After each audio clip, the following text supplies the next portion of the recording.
Hour. Thank you so much for hanging out with us and tuning in. It's another week as we start. If you're listening live, is a brand new day, a brand new week, and the Good Time Gang, we're all here live in studio, and we appreciate you being with us.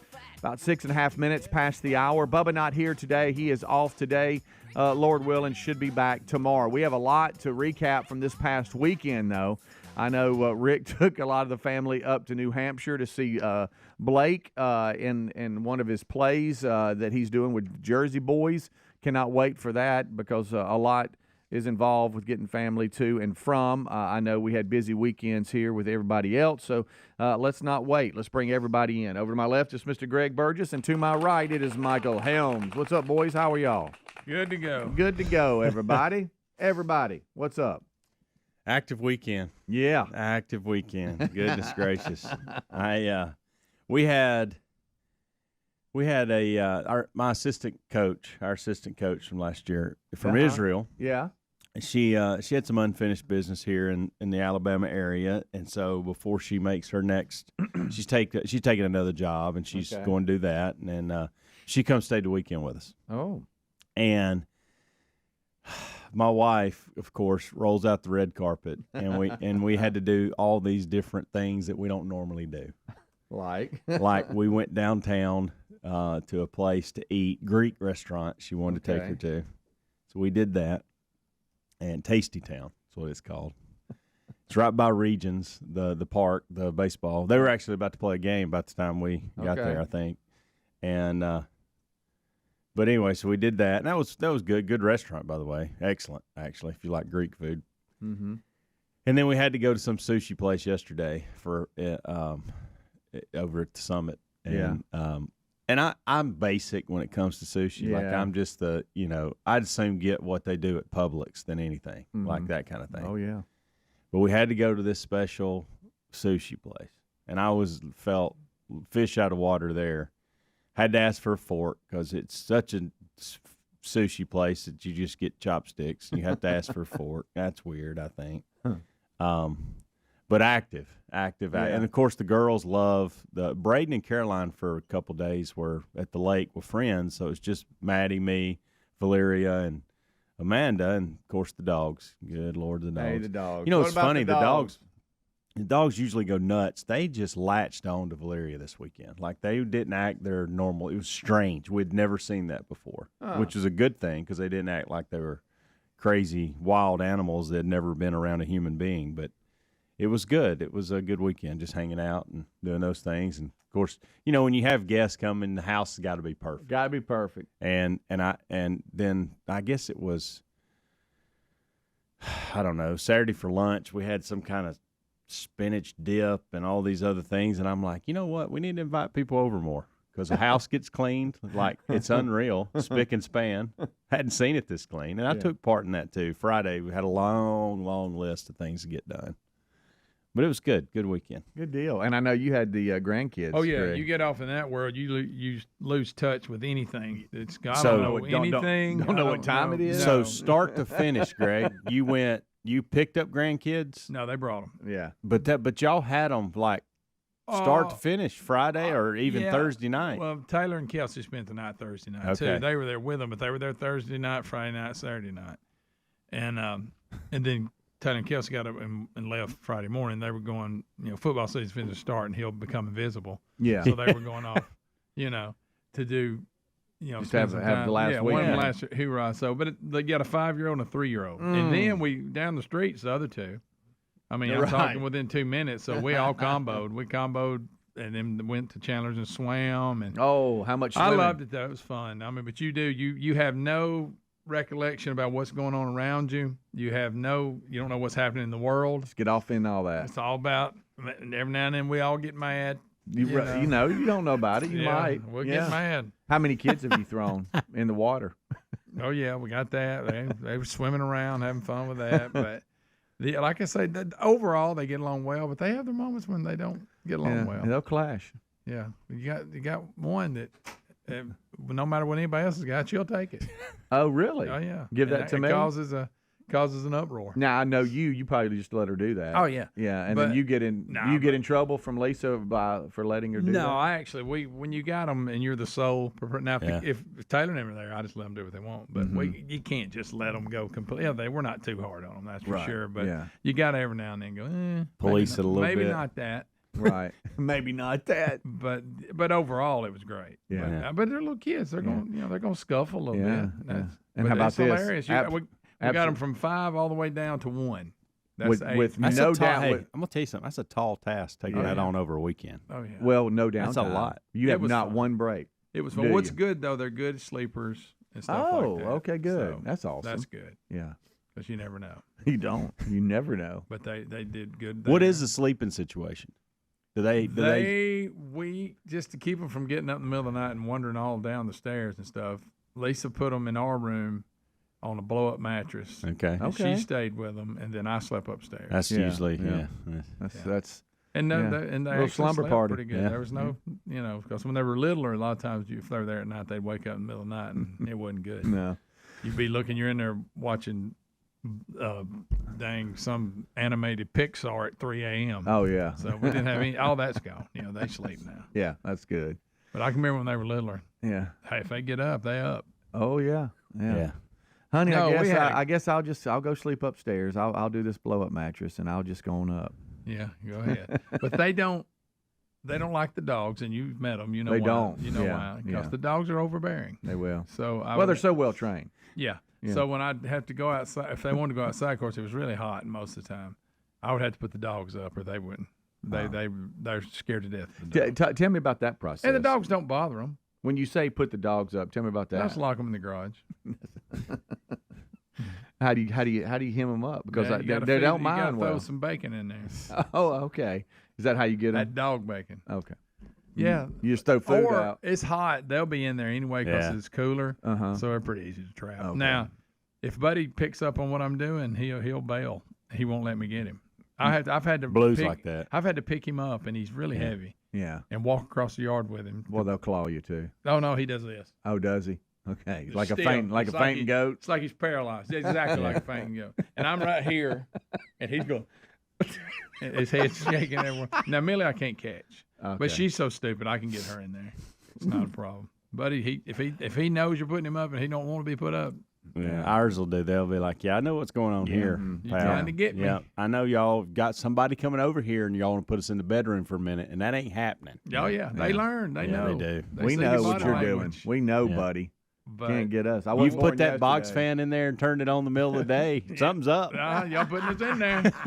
Y'all done with us. Whenever I'm getting the little box that I all the trimming stuff is in, it's like Leo can look at me and go, I see that white box. And they start doing this. Yeah. They start looking for somewhere to go. And I know you have a treat, and I know I normally come to you, but I see what you're doing. And I'm like, what? Come here, Leo. What's wrong? And it's only if he could talk. It's like, buddy, I wasn't born yesterday. What are you doing? Yeah. It's got to the point, too, that Coco and Blue will weigh out. Is that treat really worth it? Yeah. You know what I mean? Yeah. I'll get You'll hold the treat up, and they're like, hey, oh, yeah. if I make this decision, I'm in here for a while. Right. Yeah. I don't know that I want to do that. If Buddy's outside and he knows I'm trying to put him inside, first I'll try to coax him in. And then, like you say, they're like, I ain't coming to that. Then he knows the next move, I'm going to come pick him up. Yes. He'll get under my truck in the middle where I can't reach him and stay under there because I'm not getting on the ground and crawling out. No. Good gosh, no. Funny. Can I ask you this? Wow. Why do dogs, please ask. Whenever visitors come over, why do all the dogs go right to the butt? When they're sniffing? Mine the don't. people? Mine don't do to that. the guests? Mine don't do that. No, they don't act right, but they don't go to their butt. Yeah, And boy, other dogs, I see it coming. Other dogs are all about it. Yeah, that's what I'm saying. That's like whenever the guests come over, sometimes they'll just go greet them, but they always greet them there. Well, I don't know. You know about your dogs, I don't know. Well, they'll go to that. But anyway, we had a great. Ma'am, I am so sorry. We had a great time, even though the dog situation wasn't great, but it was fun. Now I'm back to the real world. All kinds of stuff has happened. Sure it has. Let me tell you this, and we'll talk about the Olympics. I had no idea that we had this big storm. That was back in it too.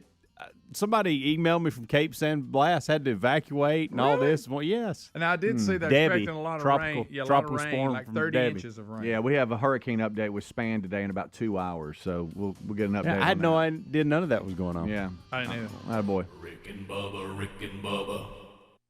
You asked, and the folks at MyPillow have listened. They're finally bringing you their most requested offer. Get the queen-size premium MyPillow for only $19.98. MyPillows are made with a patented adjustable feel that will work for your needs regardless of sleep position. They help keep your neck aligned. That's not all. Get their 6-piece kitchen towel set and famous MyPillow bed sheets for as low as $25. Go to MyPillow.com/BigBox. That's BIGV as in voice OX. Use the code BIGBOX at rickandbubba.com.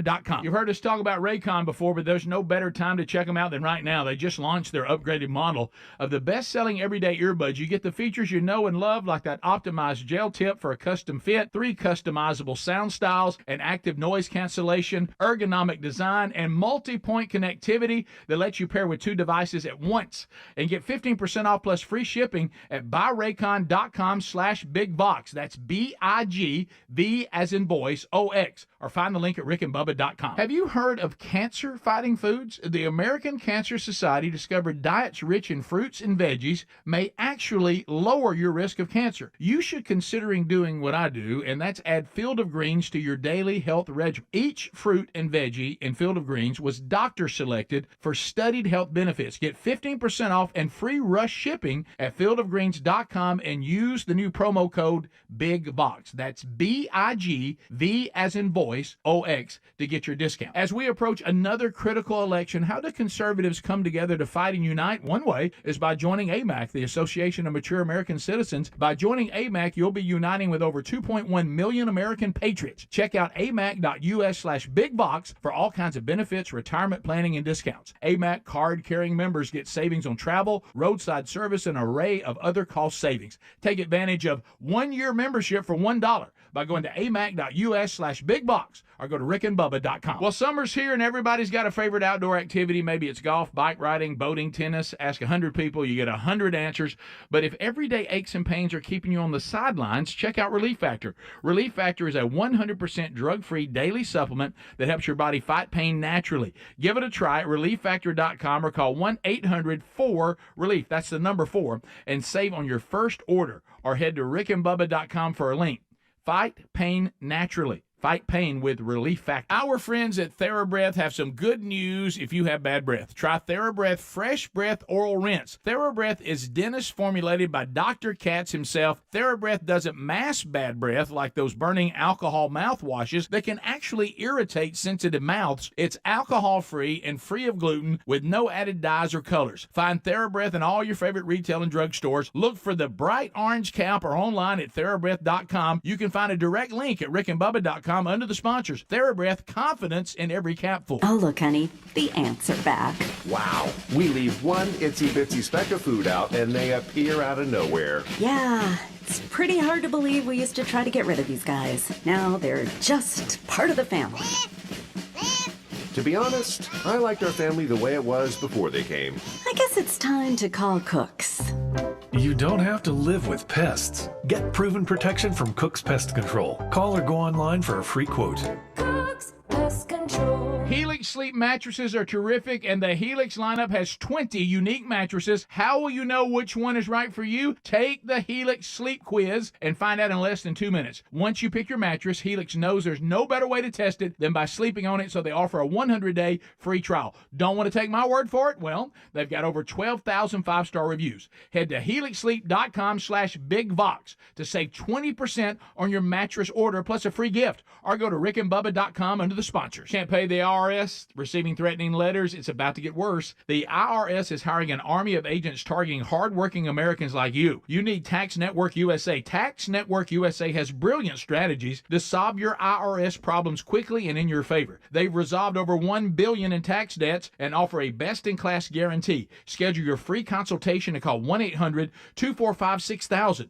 That's 1-800-245-6000, or go to tnusa.com/bigbox. All right, picture this. a stranger with a crowbar pries open a window, a fire breaks out in the kitchen. At moments like these, every second counts. That's why you need Simply Safe Home Security. With Simply Safe 24/7 monitoring agents act within 5 seconds of receiving your alarm, assessing the situation, and sending emergency responders. Visit simplysafe.com/bigbox to save 20% on a new system today. That's simplysafe.com/bigbox and save 20% on your new system. There's also a link at rickandbubba.com. There's no safe like Simply Safe. Rick and Bubba's in Ohio. Rick and Bubba. Pass the gravy, please. Rick and Bubba. Ooh, it brings me to my knees. Rick and Bubba. I can't start another. Rick and Bubba. Day without 'em, brother. Rick and Bubba. Ooh, there is no other. Rick and Bubba. Waking on their blubber. Okay, 21 minutes past the hour. Welcome in to the kickoff hour. We thank you so much for being with us. 866-WE-BE-BIG is our number. That same number can also be a text line for you, 866-932-3244. And a lot of you are already up and active on that text line, as we can see those here in studio. So we've been recapping some of this past weekend, which is hilarious. Helmsy had a guest. Greg had the grandkids. Yesterday, it was pretty uneventful for most of the weekend, even though there was lots of things to do and go and get done. But yesterday afternoon, the Wilburn boy said, "Dad, let's play a round of golf." And hey, by the way, River's coming, the 3-year-old grandson, and which he's great. He's got his little junior golf clubs, and he gets out there, and when there's nobody around, we'll throw one down, let him hit it. You know, he's awesome. But it's funny because you talked about grandkids and sharing. You know, golf etiquette and who goes first and furthest back, and then you wait your turn. That was a little, exhausting at times because when he's ready to go, it's go time. But he claimed he was on my team, and what I love is that I can tell a 3-year-old every hole we won. And he'll go, "Okay, great." But he doesn't realize it. But, they don't question. So I was in and out most of the weekend. Didn't really get to sit down and watch full coverage of the Olympics. I did see where Scotty Scheffler won gold for the Americans in golf, which was awesome. The full medal. How he did it was awesome, yeah, too. Boy, shot like a 62 and came back and won crazy. that thing. That really was good? pretty neat. Yeah. Yeah, that's very good. Real good. It looks like we are catching China. They were way out in the lead when it came to gold medals. They have 20. We have 19 now. And then some of the, hopefully, and I'm knocking on wood here, which is my head, hopefully some of the events that are still left will favor us. So hopefully that'll happen. Now, in the total count, we're blowing everybody out of the water. We got 72 to, I think, second place China, which is at 47. Hosting the Olympics, I think, just pumps everybody up. France showing out a little bit. Their total is at 44. But so that's kind of the full medal count. But this Noah Lyles, this 100-meter. I missed it. What a race. I saw the semis. I did see the semis, but I didn't see the. I didn't catch it live, but I guess JC did, and he so he ruined it. He came down and he's like, I didn't catch it live. I knew we were going to play golf, but I know NBC Primetime would play it back. But most of everybody, unless you're just trying to hide from the news, they kind of have an idea. Okay, this is what's happened. And he said, "Dad, have you seen this finish with Noah Lyles?" And I'm like, "No." He goes, "Let me put it into perspective. Everybody in the field of the 100 men's sprint, everybody ran under a 10. I'm talking about even from first place, so cropped together. From first place to last place, everybody was under a 10. He goes, that'll kind of put it in perspective. And so it goes down to a photo finish, literally. And Noah Lyles wins because his upper torso finished first, which that's what they go by, not your foot or something like that. And he said, "Yeah, well, let's watch this." He pulled it up, and I'm like, "Holy mackerel! How do you even?" Listen, I saw it live. Looked like everybody was in a line. And I made the mistake the announcer made, claiming that Jamaica had won. Like I had, because I thought, wow, so Noah Lyles just got beat. Yeah. And all of a sudden he won, and then they start showing it. And I rewound it like 4 times going, no, he didn't win. And then I kept it from everybody because I knew we would do the primetime thing. Yeah. And finally, the time we watched it, I finally for the first time was like, okay, I see where he actually won. Mm-hmm. The photo obviously shows you that he won, but in real time, it does not look like that he won at all. Matter of fact, in the first, I want to say the first 40 meters, he was dead last. Yeah, he had that slow start, which is, you watch the documentary Sprint, they go over that, the fact that he does have a slow start because his 200 is that's why he does so well in 200 because once he gets it going about 60, 70, it's over for most people. Have they had the finals with 200 yet? I don't No, think that's so. next. Yeah, that's coming up. But He's already declared he's going to win. It showed him. He was dead last at 20 meters, 30 meters, 40 meters, and then 50 hits when he started bringing it back up. Comes. And then I go back and watch it. And even with us saying this, when you watch it, you'll go, he didn't win that race. Yeah. No. It's amazing. I think Kearney finishing third was just as incredible story as Lyles winning. And if you'll look, just a couple of tenths of a second between Lyles, is it Thompson, the Jamaican, and then Kearney. They're there so close together. Yeah, and Thompson, the Jamaican, has like a football physique. Oh, I saw like he's a football player. They even mentioned that. I thought he would be. It just looks effortless. Can you imagine when he that runs. speed with that size? Oh gosh, almighty. 9.79, I believe, was at the winning, and they both ran it. This is what's so crazy. That's how close it was. Both Lyles and the Jamaican Thomas, is it Thomas or Thompson. Both ran a 9.79. Yeah. Wow. But Lyles that next won number, it. and not only that, but it's all. I didn't know this. It's all about the torso. Yeah, it's all about getting the torso over the line. That's why you see him lean. Yeah, he beat him by 5 thousandths of a second. Good. That's 0.05, and it's the first time the USA has won the 100-meter sprint since 2004, 20 years. And really? I didn't realize that. Yeah, I didn't either until they made that announcement. Justin Gatlin, I think. Yeah, that's it. Well, Boat had a run there. He had a decade. We're talking about America, though. First time in 20 years that the USA's won it. But what he's saying is Boat dominated it all those years. That's why they weren't winning it, because they had to run against him. You know, it's funny you said that, Greg, because they made reference to that. They said since he has stopped, Jamaica hadn't won. Yeah. I mean, that's why that drought for America, because he was in there. Yeah. Wow.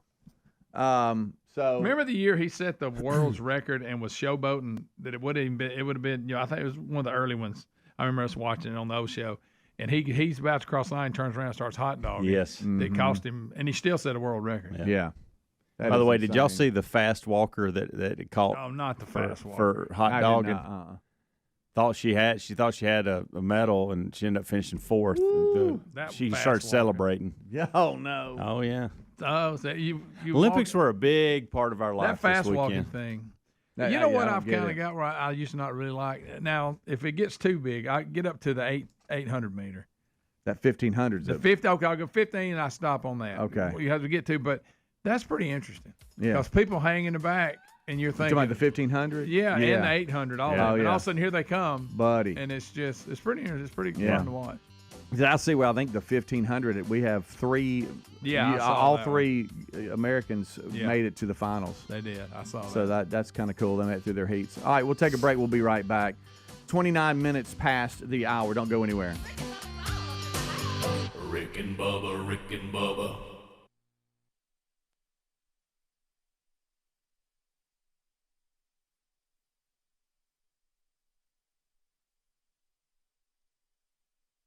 As we approach another critical election, how do conservatives come together to fight and unite? One way is by joining AMAC, the Association of Mature American Citizens. By joining AMAC, you'll be uniting with over 2.1 million American patriots. Check out amac.us/bigbox for all kinds of benefits, retirement planning, and discounts. AMAC card-carrying members get savings on travel, roadside service, and an array of other cost savings. Take advantage of 1-year membership for $1 by going to amac.us/bigbox or go to rickandbubba.com. Our Our friends at TheraBreath have some good news if you have bad breath. Try TheraBreath Fresh Breath Oral Rinse. TheraBreath is dentist formulated by Dr. Katz himself. TheraBreath doesn't mask bad breath like those burning alcohol mouthwashes that can actually irritate sensitive mouths. It's alcohol-free and free of gluten with no added dyes or colors. Find TheraBreath in all your favorite retail and drug stores. Look for the bright orange cap or online at TheraBreath.com. You can find a direct link at rickandbubba.com under the sponsors. TheraBreath, confidence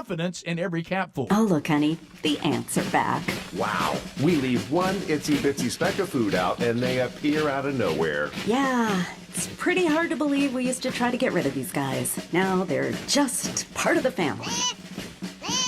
To be honest, I liked our family the way it was before they came. I guess it's time to call Cooks. You don't have to live with pests. Get proven protection from Cook's Pest Control. Call or go online for a free quote.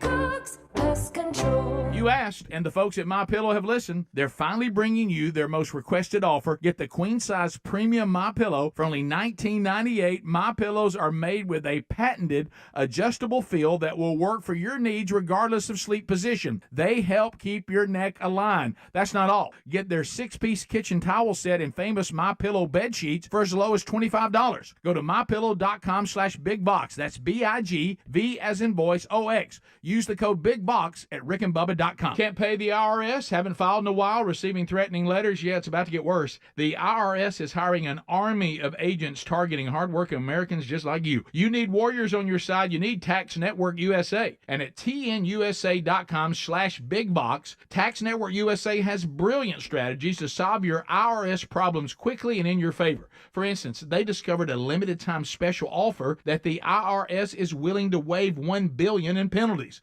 Find out if you qualify before it's too late, and never call the IRS alone. Let Tax Network USA and their attorneys handle it. They have preferred direct lines to the IRS. They know which agents to use, which ones to stay away from.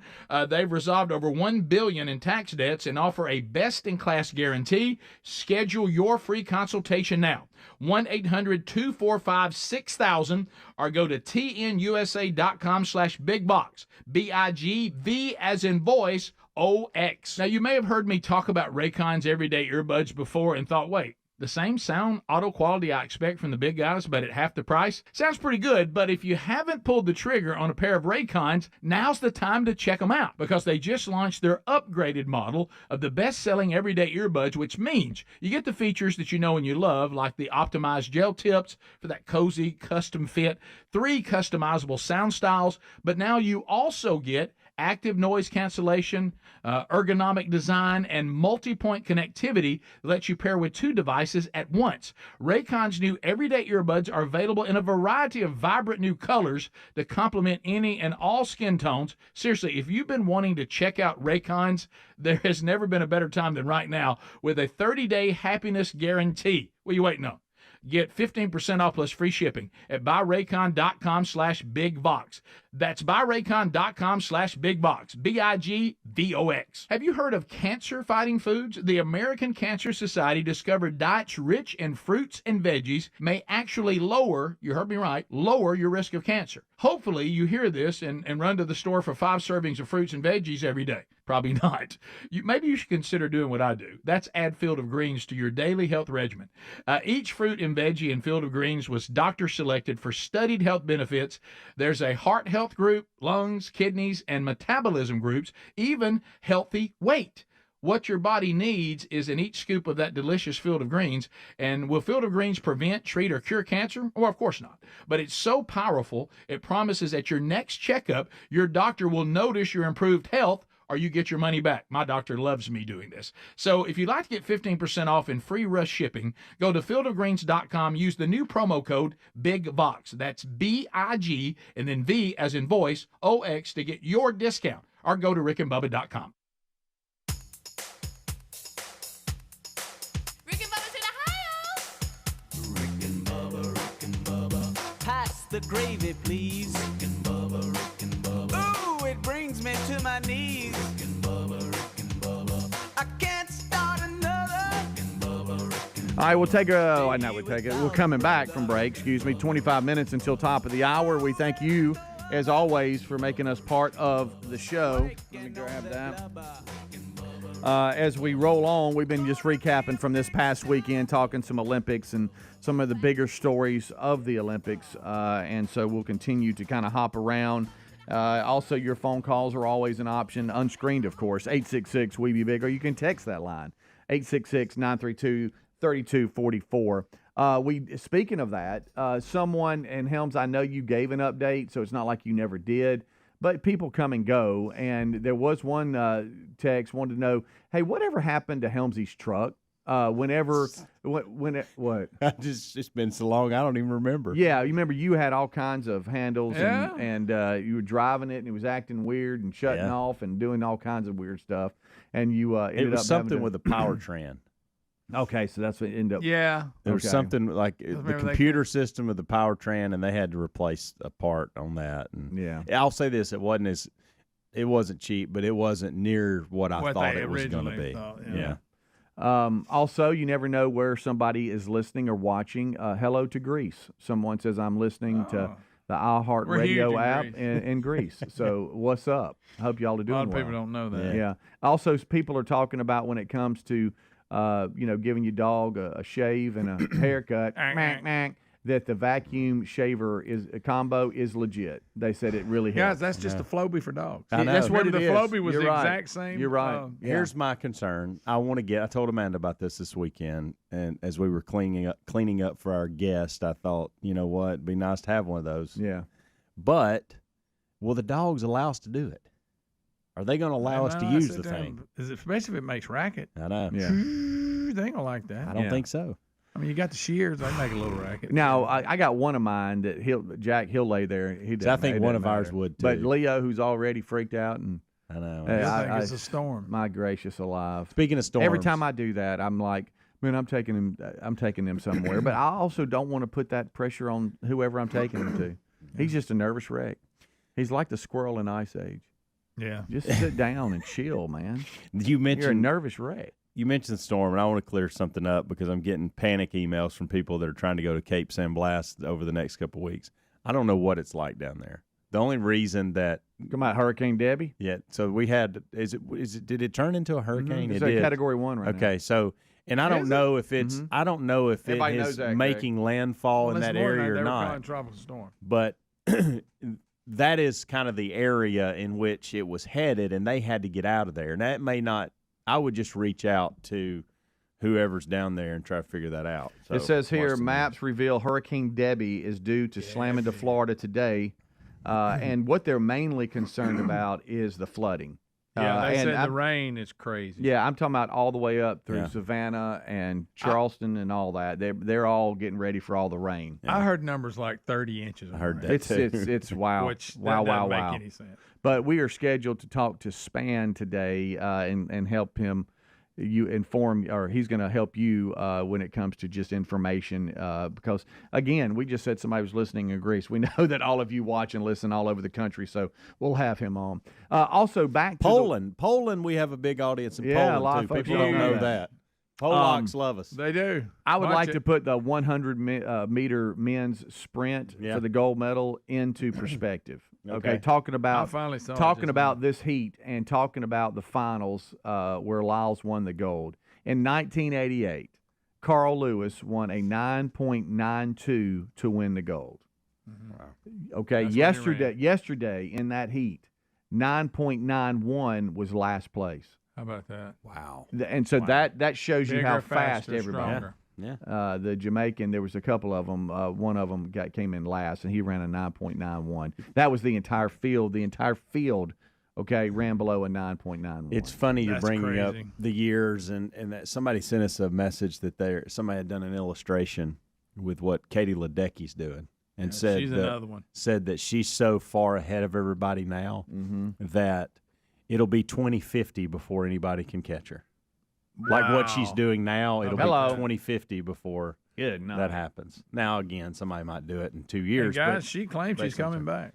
Yeah. For another one. Man. Did I hear, too, on the swimming, and I I saw the relay last night, or whatever. So, okay, did you see the men's? The men's we came in second. Okay, did they say last night that that's the first time we've lost that event? Ever? I don't know. I know that they started running the history and about how many times we've won. Could have sworn I heard the announcement because what's his name? Rowdy was involved, and then whoever was doing the play-by-play. And I could have we all looked at each other like, is that right? That's the first time that we had not finished first. We finished second. I didn't know the answer to that. I didn't know. I caught that they had mixed. I didn't know that either, Greg. How about that was that? new to me this weekend, too. I love how they try to put the format together. Some go, male, female, whatever. And I wonder, hey, world, were you watching that? Because that's a clear example of the difference between men and women. Yeah. Both were great at what they do, the best at what they do. Yeah. But you had to strategize on who you put. Anchored with their one. But that's crazy. And I think I saw the boxer, the male boxer, she that from Algeria, I think. Still confused by that whole thing. I am too. I don't know what's going on. Really weird. Did an interview. First interview, and said we need to all stop the bullying. Really? After you mean he like got in the women? ring, yeah. Is that not? This is the world we live in. It's the most bizarre time, but also it's hilarious at times. It's sad, but you know what I mean. Hey, this whole story is just weird. I haven't researched it, but born assigned as female from birth, right? Yeah, but yet is XY chromosome. It's said here. I actually sent this over to. It's gotten so confusing. I thought at one point over the weekend it was Colin Kaepernick. But to be fair, God, that's good. Not saying that's a good one. In fact, we haven't heard from Colin, and he looks a lot like him. But why not? But in this case, I'm not saying it's so confusing. This isn't one of those where a person was obviously a man and decided to become a woman. And that's what's see when the story first come out, that's what I thought was going on. Which has happened, right? And that's not what's happening. Well, yeah, because the media, they're trying their hardest to kind of confuse this story, and that made the vice president of the World Boxing Federation come out and said the problem was not the level of and I don't know, is it Khalif's testosterone, because that can be adjusted nowadays. But with the results of the gender test, it clearly revealed that the boxer is biologically male. And I guess he felt the need to come out. The European Vice President of World Boxing Organization and former Secretary General of the International Boxing Association also revealed he warned the IOC about the males participating in women's boxing in 2022, but has been ignored. And so he came out and said the reason why, in the World Boxing Championships, the reason why we denied him entry and everything else is because the testing came back. He was a biological male. Yeah. And so he's like, I want to put these rumors to rest. All the media's trying to confuse you. But evidently, have they come out and said is what you call intersex? I don't know. If you were born, it never you've says been living intersex. as a girl since you were born. That means I know. And I listen. But it never says that. No, that's what I'm saying. I haven't heard nobody say that. Yeah. But if you've been assigned, if you were living this way since you were born, that would be tough to find out. Like it's hard for me to, if I've just thought I was a woman this whole time, and all of a sudden I'm just now over the last couple of years figuring out. Now I'm picturing that. I know. This is different. This is much different than I was a man. I was participating in man sports. I couldn't cut it, so I just transitioned over to the women's side. Like that swimmer. Yeah, this is completely different than that. And I'll be honest, I don't know how to feel about it because if you've been and I don't know at what point of your life did you not start figuring out, or the parents start trying to figure out, or did you ever even get tested until you became this athlete? I don't know. And that would be tough for a kid to realize, hey, I've went my whole life, thought I was a woman. And now I'm finding out that my biological makeup is a male. Yeah, and I just punched a girl right in the face. Right. Golly. So it's all confusing. It really is. Yeah. The article here that I'm reading from, he went on to say some other things, but talked just in detail about their findings and that the Algerian boxer is clearly, and I'm quoting here, is clearly a biological male. All right, so I hate to go to Bubba's test that he likes to do, but what does the That's PEEP, my point. What does the PEEP test reveal in this? Evidently, it couldn't have revealed that. That's what I'm saying. But you could still, again, it's very confusing. I tell you, I saw that story about that runner that time and lived as a female and all, but was intersex and had the male parts in her stomach that provides testosterone. Yeah. And nobody knew. Yeah. She didn't even know it. Right. She was extremely manly. Extremely. They also asserted that they personally reported the shocking results immediately to the International Olympic Committee. But it's unbelievable at this point. Now, again, I'm reading here that they have not responded to this day of the results. And I've seen here Bud Light's trying to get her to actually sign her as an endorser. I actually saw that. That's good. That's good. So anyway, that's just one of the crazinesses, crazy stories of the day as we continue to live in this fake, bizarre world we live in. We'll take a break. We'll be right back now. 14 minutes until top of the hour. Again, Bubba off today. Lord willing, should be back tomorrow. Greg, myself, Helmsy, giving you the kickoff hour. Rick and Adler will join us at the top of the hour, and that'll be the staff today for the main show. We'll take a break. We'll be right back. Don't go anywhere. Rick and Bubba, Rick and Bubba. We're going abroad for the first time in years. To Spain. But we don't speak Spanish. So we started using Babbel. And started learning Spanish fast. With Babbel, you can start having conversations in another language in just 3 weeks. Babbel's conversational method teaches you real-life words and phrases. And with Babbel's interactive bite-sized lessons, you'll remember what you learned. ¿Cómo te llamas? ¿Cómo te llamas? ¿De dónde eres? ¿De dónde eres?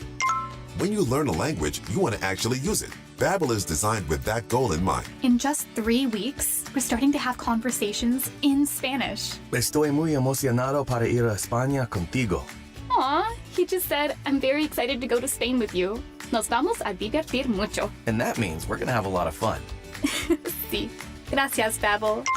Babbel, language for life. Celebrating 10 million subscriptions sold. Now try Babbel for free at Babbel.com. Just go to Babbel.com and start learning a new language today.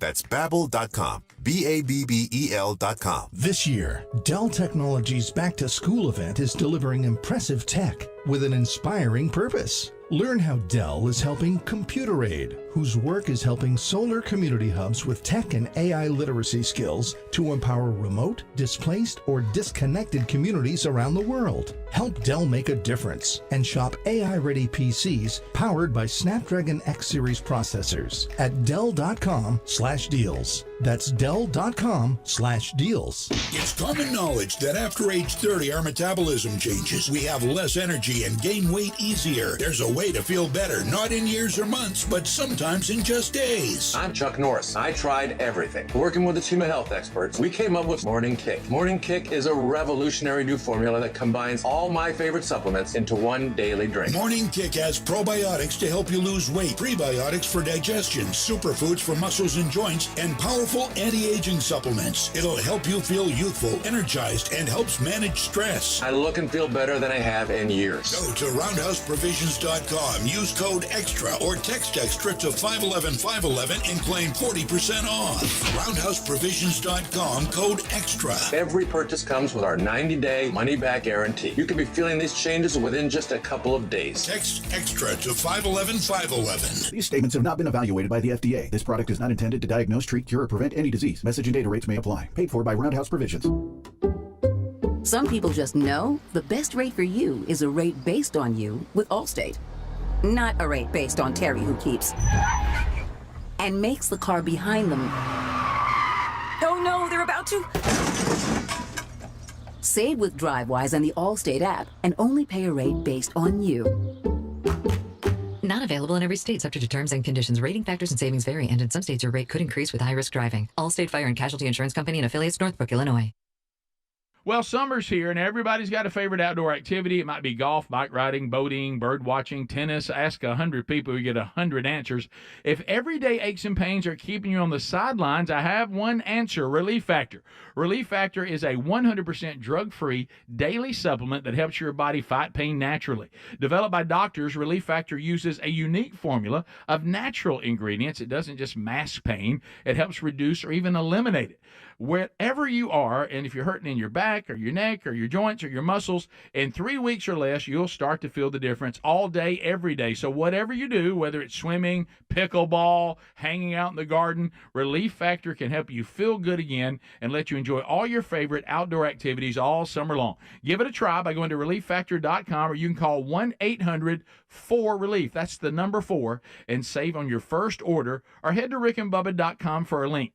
Fight pain naturally with Relief Factor. Do it today. Now, you may have heard me talk about Raycon's everyday earbuds before and thought, wait, the same sound auto quality I expect from the big guys, but at half the price? Sounds pretty good, but if you haven't pulled the trigger on a pair of Raycons, now's the time to check them out, because they just launched their upgraded model of the best-selling everyday earbuds, which means you get the features that you know and you love, like the optimized gel tips for that cozy custom fit, 3 customizable sound styles, but now you also get active noise cancellation, ergonomic design, and multi-point connectivity that lets you pair with 2 devices at once. Raycon's new everyday earbuds are available in a variety of vibrant new colors to complement any and all skin tones. Seriously, if you've been wanting to check out Raycon's, there has never been a better time than right now with a 30-day happiness guarantee. What are you waiting on?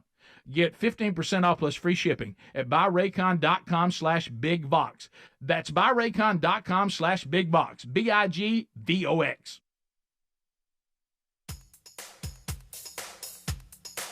Rick and Bubba's in Ohio. Pass the gravy, please. Rick and Bubba, Rick and Bubba. Ooh, it brings me to my knees. Rick and Bubba, Rick and Bubba. I can't start another. Rick and Bubba, Rick and It is 8 minutes until top of the hour. Thank y'all so much for tuning in to the kickoff hour here on the Rick and Bubba Show. This portion of the show is brought to you by TaxNetworkUSA.com/BigVox, BIGVOX. If you got you a handle with the IRS, maybe you can't pay, you haven't filed in a while, you're receiving some threatening letters, you name it, you need to check out TaxNetworkUSA.com/BigVox. Let their team of brilliant strategists maybe help solve your IRS problems quickly and in your favor. Again, it's TaxNetworkUSA.com/BigVox. They have handled so many cases. I believe they said here they have helped folks work with the IRS and waive about $1 billion in penalties. So if you are in this time where you are in a handle, let their attorneys go to work for you and handle the situation like the pros they are. So again, it is 1-800-245-6000. That's a free consultation if you want to schedule it. 1-800-245-6000. Or again, online, it's TaxNetworkUSA altogether.com/BigVox, BIGVOX. And see what they can do for you. You can also find a link at rickandbubba.com under the sponsors button. The medley, Olympic medley, the swimming, that was 64 years since they had not won gold. Last night made it that first time that they have not won it. They didn't win the gold? No, they didn't. Not last night. Not the men. Not the men. Oh, the women. The women did. The men finished second and to China. Okay. And that's the first time the men have not won gold in 64 years. That's quite a streak. Yes, it is. How about that? And we got to talk. Look, what Simone Biles has done in this Olympics is incredible. It is. She's made up for that. Yeah. What happened last time? Yeah. She has completely rewrote her legacy. Yeah. Through this for sure. That's true. Watched a little bit of that documentary over the weekend on that Rick was talking about, and really good, worth the watch. And I think they're actually coming out with 2 more episodes after the Olympics to kind of show you here's what's before and now here's what's after. Speaking of that, I wonder if JC asked me this. He said, "Hey man, you think on the Sprint documentary / whatever it is, whatever category, it looks like documentary. Do you think they'll pick up some Olympic episodes?" And I'm like, I don't know. I was like, that. I hope somebody's shooting something. Yeah, there for sure. I sure do hope so. I watched sure a little bit of the high jump, and that's something I wish we could do. Like I wish we could just practice that. I saw the Ukraine girl, man. Yeah. You saw the pole vaulting. That's all I'm going to say. Something I've never done before. I know what you're referring to. And y'all, we know. So quit emailing us. Yeah. Greg. I mean, if you're going to lose, at least. And who's really the loser here? The guy who actually cleared it? All right. I don't think so. The shot put. I watched a little bit of that. Man. Those guys are good. Not. Hey, some of that stuff in track and field that don't get the attention like that. Oh, the shot put's pretty awesome. They do this thing too. They put it right up against the net. You got it. They spin. got that thing where they're doing this before they get going. And then they. I don't know how they stand up. I'd be a dizzy mess. I'd be on the ground. And hey, that thing their throwing's heavy. Yes, that's a heavy ball. Yes, it is. Speaking of the bowl. See, you couldn't help it. I should have never told you that. Never told you. Something I've always wanted to try to do is pole vault. Me too. Just to see if I could do it. I know no way I could do it because you think about what all you got to do. That's pretty hard. It's impressive. So we're this is kind of funny back when the boys were in high school or early before they had driver's license, and you're still having to take them and wait and pick them up from different events where they did their training. I would sometimes get there and I'd be a little early sitting out in the parking lot waiting for them to come out. And there was this pole vaulting class that was going on right in front of me. And I was so entertained about the process of how they start you. And I'm talking about you don't hardly jump anything. And you're just learning where to put that pole and how to run with it and all this kind of stuff. Bend it and kick your feet. Oh, yeah. I don't know how they do it. And then, but anyway, it was always entertaining to me because I could sit there and watch that. And it's just like, wow, look at that. Now, when I wanted to jump out and go do it. When we were kids, we'd chop a little old thin tree down and pole vault the creek in the back. Oh, but yeah. we would just grab it and dive. We wouldn't do our feet up or have to go over something. We would just go from one side to the other. Sometimes it went bad. Yeah. Well, that's all pretty good stuff there. I saw this too. And this is a bad situation here. Listen to this. Just airfare, flights. I know a lot of you, some of you probably headed to the airport now. Terrifying lightning strike forces Delta plane en route to Rome to turn around over the Atlantic and return to Boston. Can you imagine the handle on that? By the way, there's also another story where people were on the plane, boarded on the plane, and all of a sudden the announcement comes out that the flight has been canceled, and the pilot is let off in handcuffs, and people from the plane can see him being put in the police car and taken to and it was some I don't know, dispute at the house, some domestic thing or whatever. It wasn't drunk or anything, but something going on. Due to the pilot being arrested. Yeah, and the flight has been delayed. And so everybody was like, that's our pilot in handcuffs being put in the well, it's going to be a minute. Yeah, well, they canceled the flight, and then they started, hey, you can, they started giving, things like you get voucher for this, or you can go here, and we'll fly you later today, or we'll cancel it. But the handle, it was a full, the handle it put everybody in. Oh, well, yeah. I mean, you're there ready to go, and all of a sudden your pilot's in handcuffs. Wait till we get back. Good gracious, he's coming back.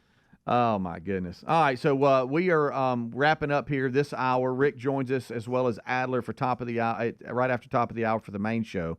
866-WE-BE-BIG, our number, 866-932-3244. Bubba off today because it has to do with the closing of the selling of their house, moving to the lake. And I believe some walkthroughs and some different meetings were today during the show. And so nothing's wrong. He's okay. It's just a scheduling handle. But once we get past this, Lord willing, he'll be with us and get out of that house completely. You know, I know he's ready for that. Yeah, I bet he is. All right, we'll take a break. We'll be right back. 866 We Be Big, as I said again, the number if you want to participate in action here today on the phones, or 866-932-3244.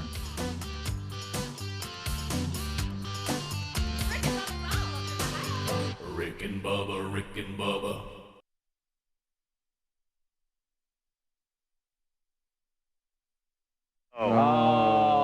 I Bubba, you and I are both infamous for that. When we're asleep or sick, somebody calls, don't remember. That is. I do get too many things going sometimes and will fumble. That's a classic right there. But look, I think, and I'm really, I was in the wrong. I'm not trying to justify this. She did say while he was sick. Yeah, then that's your out. I was in a drug-induced coma You're when out. I answered that telephone. Yeah. Okay. Yeah. I didn't know who she was because I didn't know who I was, Right. and I certainly didn't remember the Do you message. have any recollection of that? Rick, let me tell you what's scary. I could say I kind of remember, yes, I forgot. I don't remember that. As far as I'm concerned, it never existed. Please tell me, though, when Betty said this to you, what was your... Yeah, then that's your out. I was in a drug-induced coma You're when out. I answered that telephone, Yeah. okay? Yeah. I didn't know who she was because I didn't know who I was, Right. and I certainly didn't remember the Do you message. have any recollection of that? Rick, let me tell you what's scary. I could say I kind of remember, yes, I forgot. I don't remember that. As far as I'm concerned, it never existed. Please tell me, though, when Betty said this to you, what was your... Did you just sit there a little bit and try to think, okay, when did I get the call? Oh, yeah, immediately I go, my gosh, what else have I done and agreed to over the phone while I was in a drug-induced, sickness? So, I said, Betty, look, honey, I know you've made special arrangements, and I'm here, and you got dressed up, and you didn't really feel good, and whatever. Why don't you go shopping? Yeah. Oh, quick. Look, That's you quick. just tell her to do whatever she wants to do. No, I'll just come home. Oh, no. Well, I guess this because I called you while you were at the height of your sickness too, and I was trying to find out if I could use your truck to move some stuff in the new house, and you told me just to keep it. Yeah. And Prater, like you said, when somebody calls me and I'm asleep or dozing or whatever, it's bad. You throw sickness on top of that, there ain't no telling. No telling. Sorry, hon. I blew it. It's kind of funny you said that because Don Juan and I kind of have an agreement. At least you don't have a coyote coming home to be in the bedroom. Yeah. Look at it. We kind of have an agreement that if we ever need an answer to anything, and we know, just call if you're taking a nap or you're sick, and we'll get a quick answer. And it, you just sure, go ahead. Sure, whatever. Yeah, that's fine. Yeah, if you want to know, just call him when he's sleeping. You'll get to the bottom of it. Yeah, now here it is. Yeah, just go ahead. Hey, I don't need truth serum. No, because you'll let it fly. Yeah. Well, yeah, you can have it. Hey, if you were one of these guys that they called over with Al Qaeda or whatever, Al Qaeda, and you're trying to sit there and do the hey, we got to get something out of you, torch or whatever. A lot of it is just no sleep. They'll let you sleep for 10 minutes and get up. If Bubba was captured and they got him sleepy, he'd start whistling like a little bird. You'd sing like a bird, wouldn't you? A little happy place. How about I don't need to know anything really. He'd say, look, just let me sleep. I'll be a little parakeet for you. Hey, Mark, weather, the weekend coming up. Speak on, Tweety. Hey, what's the weather for the weekend? Turkey hunters everywhere want to know what the weather's going to be like, Mark. We'll have a chance of some showers tomorrow, and then by Sunday we'll start to gradually clear out. What about early? What's it going to happen early? Actually, it's going to be probably cloudy and chance of a few showers for Saturday, but Sunday morning just cloudy. And Well, I got a ball game Saturday. How cold will it be, Mark? It's going to be warm, 70s for highs, 60s and lows, get down to about 40s. All right, buddy, thanks. All right, I'd guys. like to see it just a touch colder so that old no-shoulders to sleep in. When we come back, Dickie Nadmeyer on the show. Rick and Bubba, Rick.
now, past the hour. Rick and Bubba Show, another day, another week, another show.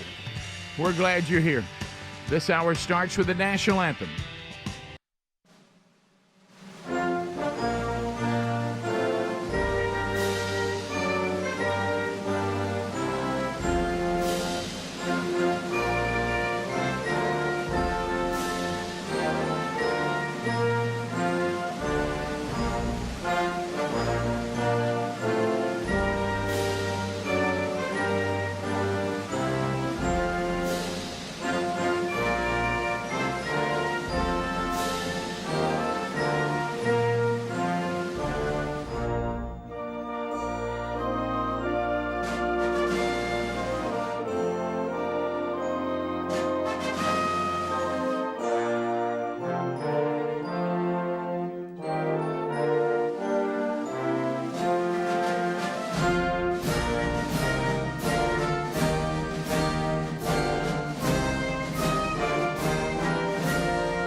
It is 7.5 minutes now past the hour, and it is a brand new hour, as I said, on a brand new day, on a brand new week from the Big Boy Studio.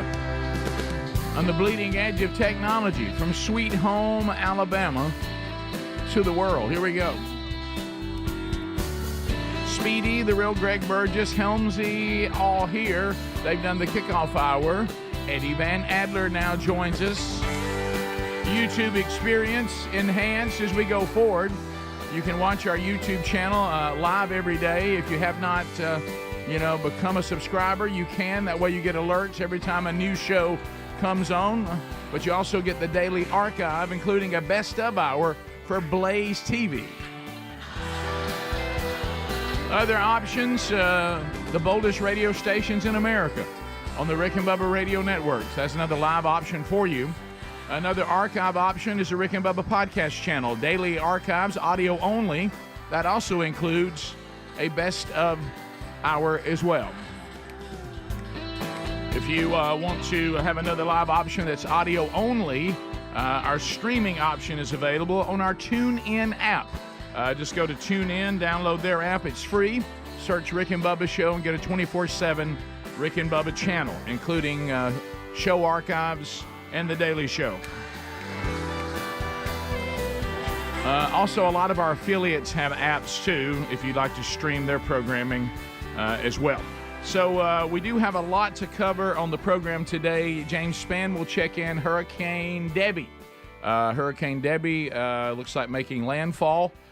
We will have the latest on the track from Spann coming up next hour. Now, I do want to let some of you know, because I know in the hysteria that is weather now, and certainly it's serious, but you almost feel like a lot of times it's the end of the world everywhere.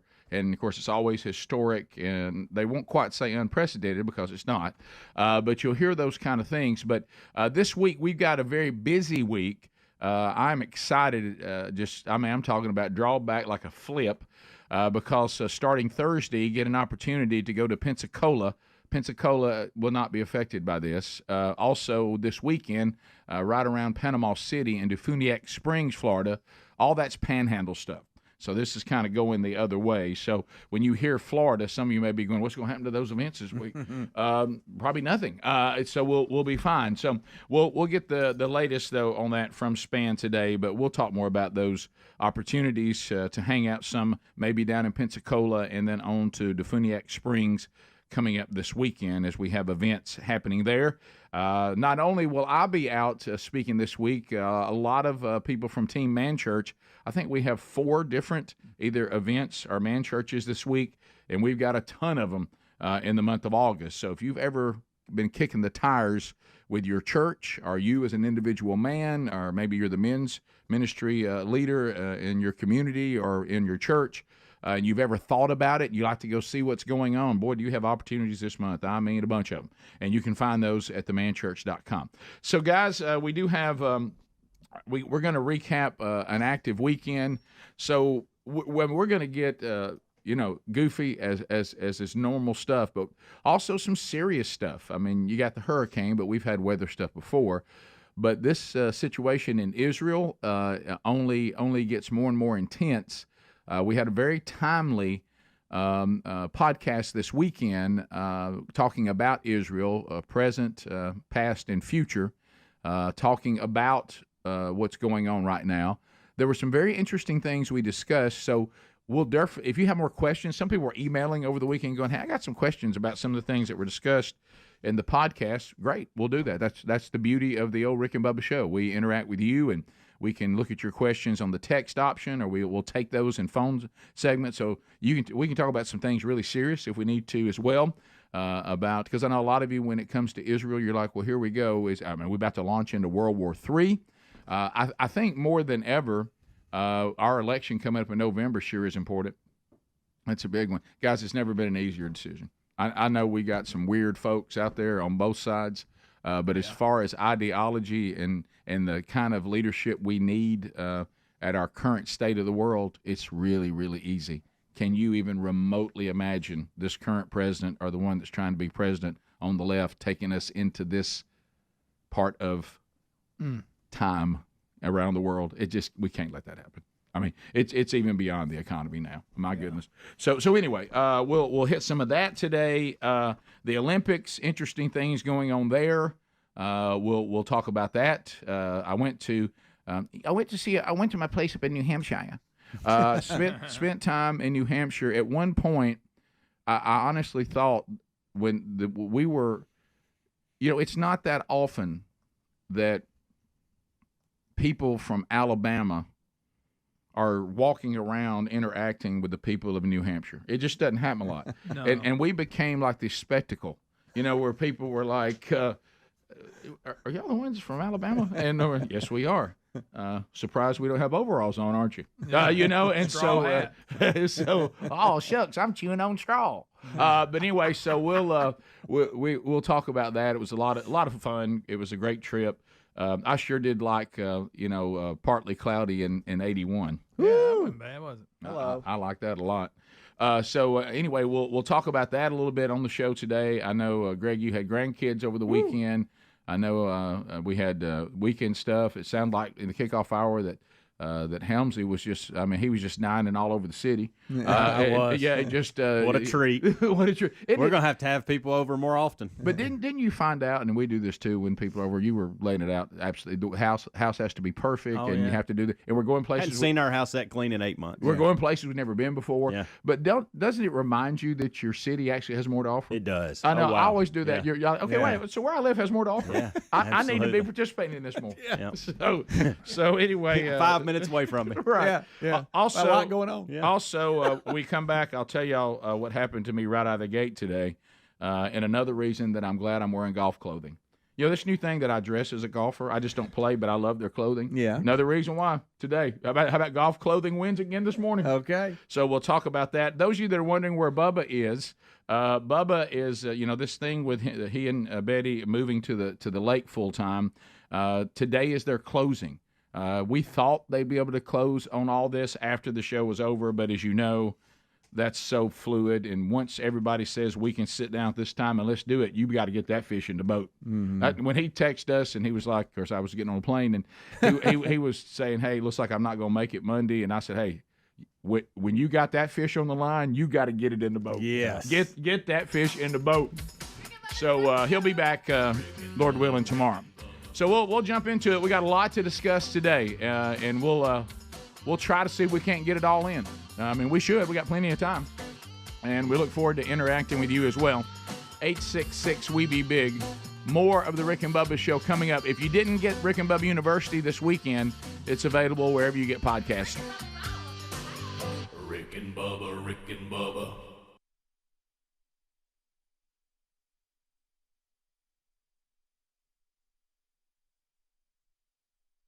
We want to thank the Winfrey for putting all of our acts up there. And I do want all of you to know that the Don Shula restaurant is not open yet, even though Ryan keeps holding up signs. He'll actually count down the days and the hours to the opening of that. So if you have any questions about that, I'm sure Ryan will put a ticker up on the website. Or is he going to call in every day with a countdown? He should. I mean, almost like a tribute to the late school closing time. I know. Where's Tony when you need him? And he can cough and everything. Sure, he's a good call. Yes, he does. Is he making any progress on that? Do you know, Rodney, is he all right? We're trying to act like that he did not pass out on the air. Right here. Yeah. Disturbing video. Did you see that? Wow. Almost as disturbing as Speedy trying to save him. Yeah. Why don't we give a copy of that to Channel 24 and let them show it? No, let's not do that, Rick. Because I just saw what it looks like for me and Ryan to roll around together on the floor. Yeah. That's precious, I'll tell you that. And me play with his hair. That's just not pretty. No. It was the angle. Yeah. Okay. It was. If you would have saw that seizure look I was getting, I was talking him out of it. Yeah. It looked like I was, trying to get a date. But anyway. Yeah. Sure. How about the rescue is more uncomfortable than him fainting and hitting his head like a 2x4 on that desk? Yes. I've got a joke here, and I think I'm going to pass on it. It's a good one, though. Let me tell you. I know. Let's just keep. Yeah, but I think it'll spawn a lot of emails, so I think I'll let it go. So I'm getting better. Let's go to the phone tree. Phone? Let's troll. Boy, they let up. All right. I think that may be the best thing to do at this time. Yes. 30 seconds and 30 seconds only. This allows where the skill of the professionals really coming in. Right. Like turning a phone tro out at the drop of a hat, since there's no calls up there. So we'll do that. All right. That's called faith. Yeah, faith. We take a step of faith that these trolls will bring something to the table. At the end of 30 seconds, you'll hear that.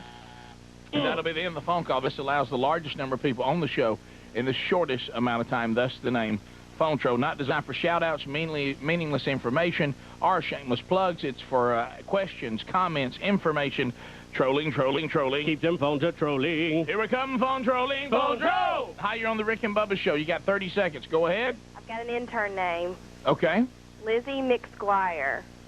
You know, that's pretty good. Her name's Elizabeth Mixon, the new intern, Lizzie McSquire. Right. For Lizzie McGuire. Well, that's hard for me to say. You know, she's dumped Disney, too, for her own gig now. Well, see, that's great. Yeah, so that's not bad. All right, we'll have that coming We'll up introduce later. her to you maybe next segment. Yeah. Hi, Rick and Bubba Show. This is Donnie in Murfreesboro. 30 seconds. Go ahead. Gentlemen, what's up? Y'all were talking about the worst movies ever earlier. Yes. The movie that come out, The Thin Red Line, a few years ago, worst movie ever made. You know, I don't even remember that movie. John Travolta, George Clooney, everybody in it. Worst movie ever made. Yeah, it was one of those where they make you believe a lot of stars are in it, but all of them only talk about 2 seconds each. Yep. By far the worst movie ever. Yeah, that is why. All right, let's continue. Lisa in Meridian, Mississippi. 30 seconds. Go ahead. Yeah, I needed to ask Rick, did Todd Jones get his advice this time when he moved? Did he get advice from me when he went to the Boston Red Sox? Yeah. Well, let me say this. No, but without my advice, he would not be playing for the Boston Red Sox. He'd still be on the loser Detroit Tigers in oblivion. What, have you actually heard from him since he moved? Yes. Cashing his $5 million a year check. Yes, I have. I have talked to him. Matter of fact, about I guess a week ago, and he's doing great. We love Todd. Good guy. He's doing real good, and has a chance to maybe play for a championship. Wow. You know, exciting. Money's not everything. I know. Hi, Rick and Bubba Show. Especially when everybody wants it. Right. 30 seconds. Go ahead. Hey, Rick? Yes. Hey, this is Maury the drummer. How are you? Hey, Maury the drummer. Hey, listen, the worst movies list that you were talking about? Mm-hmm. Space Mutiny is a great movie. Have y'all seen that? No, I haven't, but I'm not shocked that you have. So, hey, wait a minute. Well, no, I've met you, and that's not surprising to me. Listen, that movie was on that Mystery Science Theater show. Have y'all seen that one? We love that show, yeah. And if there's a scene in there where a girl dies. We'll never know. Apparently she didn't have a watch. To Atlanta, Richard standing by. 30 seconds. Go, Richard. Hey, guys, just wanted to tell you how much we enjoy the show over here. Wish we could get you on some stations over here. Well, you know, we're going to be coming to a Braves game September 19th. I think we're going to do the show there in Atlanta and then stick around that night for the game and have a big fan appreciation deal. So be listening for that and watching, too. I tell you, whatever we need to do to get you on some of the morning shows over here, the morning shows over here are horrible. And I just really like you guys. Watch you on.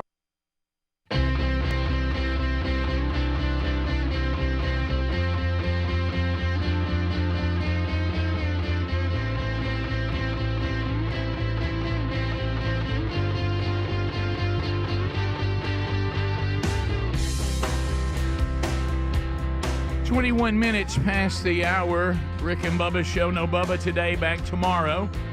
I say, let's stay. Hey, let's shout. So coming up this week, you will have Rick and Bubba replay coming up on Friday. An old show will be played back. Everybody off. Bubba and Betty celebrating their anniversary also coming up. I'll be on the road, so we realized that one was going to be difficult when you start trying to put everything together. So quickly, I will hit those, and we'll talk about those as the week goes on. So Thursday night, I'll be in Pensacola, Florida, there at the Bay Center. Got the honor. I look so forward to hanging out with Hank Parker. It's Sportsman's Night Out. Now, a lot of times, 9 out of 10 things that we're associated with right now usually involve men's ministry. This one is for the whole family. Anybody who wants to come can come, and they're going to have all sorts of things in the outdoor world set up. I'm sure there's like an expo format and all that. Hank and I will be speaking. It's at the Pensacola Bay Center. The tickets are available through Ticketmaster, and if you don't have yours yet, you can still get them because it's a pretty big facility. So even though there's already thousands of people coming, there's still room for you. So that's coming up this Thursday night. Find those details at rickandbubba.com under upcoming events or burgessministries.com under events. And then this weekend, Defuniak Springs, Florida, First Baptist Church. So Saturday night, Rich Wingo and I will be there. It's kind of their version. This is when they kick off the season. I know on Sunday morning I'll get to speak at the church. They'll bring in all the high school teams and the coaches and stuff. But Friday night, Rich and I will be there from themanchurch.com talking to the men, and you can come, guys, if you want to be with us. Rich will speak, I'll speak, and then they are in our Impact curriculum, which is one of our 40-week curriculum, and they'll get back into that the following week, so you can plug in there, too, if you want to. Those details at themanchurch.com. The Sunday morning, of course, would be for anybody who wants to come, men, women, kids, and I'll be bringing the message there at First Baptist Church, Defuniak Springs on Sunday. So we also have 2 other man churches going on this week. If you want to find those, you can find those at themanchurch.com, and I'll hit those for you, too. We've got Brian Dawson going out this week and Lee Moore as well. So you can find all those at themanchurch.com. 2 other markets will be in. So it is an active week. So talking about, I've said this, and it's a new discovery, and I watched Helms dress this way for years, Speedy to some extent, and I found myself getting ready to go. It was last summer is when it happened, when everything changed. And I went in and I said, you know what, I've got an international flight to go meet Sherry in France, and I just need some comfortable clothes. And it was one of those things, anytime a husband, does not have, is not under the eyes of their wife watching every purchase they make, and why are you doing that? You need to go try that on. And so I was fully free to get whatever I wanted. And I began to realize, hey, these golf pants look really, really comfortable. It's almost like getting to wear sweats unofficially. Yes. Yeah. And then I started loving the material and even the shirts, and I'm like, you know what? It's another reason that golf's not a sport, because they play it business casual, but these things are extremely comfortable. And so I wore them, and then I fell in love with golf clothing. Well, I'm going to tell you, golf clothing made another step forward today. So another thing I like about it is what happened today. So I normally, I really try to get the trash up to the top of the road on Sunday before we go to bed, because I don't like keeping around in the dark trying to get the trash to the road. Right. And so anyway, is somebody saying I'm saying Defuniak wrong? Yeah. There's no foo? Defuniak. Is it Fune? Yes. Right. Defuniak. Defuniak. Oh my goodness! Now this is. You've been saying Defuniak. I don't know how to say it. I thought you were saying it right. Fune, not foo, is all they're saying. Fune? Yeah. Defuniak? Yeah. What kind of name is Defuniak anyway? I don't know. Defuniak. Yeah, I'll see y'all in Defuniak. Why is that worth texting? Yeah. I'm just glad that gospel group's not playing there. So anyway, because I got in a bunch of trouble. Get it right. And I got in a lot of trouble. My goodness, get it right. A lot of people, especially our seniors, really got upset with me. So sorry about that. Guys, I know that. We even said that. It became everybody making fun of me for not being able to say it right, and I realized that at the heart of that, people had died. And we tried. So we lost sight of that. So when we lost sight of that plane crash and everybody started making fun of me, that was not us trying to be uncaring about the family and everybody. It was them making fun of me, and that got away from us, and I apologize for that. Yeah. And I did not mean to say their name wrong. I made the mistake of trying to be kind and talk about something that I had no idea what I was talking about, which means one day I may be president. Do you know that I played in a golf tournament in Defuniak Springs one time? Yeah. And I don't know if y'all know, in golf, they have what they call a shotgun start. Yes. And they shoot at people? Well, what if they did? It's everybody goes to the same hole, and then to a different hole on the course. So you have groups that go out on all 18 holes, and then you start at the same time. Yeah. Okay. And I guess back in the day, but they didn't have horns and whatnot to start you, Okay, so they shot a shotgun to let everybody know, Makes sense. hey, we're starting. Yeah. That's the first and last time I've ever played in a golf tournament where they actually used a shotgun to send everybody off. I love it. Scared me to death. I did not know it was coming. I love it. Because I was expecting that they were going to do the horn thing to let everybody know. Well, or we were just all going to go at a particular time, and all of a sudden that shotgun went off and it scared everybody. And you know what you found out? That's what it's like to try to play golf in Chicago. No. So anyway, so I was I forgot yesterday. We came in, and I forgot to do the trash. So this morning I walk out, pitch black dark, and I go, oh no, I forgot the trash. It's trash day for us. So I go pushing them up the drive. My driveway goes up a little bit, not anything like a big steep, but it has a little bit of it up. And I'm pushing it up, and I'm in the pitch black dark. Please don't miss that, because for some reason Sherry will cut the floodlights off, and I'm like, I really wish you'd leave those on for nothing else, just leaving the next. So she cuts them off, going to bed, and so I'm in the dark, and I get up there where they're supposed to be, and the doggone sprinklers are on, and it hit me right in where it counts. Okay, okay. Matter of fact, I would have also missed a medal in the pole vault. Okay, I'm talking about and I feel that water. I'm like, you can't, and I just start laughing. I laughed so hard it scared somebody who was walking. Oh, because they thought some maniac was out there, and I was like, hey, I'm not just kind of wet, I'm real wet, and so I thought, I can't go in there and disturb the house. And also I realized, wait a minute, these are my golf pants. These things will dry before the show starts. Oh, yeah. They're already dry. Yes. They're already dry. I mean, I got hit hard, too. It laughs at water. I'm talking about if this was a pair of jeans or some khaki shorts, you got to go in and change. Jeans. As soon as I hit these golf pants, I said, these things will be dry before I get to work. Yeah. It'd take 3 hours for the jeans to yeah. So you know what? Another point for golf pants. Yeah. There you go. Hey, hit me hard, too. Really? Hit me hard. Rick scared you. What about when it first said, hey, now? Watch it. Well, I could hear it hitting. I'm an idiot because I could hear some of it hitting some of Sherry's plants, but for some reason I couldn't hear that one, and I thought, what's up here? And well, I found out there's one right up there by the trash can. I'll tell you that. I mean, hit me hard too. Don't picture a minor hit. We have a damaged. I'm awake now. We have a damaged can that they've told us, hey, after we get the garbage today, just leave it at the road. We're going to replace it. I wonder if that'll really happen. Nope, that ain't going to happen. Matter of fact, what's going to happen, not only will they not replace it, they'll damage the other one. We'll be back. More Rick and Bubba coming up right after this. Rick and Bubba, Rick and Bubba.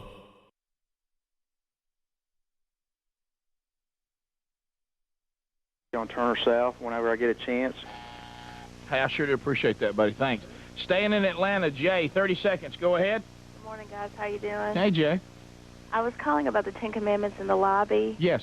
And I do think that they should probably pull that because we need to have that separation of church and state. I'm a Christian, but I know not everybody in Montgomery is. And I think probably he should put it in a public space, like a park or something like that. Time out. All right, Time out. We're gonna call a timeout on this one. Where do I usually press for timeout? I've even forgot. There it is. Hello. There it is. Hello? Yeah, we're gonna give you a timeout. Jay? Okay, yeah. You are you very young, Jay? Not very young, no. In your 20s? Yeah. Late 20s. Yeah, it's going to be interesting, all of this. You had mentioned the separation of church and state. Where in the Constitution is that? Well, I don't know that... You can just give me the line or article it's in. I'll go from there. I missed that. Well, where is it at?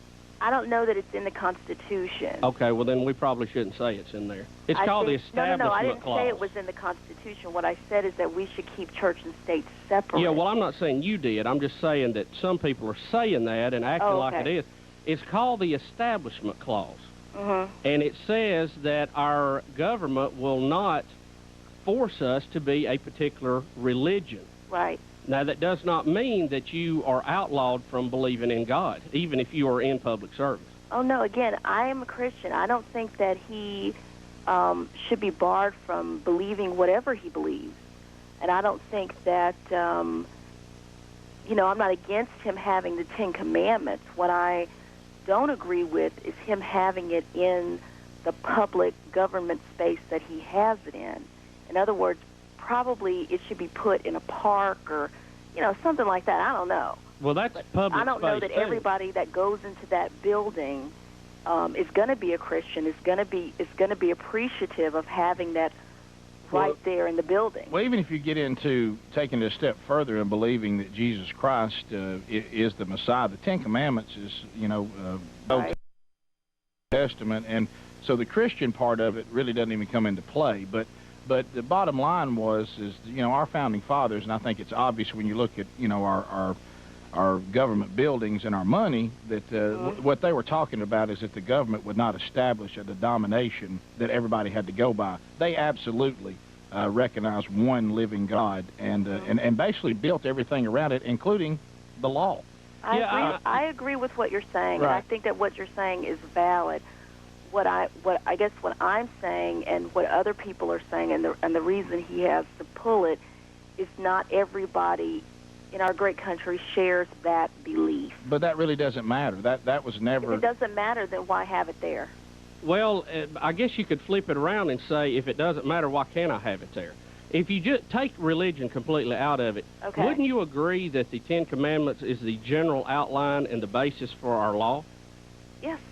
Okay. Then look at it as a historical figure then. Let me tell you this. I hope that I will be tried by somebody who adheres to the Ten Commandments, because that means they're going to judge me fairly. I think that all of us would agree with that, guys. Yeah. I mean, I definitely... What I'm saying is what horrible evil are those Ten Commandments doing? It's not. No. It's not. But if he had a picture of, let's say, Castro up there, right, will we be having this talk? Well, Castro... our law is not based on Castro. Right, I don't follow that comparison. Could we say that that's freedom of speech? Well, it's not a freedom of speech issue, really. Of course it is. No, I don't think it is. I think it is a basis for our law, where it came from. I think it's an outline of that. I think that you could put a spin on any of that. He could easily say that a picture of Castro is freedom of speech, freedom of press, base laws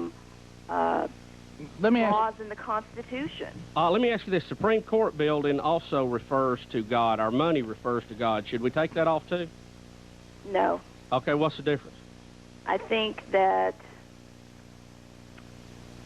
I mean, we got to be consistent on this. Yeah, right. We either need to completely banish even saying the word God from our country, or then people who are Christians or believers, or who... If you want to look at it from historic, I mean, there's several ways to look at it. I mean, you're forcing people that might not believe in God to carry around money with "In God We Trust," basically saying our whole carry around the money. They can give it to me. Yeah, well, see, you got to be consistent. If you're ready, if you're willing to make that stand, then you need to be consistent with it.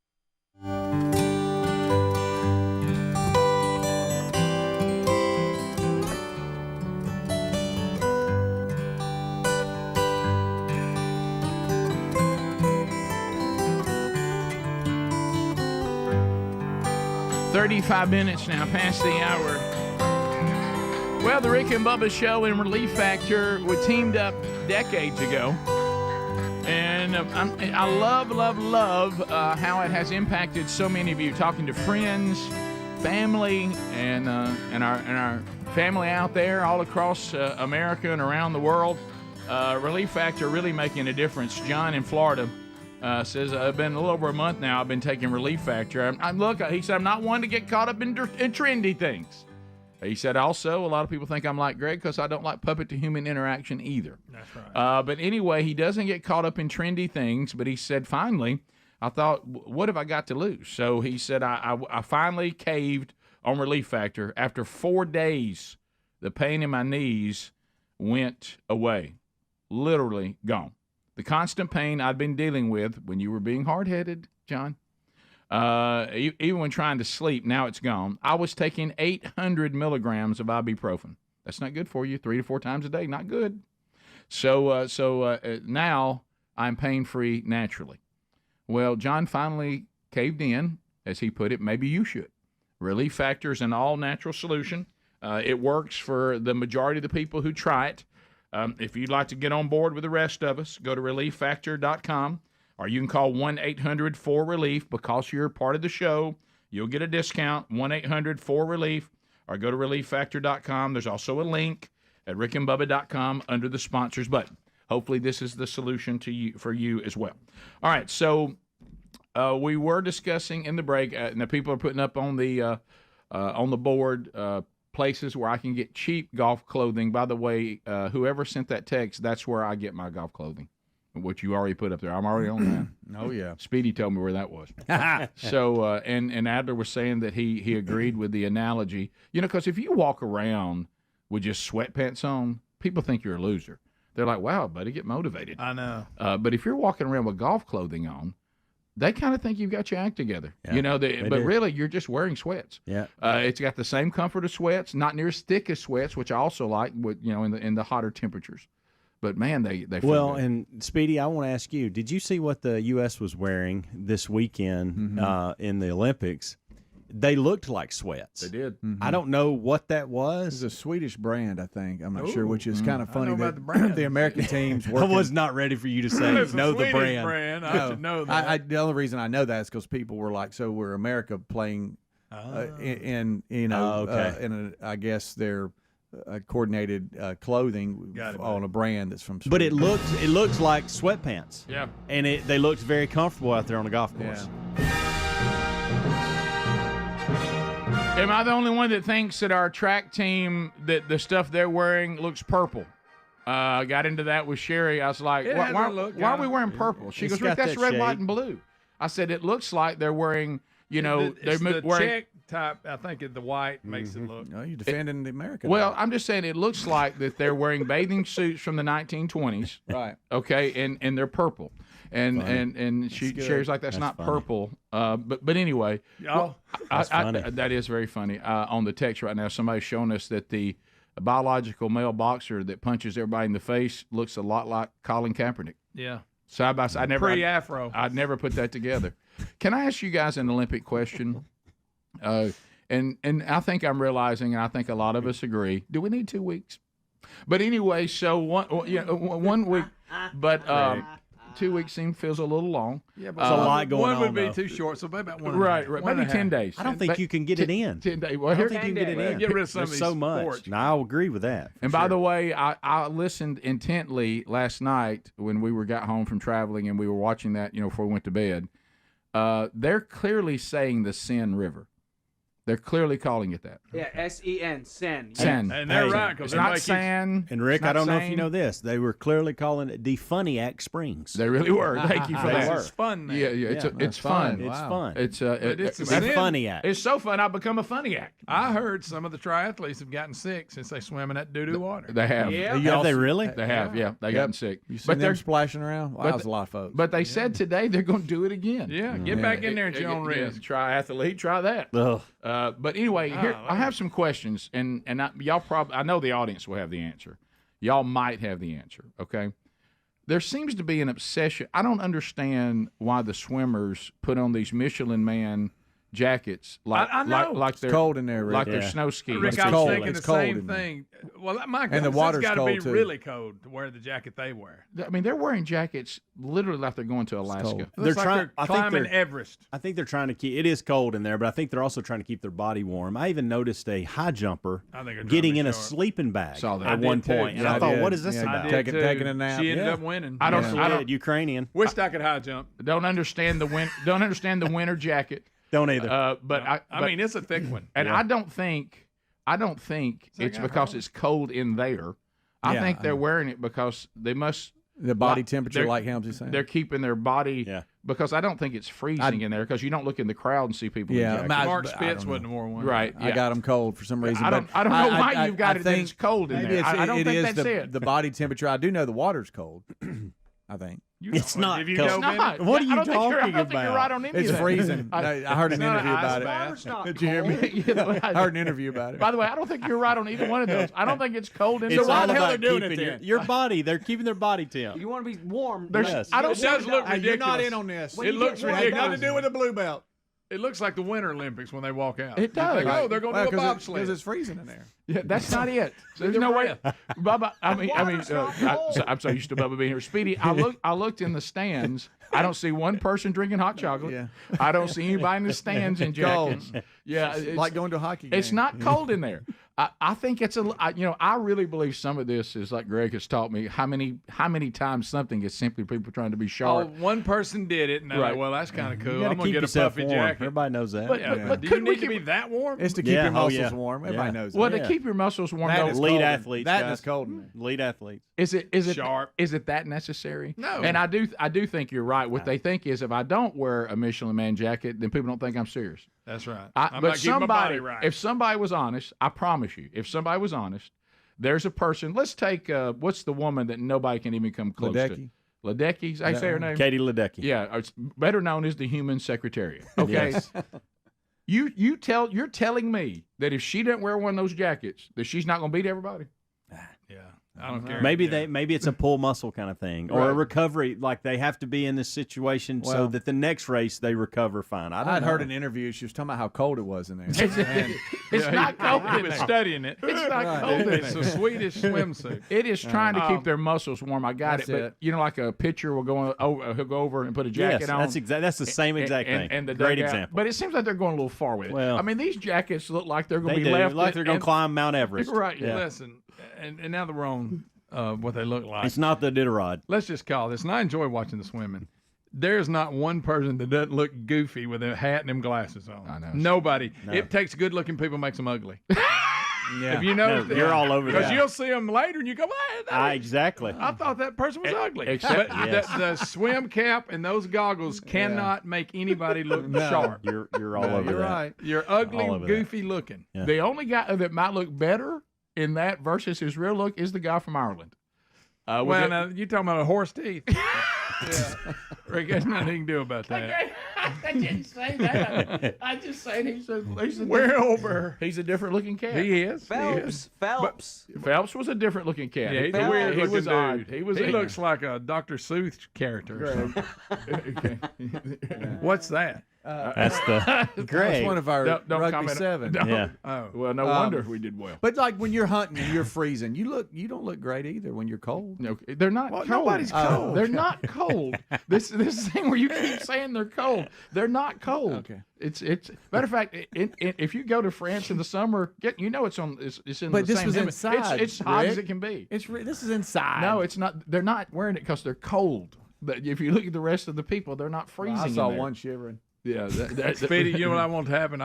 Two birds with one stone. I want you to get one of them puffy jackets and then put a swim cap and goggles on. I want to see the whole look on you. What about that? And the cardio they've been doing. It's They cold can in here, hardly, actually. They can hardly catch their breath. I mean, they're and that'll make you look good too. That's what I'm saying. Yeah.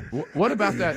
What about the camera's looking. You can't breathe. Asking you You got questions. that stupid hat on. I know. And you're trying to breathe. Not one, but two. Yes, We you're got trying two. to breathe. We got two of them. Cold and can't breathe. Wow. You know who could answer a lot of these questions for us is Chris Wood. Yes, That's he could. true. Olympic reporter. Why Chris we Wood. haven't reached out to Chris We this need year. to reach out to him. I I actually, see him a lot, y'all. We zoomed him there one year, remember? Yeah. he's so knowledgeable, always. Yeah. I texted him. I go, hey man, have you been watching the Olympics? Hockey expert. He said, the hockey expert. Oh, Yes. you know nothing. I asked him, have you been watching the Olympics? And he said a little bit. And I said, perfect. Yeah, exactly. That's basically the way he was always. Perfect. Don't forget the time he had the background of the moon. Oh, and I said, "Hey, Chris, where you at the moon?" He goes, "No, it's just a background." By the way, Okay, I just looked on the text option, and somebody accidentally texted us, and it was for their wife, and they don't really know here. Good morning, pumpkin noodles. I hope you have the best Monday. On your way home this evening, please pick up Sloppy Joe mix and a 12-pack. Thanks, babe. Thanks, babe. Sloppy Joe and a 12-pack. It's tough to text when your fingers are cold. They're not cold. Rick and Bubba. And you have to get up there and swear to tell the truth. Well, that And you put know, your where- hand where on does the that- Bible. Where does that come from? That comes from the Ten Commandments. You know, I you'll think, go if you you know, were in a I think courtroom that the today, thing- they would make you put your hand on the Bible, I think that which the means they thing we're think the having Bible here- stands for something. I think that what we're having here is a good, open discussion Right. about it. And that's you what's guys going on. obviously have, you know, a strong opinion, as well do I. You know, it's not that I'm not a Christian, don't believe in God, don't believe in Christ. Mhm. I just don't know that it's that building is the right place to have. You know, a valid argument, and, you know, it's being discussed. I think it's good for democracy. Sure. Exactly. No doubt. There just comes a line personally where I'm going to say, you know, I have beliefs, and I think God's teachings on this is very clear. His message is very clear.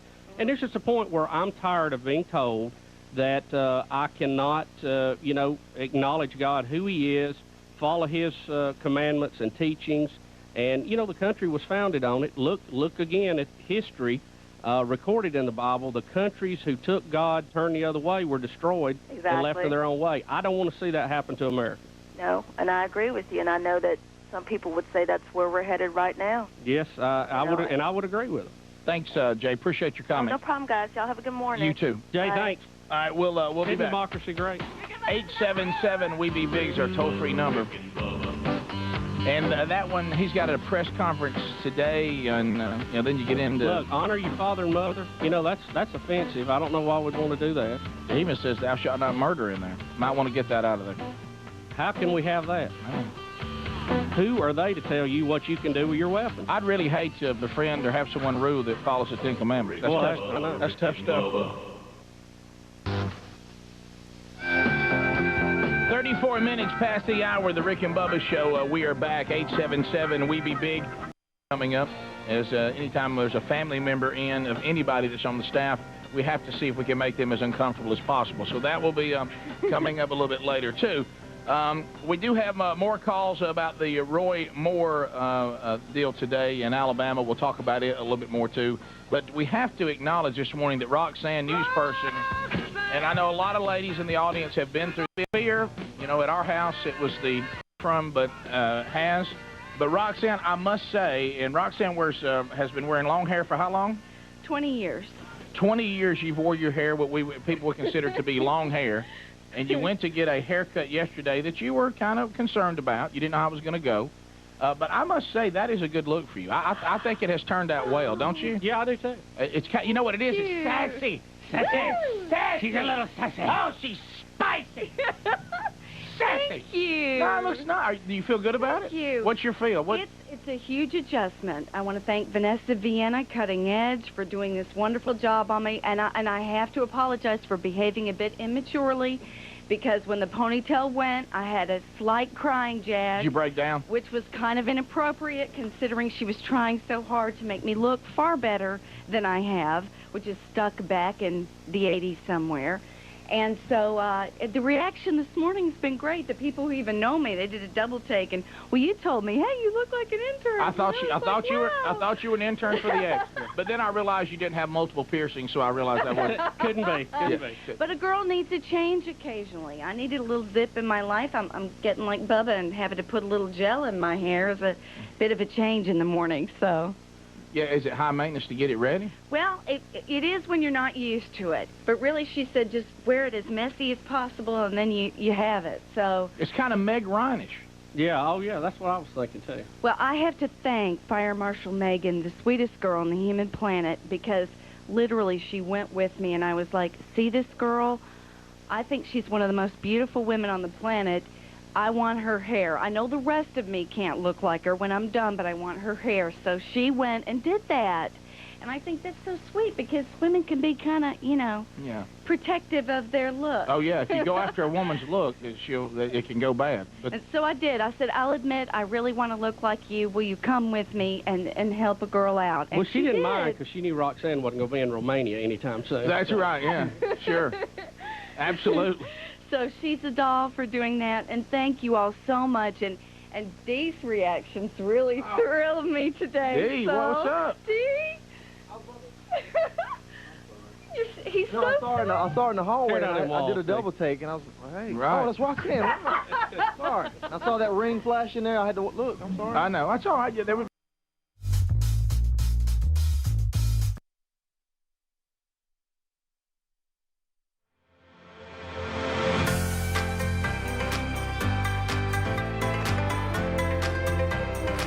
Here we go, 9 minutes to the top of the hour. Somebody say, hey. So we're continuing talking Olympics. Span, next segment will update us on Hurricane Debbie, which is making landfall, and we'll get you the latest track on that.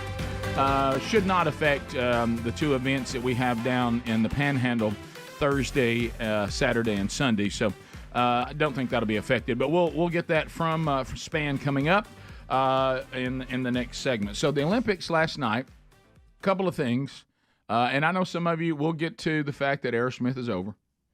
That's later. We got a lot to discuss. They've overstayed their welcome.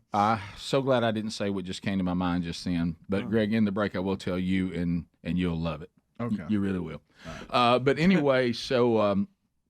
Speedy's established that everybody needs a jacket because it's cold and freezing. Some reason at all the venues it's freezing. And he just told me too that track and field, some of them a little nippy. Hey, I'll tell you what. I can tell you one thing: it's not cold. Well, yeah. Well, that's what I was going to say. If you want to solve that riddle, get the pole vaulter to go inside the swimming area and see what happens. There it is. The same result. By the way, Speedy just checked the temperature in the water, 82 degrees.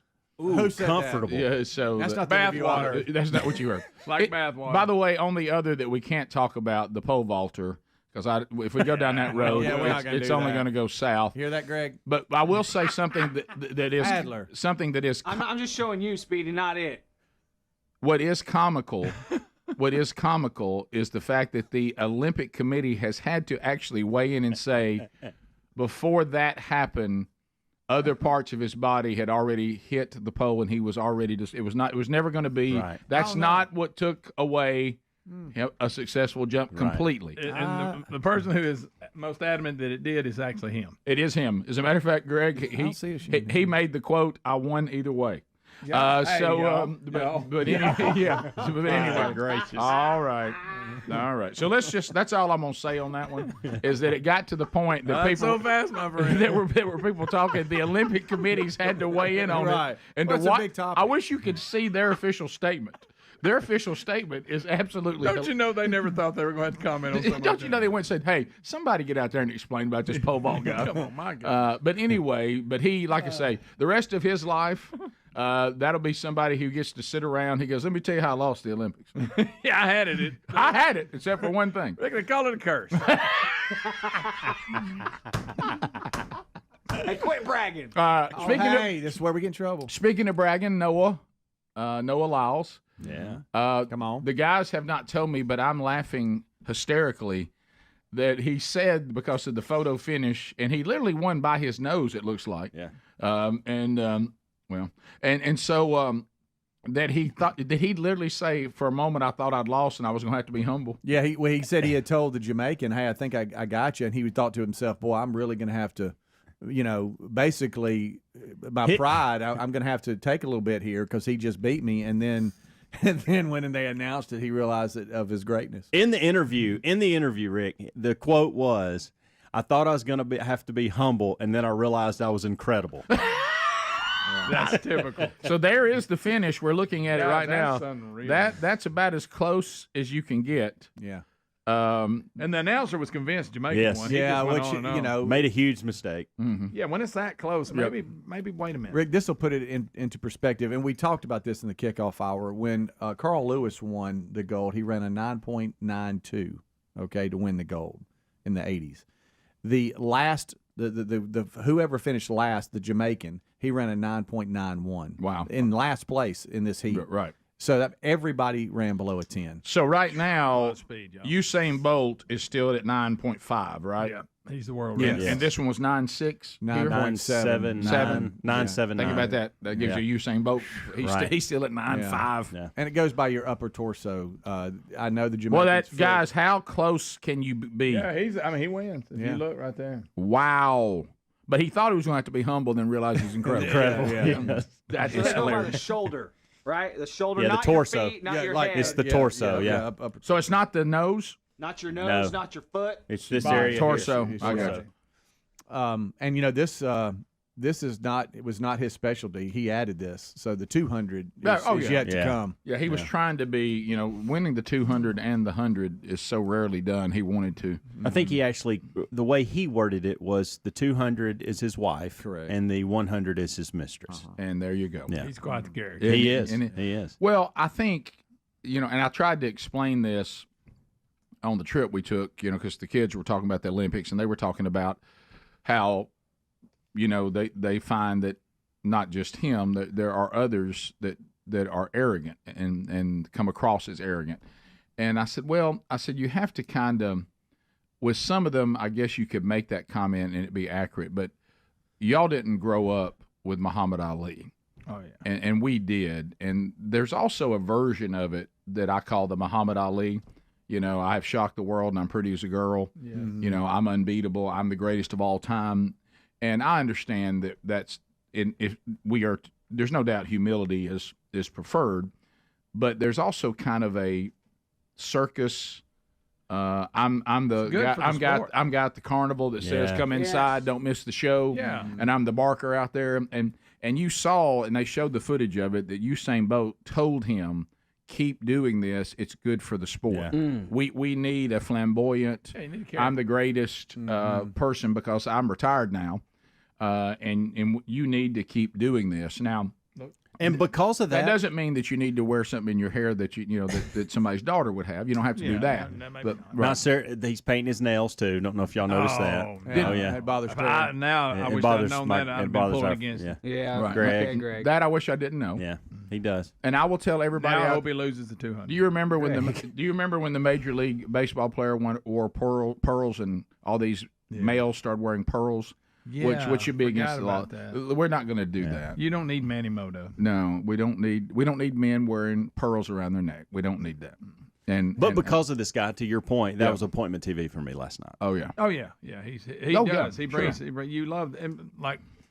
Bolt was kind of like that, but also his ability was just so ridiculous. You talking about 9.5? Yeah. And if you watch the documentary Sprint, you learn of this Kearney guy too from Texas. Yep. Yeah. And he didn't he didn't have such a good all-world championships, and it kind of shows that. The fact that he just finished third in this is remarkable as well. It is. And he was so close to winning it too.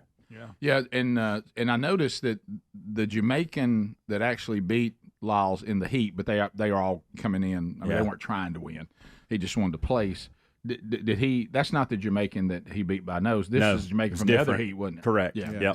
Okay. He was in that race, but he won the other heat. Yes. Too, yeah. Boy, Seville, I think was his name. A lot of fast folks out there. Yes. A lot of fast folks. Look at this from Beijing in 2008 with Bolt. Usain Bolt. Yeah. He's slowing down. He's just like trotting on in, and he's way ahead. And look at the time. And 9.5. trotting in. Wow.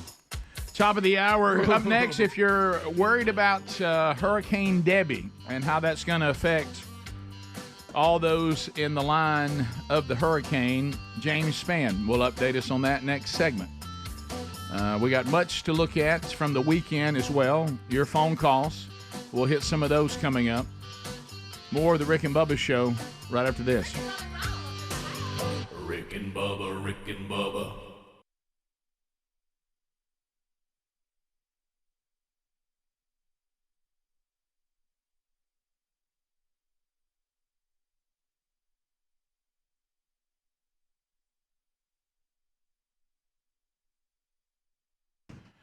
Been a huge response to MD Hearing.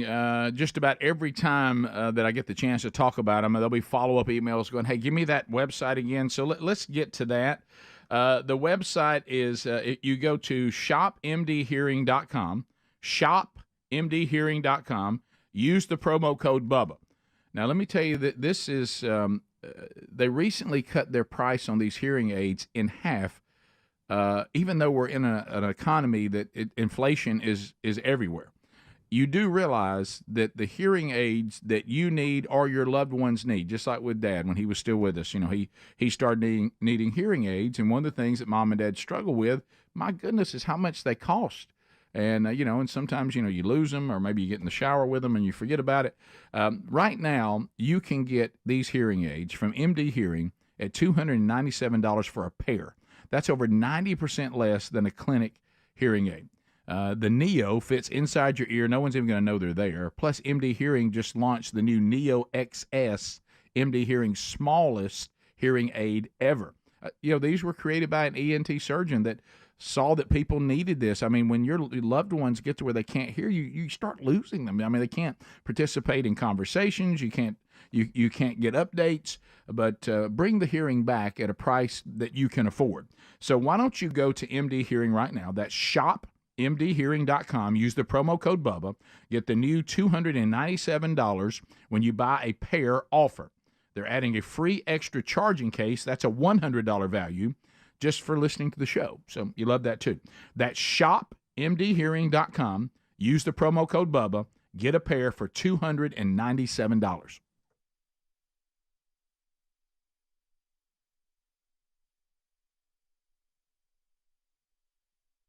There was one inappropriate look this morning, but what did Don fired up about it? Your husband? Well, the thing is, I didn't tell Don, and the girl that cut my hair is a dear, dear friend of his. I mean, they go way, way back. I did not tell him I was going to do this.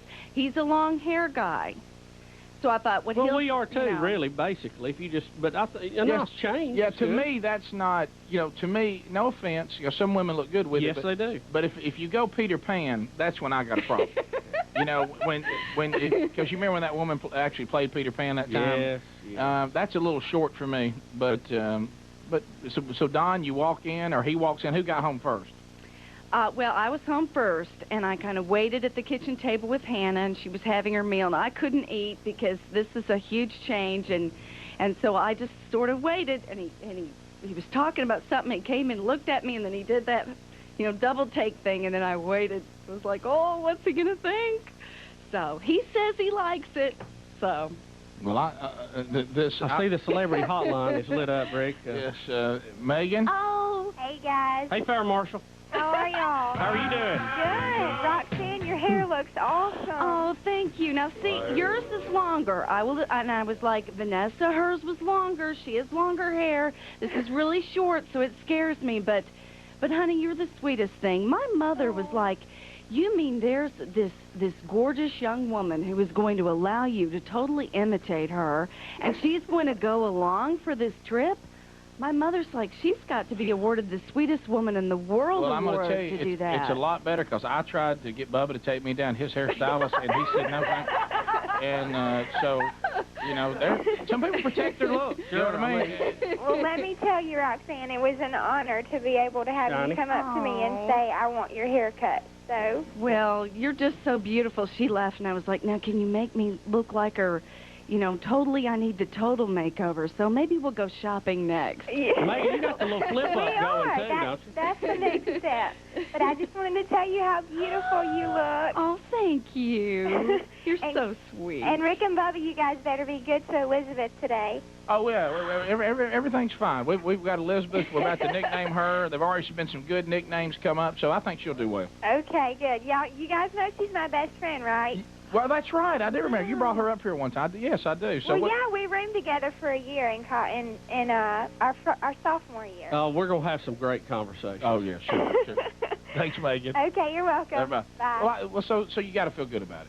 And I feel better now. Yeah, you'll have to roll through probably. You know how it always is. You sit there, you get excited, you get a few good emails, and there's always that mean person that tears you apart. You know, they'll be, so don't pay attention to that. I'm not going Surely, to. if your husband likes it, that's really all that matters. Right. You know, and everybody here, we think it looks nice and it's cool, and so you're good. I'm gonna tell you, when Sherry got hers changed, I didn't think I would like it, and then I was shocked at how good she looked, and then then easy. All right, it's time for a break. I need to call. I got to call the house. But so you know what I like to use as a barometer. What would Kurt Jarvis say? You know what I mean? Yeah. So because he doesn't mind that you're married. He'll go ahead and compliment your wife anyway, right, Speedy? I mean, but I tell you, between him and Dunaway. Oh, I know. Get a pretty good read. Thanks. Thank you, guys. All right, we'll be back. 877 We Be Big's the number. Mark Prater will join us next. Rick and Bubba, Rick and Bubba.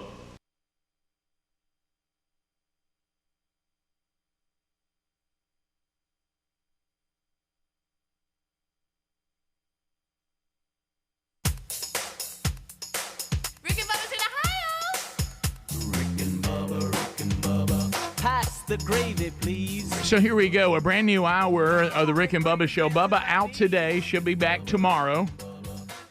Hurricane Debbie is making landfall or about to. Let's get the span. He's a man with a Mayweather plan. He's a mighty James Span. He's a mighty good weatherman. He's the man Rick and Bubba's biggest fan. He's a Mayweather man. He's a mighty James Span. Is it a hurricane? It was a Cat 1. Was it a hurricane? Hurricane. Okay, all right, let's go. I'm going to say, here we go. About to say.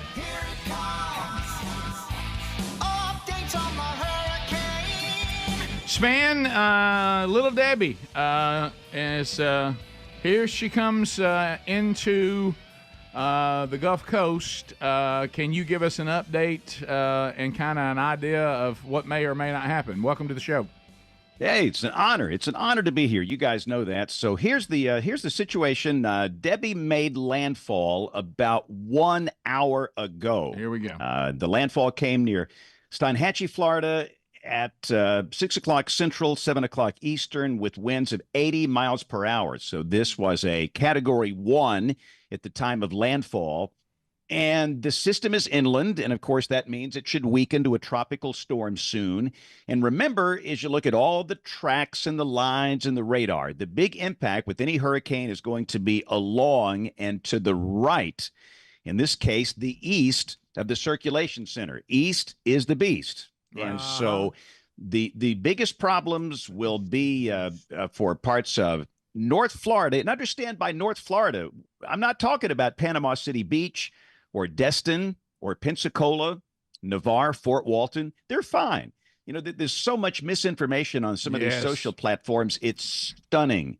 Yes. There was some nitwit jabroni on TikTok yesterday telling people in Panama City to evacuate now. No. Evacuate now. This will be a major Category 4 or 5 hurricane. Get out now. The government's lying to you. And people believe this. They believe it. They follow these people. They share it. Come on. It's with a religious type zeal. It's the most bizarre thing you'll ever see. But again, back on track here, Panama City is fine. And really, Cape Sandblast, St. George Island, fine. They're on the good west side of the system, an offshore flow.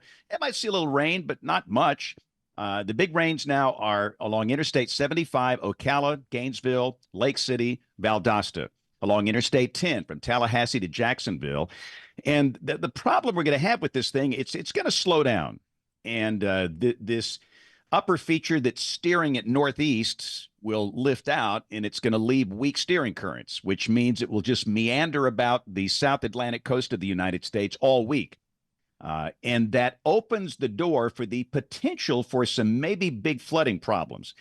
And the current thinking is that the heavier rains will be in that zone from Savannah to Hilton Head to Charleston up to Myrtle Beach. And average amounts in that zone, 7 to 14 inches. Some spots may be getting over 15 inches. And that's not good. Any type of slow-moving tropical system, even a depression, can be bad. So we think the main impact here will be the potential for heavy rain and flooding for coastal Georgia, coastal South Carolina, up into parts of North Carolina in coming days.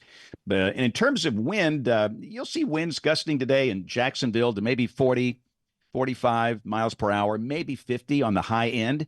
Up in Savannah, they'll see winds, again, 40, 45 miles an hour. And typically that doesn't create a lot of problems. Could it bring down a tree? Yes, especially when the ground is saturated. But again, breezy, windy, a lot of rain. The main concern will be flooding. Yeah. And again, the main concern from Savannah back up to Charleston. And if you guys have ever been in Charleston when it floods, it's not fun. Not good. It's another one of those cities built in a bowl. Yeah, pretty much so. Yeah. So, but they've dealt with these before. This is nothing new. Hopefully they've got their plans in place for this. But yeah, just a whole lot of rain. And if you're in Alabama or Tennessee or Mississippi or the Florida Panhandle, nothing. What's going to happen? Those states will be on the dry west side. This flow coming in from the north in places like Nashville, Birmingham, Mobile, Jackson, Memphis, that they could easily go at least a week without a single drop of rain, not even an afternoon storm. So it's feast or famine with the rain here. I'm so glad you said that, even though no one will listen because of all this stuff. I'll be speaking at an event Thursday night in Pensacola, and then another one this weekend near Panama City and the Funiac Springs. And they have already people, hey man, what's going to happen with these events? And I'm like, nothing. I said, we're not even going to be affected by this. So and then we got people today on the text option. Ask James about Panama City. Should we still go? And I'm just like, guys, it has nothing to do. The Panhandle, as you just said, and I know you've already said it twice. Just say it again. I mean, it's going east. Flooding is the main problem. It was a Category 1. It'll be a tropical storm, and by Thursday, this thing's going to be up into the Carolinas. So please listen to James. Are y'all listening? Please listen. I mean, because I can't believe what you said about this TikTok person. I mean, there's so much misinformation out there right now. I understand. I find myself sometimes going, wait a minute, was this right? I mean, it's hard to discern, but James has just told you the track, and believe it or not, he's not working with the government. And Uncle Joe's extreme weather and crypto page on TikTok is not a good source of information. I'll just put it that way. Now, when he's got no weather to talk about, he's talking about crypto, and he's got a problem with that because it looks like we have a major. I don't know if you look at the financial news. The global markets are collapsing this morning. There's nothing good about that. No, it's not good. Not good at all. Yeah. Well, no, But anyway, look, so list what Rick said is absolutely true. The main concern, again, Savannah, Hilton Head, Charleston, rain and flooding. To the east, you're fine. Panama City, fine. Pensacola, Navarre, Fort Walton Beach, Gulf Shores, Fort Morgan, Orange Beach. You're fine. It's going to be a beautiful week. Everything is just going to be fine. And we should mention, fellas, there is one more out there, a little wave. And this is down in the Windward Islands, and this will be coming across the Caribbean. Mm-hmm. And right now, the chance of this thing developing is only at 30%. Okay. And there's a lot of dry, dusty air from the African deserts down there. And if by chance anything happens to form down there, this will most likely wind up in Mexico. This is going to be a low latitude type system. So we just don't see any additional problems for the Gulf of Mexico, at least for the next 7 days. And again, once we get this thing out of here, things look awfully quiet. For a lot of people listening to us, you're going to be dry for a while. In fact, the first half of August is looking awfully dry out here. Well, that's good. And, of course, I saw the doomsday stuff, too. And certainly, Debbie, can be a problem. And as you said, the main problem, flooding. But I already told the people, because of you helping us over the years, they're screaming historic, all this stuff, and end of time, massive historical storm. And frankly, we've had storms, and they can be problematic, especially the flooding. But it's hurricane season, and we've had this many times before. Yeah, I've seen the same thing, and this is on some of these network platforms. I know. This is unprecedented. No, it's not. It's a Category 1 hurricane, and yeah, listen. If you were in Tampa yesterday, it was nasty. Yeah, with soaking rain and terrible. wind and a couple of tornado warnings, it was nasty. And if you're in Jacksonville, this is not going to be a fun day today. But this is nothing new. And also, I should mention here, this thing came in, fellas, at a pretty good place. That zone, that Big Bend region. This is kind of between Indian Pass and Tampa Bay.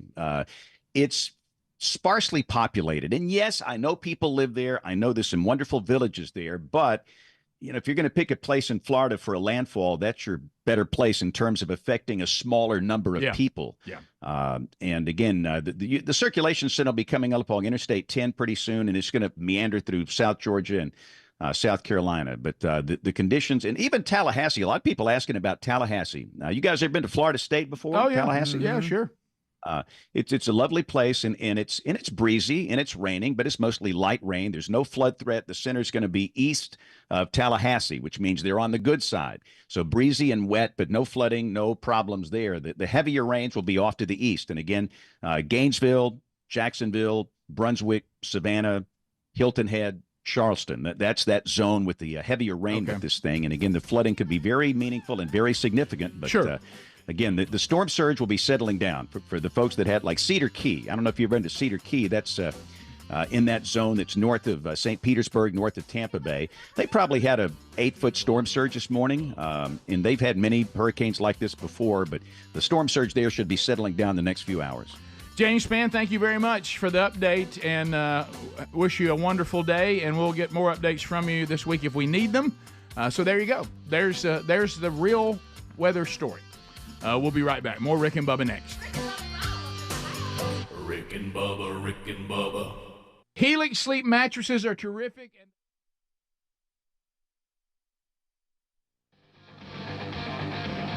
7.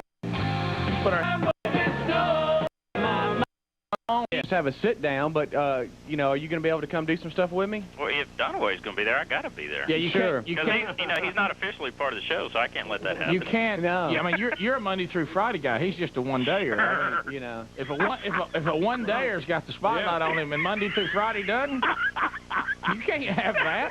There's no way. But no, I'm gonna come by there and like I did last year, and just come out and visit a couple times. That'll be it. Well, it's funny because Kurt Jarvis called, and Greg Burgess has hired him as his bass tech this year. Of course, Kurt didn't know anything about the bass guitar, so that'll be interesting.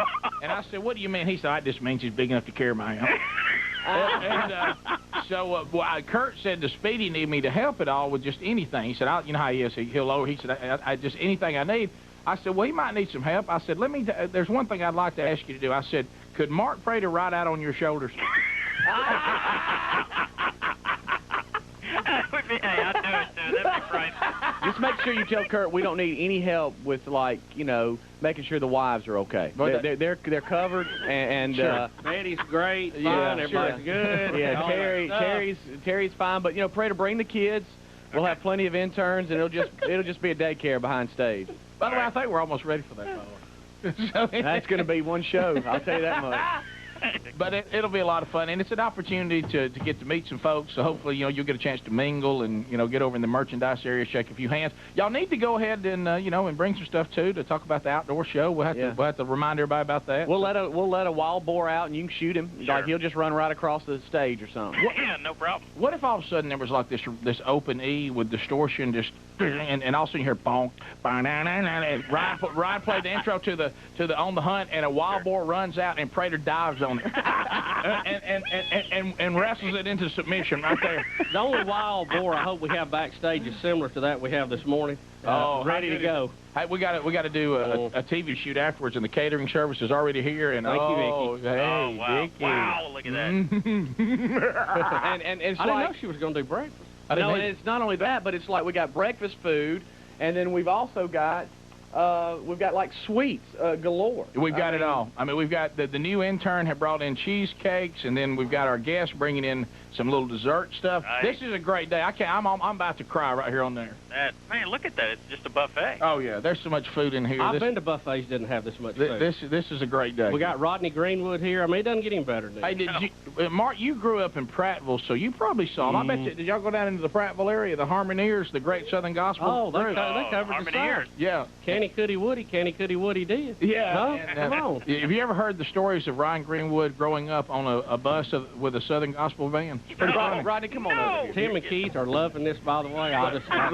Look, Turn yourself up right here. How about little Ryan on the tour bus? And he said so many times his mom and back can go sit on the bus and behave because he couldn't behave at the church.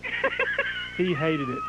Did he? He hated it. He hated it. I mean, he's listening to Poison, and y'all are taking him on the Southern Gospel tour. He thought that was poison.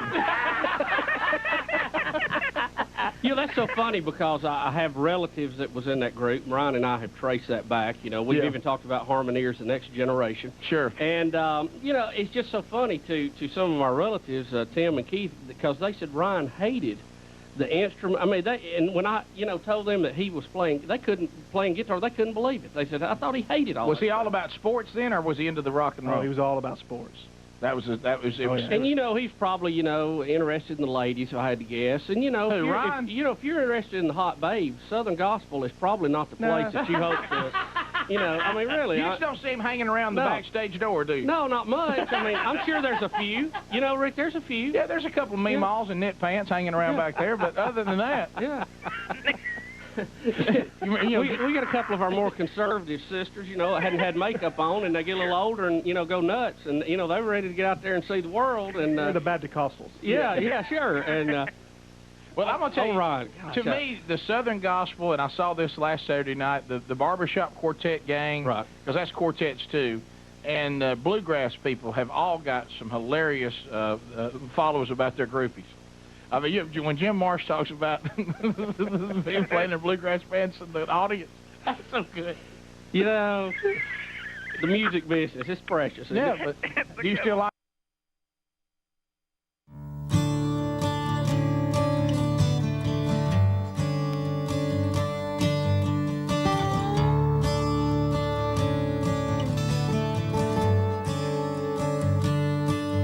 It is 21 minutes now past the hour. Thank you for being with us today.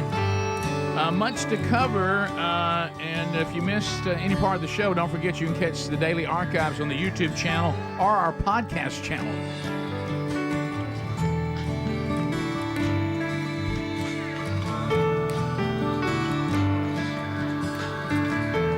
Well, over the weekend, the word came down, Aerosmith is over.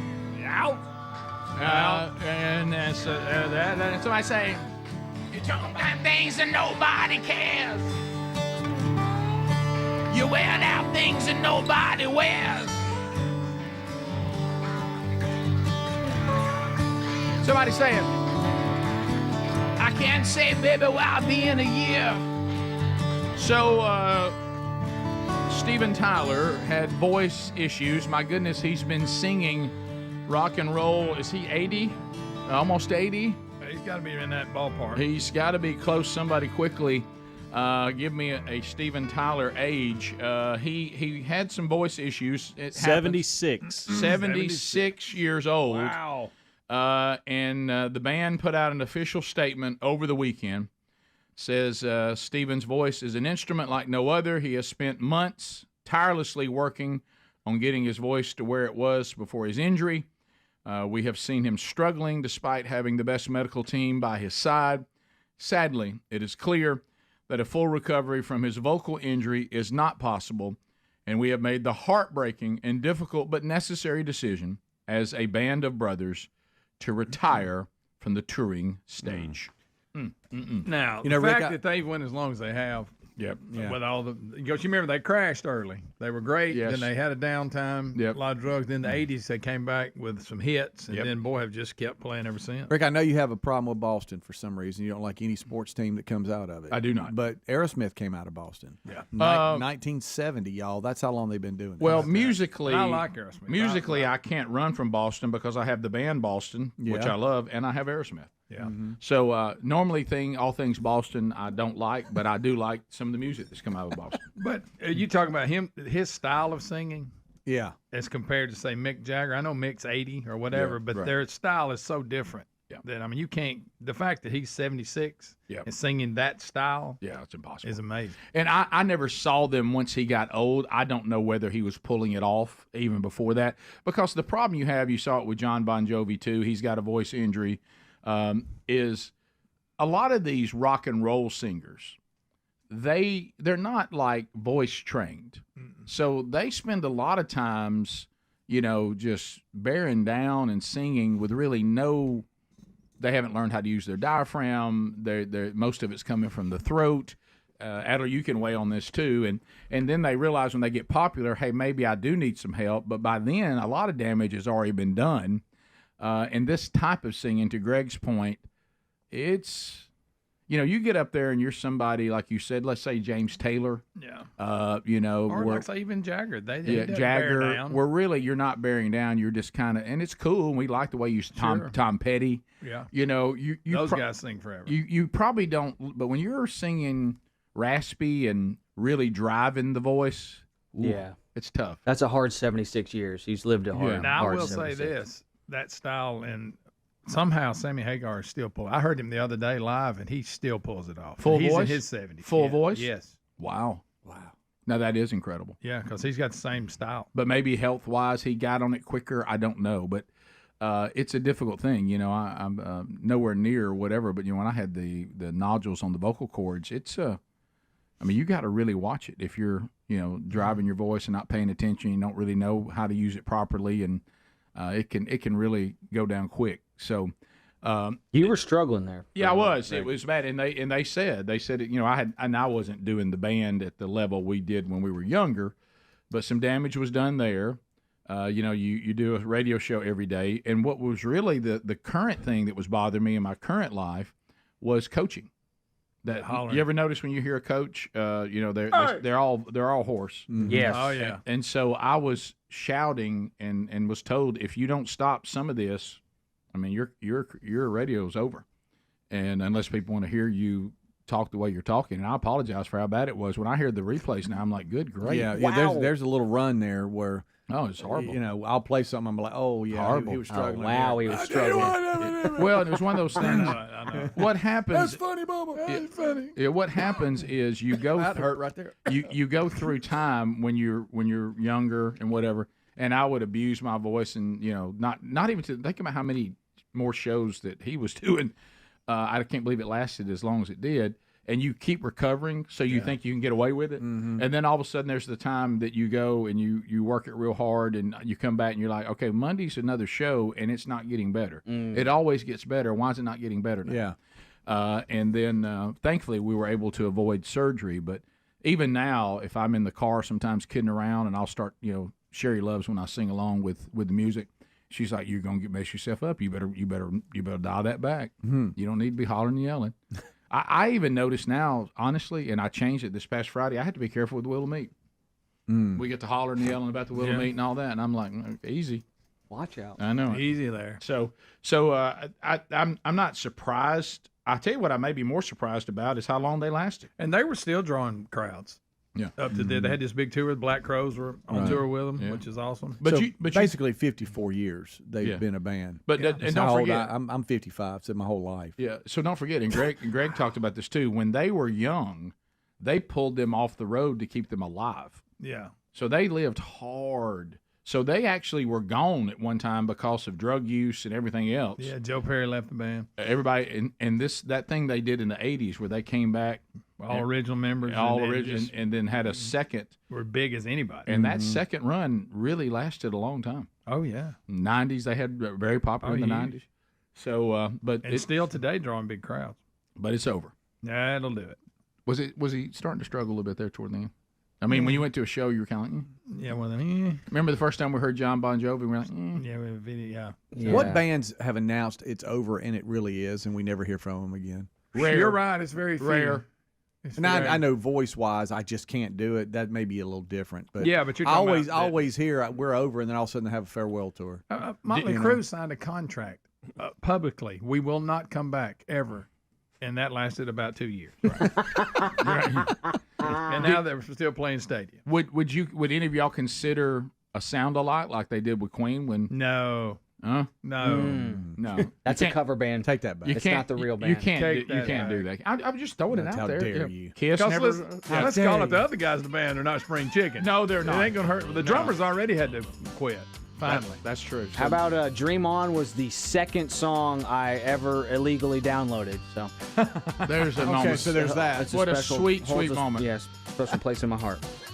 Bottom of the hour, we'll be back. We'll talk about the trip to New Hampshire this past weekend. More Rick and Bubba coming up. Rick and Bubba, Rick and Bubba. rock the Southern You gospel? sing? Oh, I love Southern gospel. Yeah, I was hoping I'd be asked to sing at Fat Fest, but it's never happened. Of course, I didn't get to go on the Richard Petty driving experience either. Sure. But gosh, you realize that Ryan Greenwood, your brother? I mean, my brother was there. Yeah, thanks. My cousin was there. Yeah. I mean, you got put on the road on that one. How'd that happen? I'm not sure. Any bitterness? A little bit, yeah. I'm just being honest, okay? Yeah, well, sure. You might as well. You sang. Actually, there's a lot of bitterness to it. Now, how much younger are you than Ryan? Younger, yeah, right. That's good. And we've got to talk about this Miami obsession. Did it start as a young kid? Or? Oh, it's ridiculous. Well, so you live with it. It ain't a comedy bit to you. No, it's you not. live with it. See, can I tell you, Prater? You see him, he got serious. Oh, man. I'm glad you said that. Prater, can I tell you this? To Ryan's family, that is not funny. Yeah, they don't find humor in it like we do. Look, the early days of Ryan and I like hanging out and starting to play together. His dad came by my house one night, and I was going to have some fun with it, and I brought it up, and his dad got angry. He says, "It's most ridiculous," and he starts going into these speeches. Look, he's not even smiling. He's like, "I tell you what, he's going to find himself by himself one day because of it," and all this kind of stuff. Hey, Prater, forecast pretty summerish for everybody? Yeah, we're about to get back to a routine for August, and should be okay. All right, buddy. Thanks, and we'll talk to you again tomorrow. All right, guys. See you. We'll be back more with the life inside the Greenwoods. Bubba, Rick and Bubba. Parent, affiliated, or related entities, agents, or employees. Rick and Bubba, Rick and Bubba.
This is the Rick and Bubba Show. Watch more at blazetv.com/Rick and Bubba.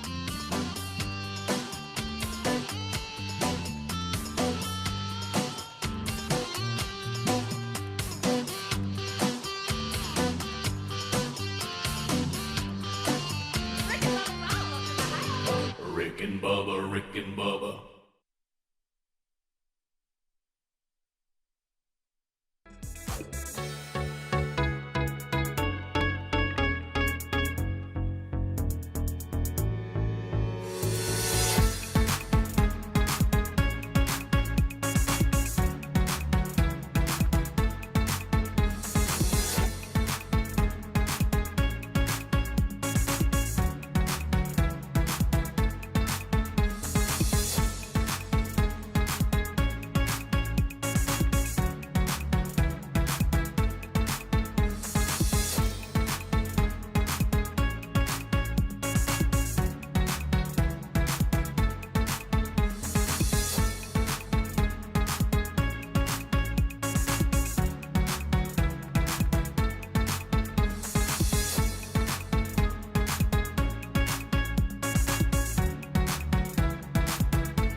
right, we're back. 35 minutes past the hour. All right, so let's talk about AMAC, Association of Mature Americans. Boy, have you responded, Rick and Bubba audience.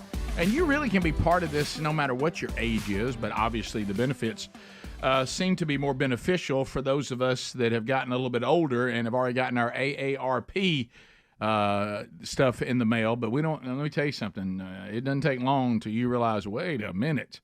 I don't want to be with an organization that probably thinks in November that Kamala Harris would be the right answer. I can't. How can you tell?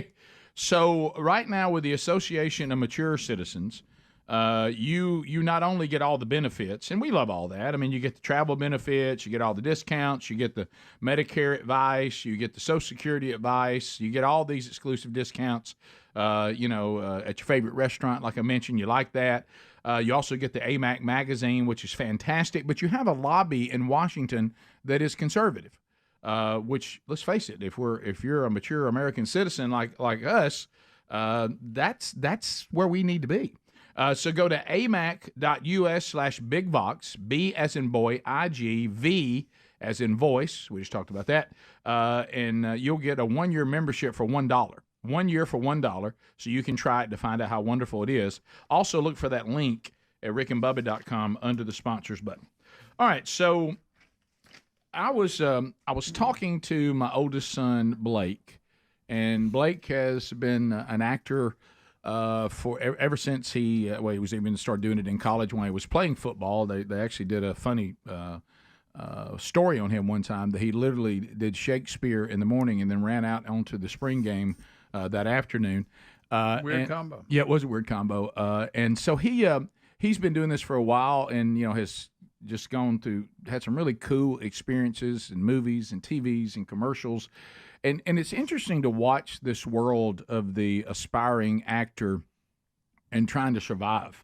The pandemic was devastating. I mean, devastating. And of course, he's still getting back on his feet from that. But I mean, our life with him will be like sitting down talking to him. He'll go, well, I read for a part for Law and Order. Okay, good. Let us know how that turns out. I'm in that, FX Hernandez coming out in September, so I'm in the first 4 episodes of that on FX. What is it called?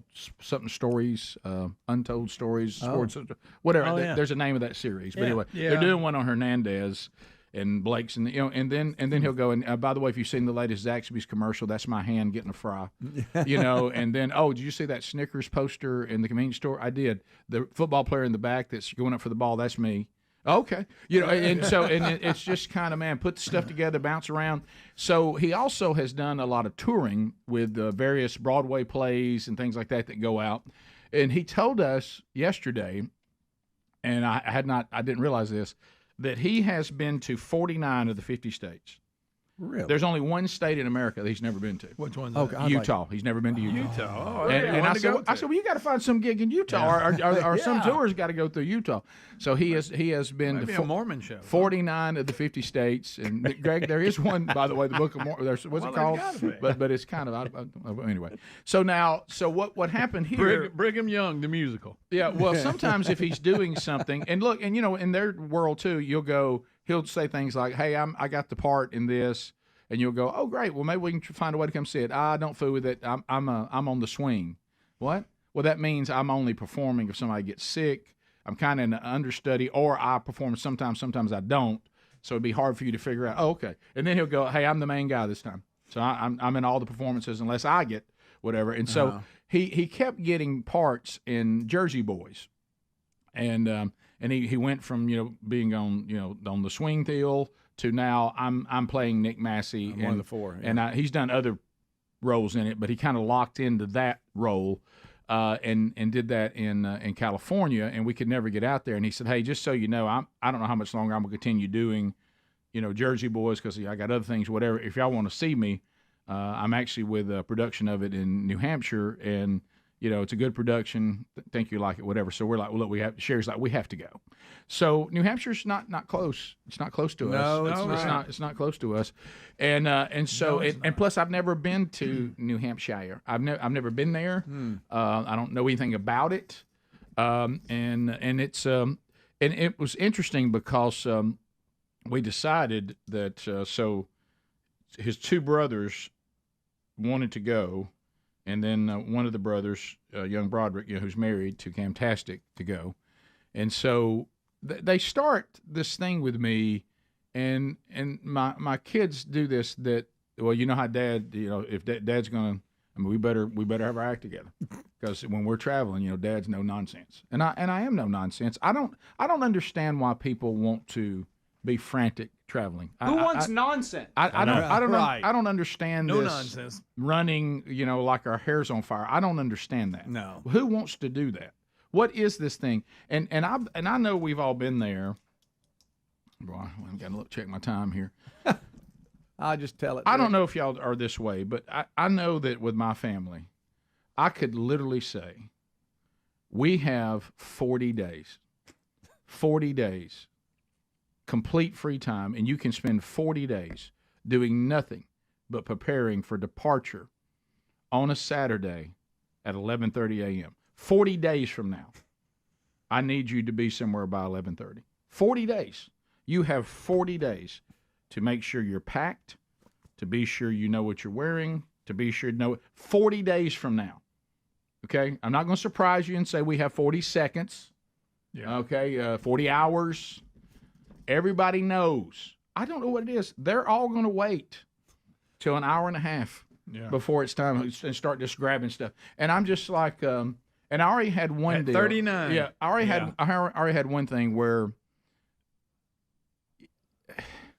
So Blake has currently been using a suitcase that apparently we let him borrow, and so Sherry says, when we're going, I'm going to swap that suitcase. I've got him a new one, and we're going to swap and get that suitcase back. Why do we want that suitcase? Why don't we just keep this one, and then we're not traveling with an empty suitcase? Well, we have room for it. Try this again. He has an old one. It probably matches, Rick. That's been whatever, and now we've got a new one. Why don't we just keep the new one, and now we've replaced it? I just said that in my headphones, and it sounded like, well, that one has some stickers on it of all the places we've been, or some luggage tags, and those are good keepsakes, right? Couldn't we just get those? Okay, tell him to go into his dressing room or wherever that suitcase is, bring us the luggage tags. Well, no, I want that suitcase too, but we could just get the tag. So we're lugging a suitcase that we don't even need. And then, of course, you hear in the background the sons, oh, Mom, this kind of stuff drives Dad crazy. And like then and from the background, Dad's going to ask how we're going to swap it. I said, yeah, right. So tell me how the swapping goes on this. You can carry. Then in the background, you hear the sons, oh, boy.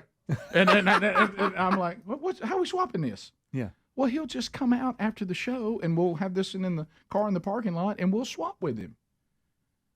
And then I said, there's no scenario. Aren't we meeting here for dinner? No scenario that I've got a suitcase by me at the dinner table. And she goes, nobody's asked you to do that. Mm-hmm. This kind of stuff he worries about, Mom. And he goes, matter of fact, he can't believe we're not going to have time to get settled. What is this settled thing Dad talks about? I'd like for us to get settled. Is that a crime for me to say I'd like for us to get settled? I always say, what time are we leaving, Dad? Leaving 11:30 so we can get on the ground and get settled. I like to know where my room is. Why you want to be running? I want to. I don't. Do people like running? Does people like being frantic? Is frantic fun? I don't find frantic to be fun. I find it to be a little stressful. Dad's going to factor in when we're going to get settled. And I said I like to get settled. Is that a crime for me to want to be settled? Short settle. Let's get on the ground. I don't like this where we're diving out of the plane and trying to, oh my gosh, jump in the car. Grab your stuff. Well, oh my gosh, we're not going to make it. Who enjoys that? Who's got the empty suitcase? Be sure and bring it. Get ready, Mom. He's going to talk about unexpected things. Yeah, that's right. We don't know how the traffic is. You ever been to New Hampshire? I ain't never been there. Got to allow. Do we even know where we're going? Anybody know where the restaurant is? Raise your hand if you've been to New Hampshire. And, of course, no hands go up. I said, no, none of us have been there. And we're just acting like we're New Hampshire experts. I guess we can just wait to the last minute. No problem. Let's take some other stuff. Let's just get other stuff we don't need. So let's throw let's take some hunting stuff just in case. Yeah. And I don't know why we can't just get the tags and we just keep the new suitcase. And then at the end of it is, you know what you do when it comes to your wife? That's not what I want to do. All right. Then. I want that suitcase back, and I want to give him the new one. He needs a new one, and that one is one we've had, and I want it back. No. So I had an empty suitcase and traveling right there with him. Then I had to find some way to make that work, and it owned everybody. So when the guy who was helping us with our luggage when we landed, he didn't know that it was empty. I went over and picked it up over my head and started walking with it. He was looking at me. I said, "Yeah, I've been working out a little bit." I got that, son. I'll tell you more about never been to New Hampshire right after this. Rick and Bubba, Rick and Bubba.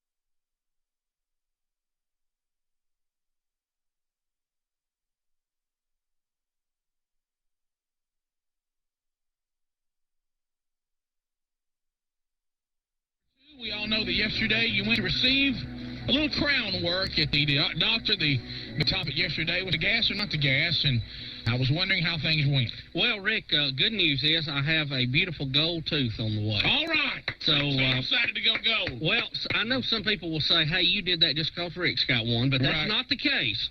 Actually, where it is in the back, it's the best. There's not room for a porcelain, so it's got to be gold. Now, Betty was somewhat in a panic when I told her. How far is this? Right? It's a second to the back teeth. I mean, I'd have to do like you, pull my mouth wide out and see it. I got you. But, hey, it will be a topic of conversation. I can't wait to show it off. Oh, look, the kids really get a kick out of it. Oh, I love that. Yeah. Yeah, one right in the front. That'd be good. But, Rick, I want to thank Speed Racer for planting a seed yesterday. And, you know, I went in probably as paranoid about going under nitrous oxide, better known as laughing gas, than anyone ever. So you were very paranoid. Well, everybody, my fear of the drill and the dentist in general is well documented on this program. Sure, oh yeah. And, you know, well, Speed Racer, I'd like to thank him yesterday. It just so happens that my dentist, who I really always enjoy visiting with, have a lot of dental assistants there who are very attractive. Sure. Several of them are blonde. Sure. And Speed Racer told me and reminded me that under the influence of nitrous oxide, I could stake one of those for my wife, the lovely Betty Lou, who, you know, I would see in a nursing outfit very often. Sure. And you know, the possibility of me to begin talking it up. I mean, you know, that is a fear, Rick. Now, not that would normally happen, but Rick, I've seen better men than me who under medication or sickness have just said some things that I go, well, my goodness, I just didn't know he knew what that word was. You know what I mean? Right. And so, Rick, that was a fear. Well, you're talking about deacons. You know what I mean? Rick, I went in yesterday, and I all I could think to myself was, do not talk. Do not talk. Keep your mouth shut. Just don't even speak. But you can't keep your mouth shut when they got it wide open working on it. No. So I get there, and I tell the doc, I said, yeah, I've decided to get the gas. It was optional, and they get the little mask out, you know, put it on, and start breathing it. And I'm breathing it, and I'm thinking, well, it ain't working. Sure. Nothing's happening. I'm just like normal. Then, all of a sudden, my ankles begin to tingle. Mm-hmm. Then my wrists began to tingle a little bit. And then it was almost like, Rick, that life was a puzzle, and the pieces just started getting further and further apart. I got you. And, Rick, for a moment there, I didn't know a mortgage to Compass Bank that I'll probably never pay off. I didn't know credit card debts galore. MasterCard meant nothing to me. Rick, I just want to thank everyone who called in yesterday and encouraged me to take the gas, of course, under the treatment of a doctor there. Rick, about then, the dentist began by giving me the first shot. And I remember thinking to myself, that is the funniest thing I have ever heard. I know now where they got the name Laughing Gas. And it was like, here comes the needle. And I was like, is that the biggest one you got? And then I remember him saying, I may have to give you another one up here just a little further up. And I was like, make it an even dozen, Doc. And I was thinking to myself, do not say anything. And Rick, I don't know what I was doing. Oh, yeah. I don't know if I was laughing out loud to myself. Sure. But my mind was racing. But I just didn't care. It was one of the strangest feelings that I have had as an adult in some time. I just want to thank again everyone who called in yesterday and suggested that I take the gas. Rick, about that time the drilling began. Oh, my gosh. And all I could think of was, is that the biggest drill you got? You call that a drill, mister?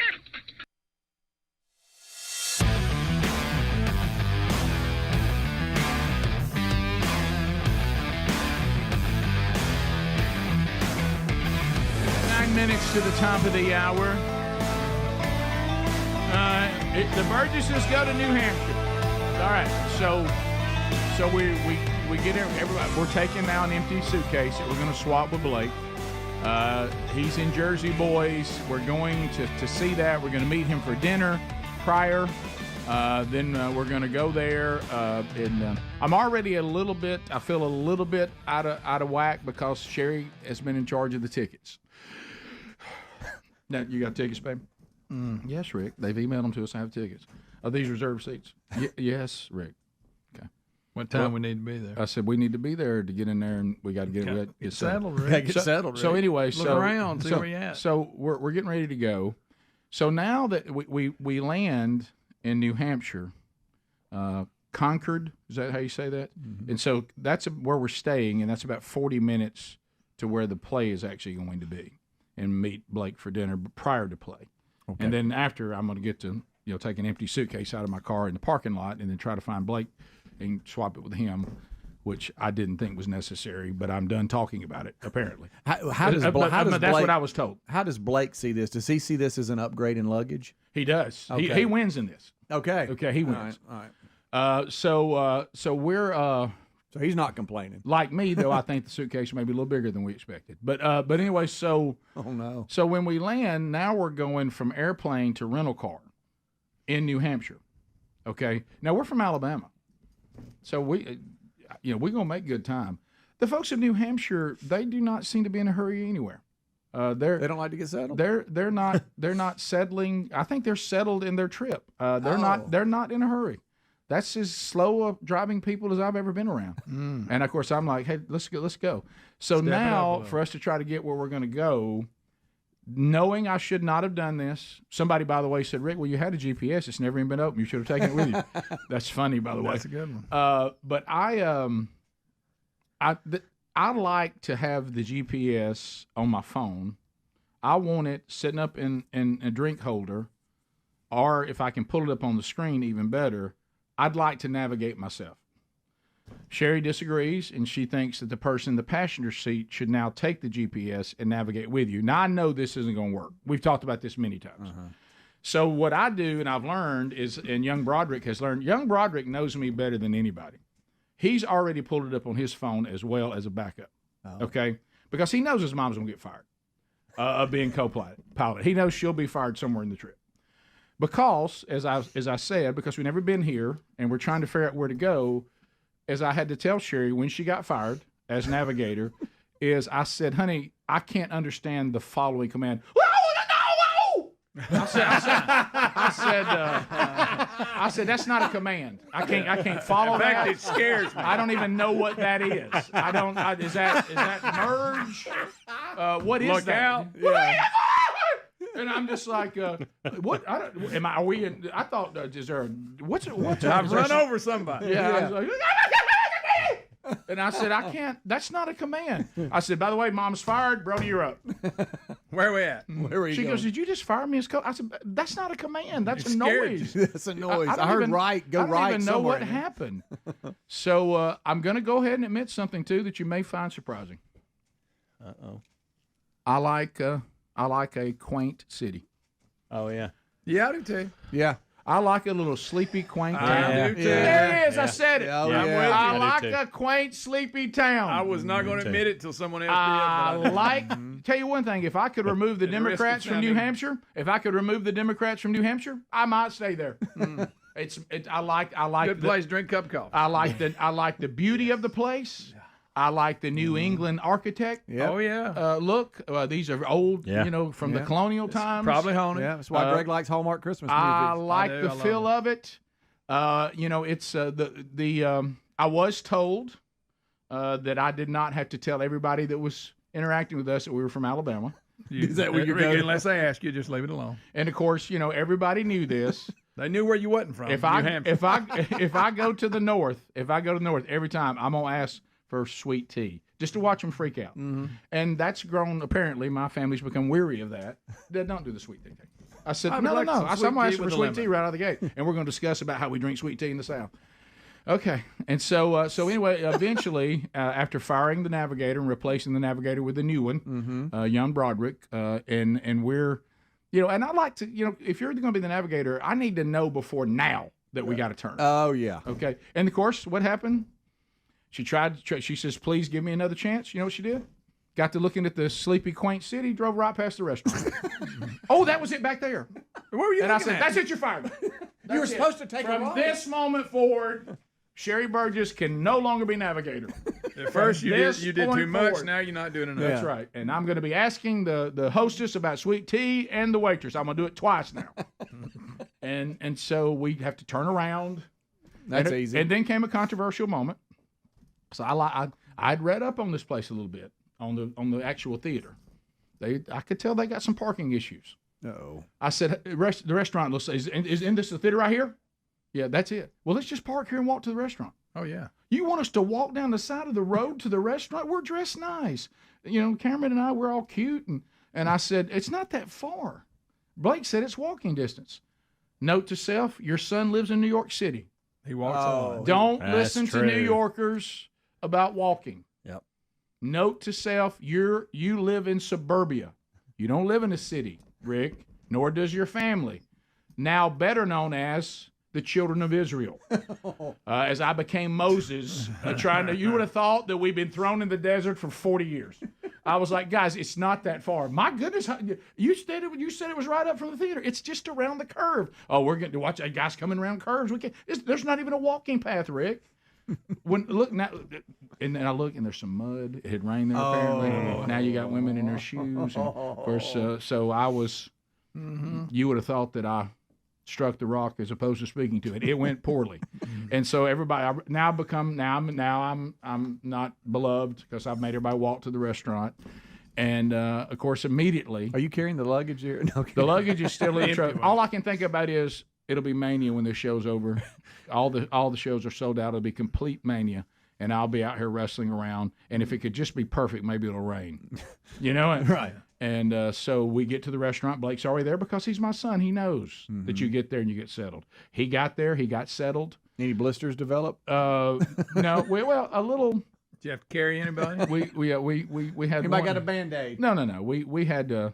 We did unfortunately we got to meet some people in New Hampshire because we ended up having to walk through their yard because there was no room to walk to get around the curve without being killed by oncoming traffic. It wasn't a sidewalk. City was quaint, but people still hit that curve with a little bit of heat, and so there was a blind spot there, and we ended up having to walk through someone's home. Morning. Hey, ma'am, your flowers are beautiful. They really were beautiful. So I noticed that I stepped over them. Yes. Right. So we'll come back, but and we'll do a final cap on New Hampshire. Again, I like y'all don't. I'm not the only one that likes a sleepy, quaint town. I like a little sleepy town. I I wouldn't admit that, y'all. Yeah, you ever find yourself picturing living there, but then you can't think how you'd make a living? Yeah. Rick and Bubba.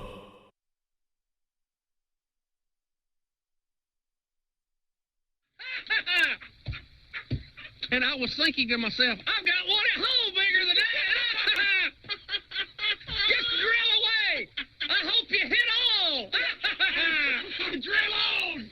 Looking for China. Just keep on drilling. And Rick, during this process, one of the dental assistants who usually cleans my teeth decided she was going to have a little fun. Uh-oh.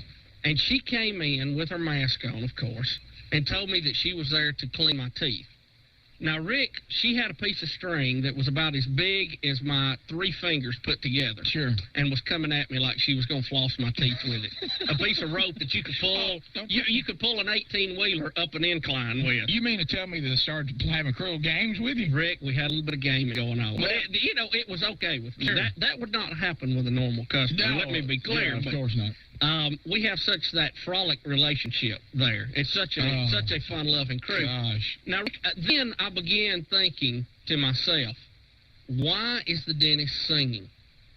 Rick, in my mind, he was singing a song. What song was he singing? Rick, as a matter of fact, it was that Rod Stewart classic, Have I Told You Lately That I Love You? Now, what was so disturbing, not only was he singing, he appeared to be a little flat in his singing. And I thought, hey. And then I had this strange sensation that he was drilling on the wrong teeth for some reason.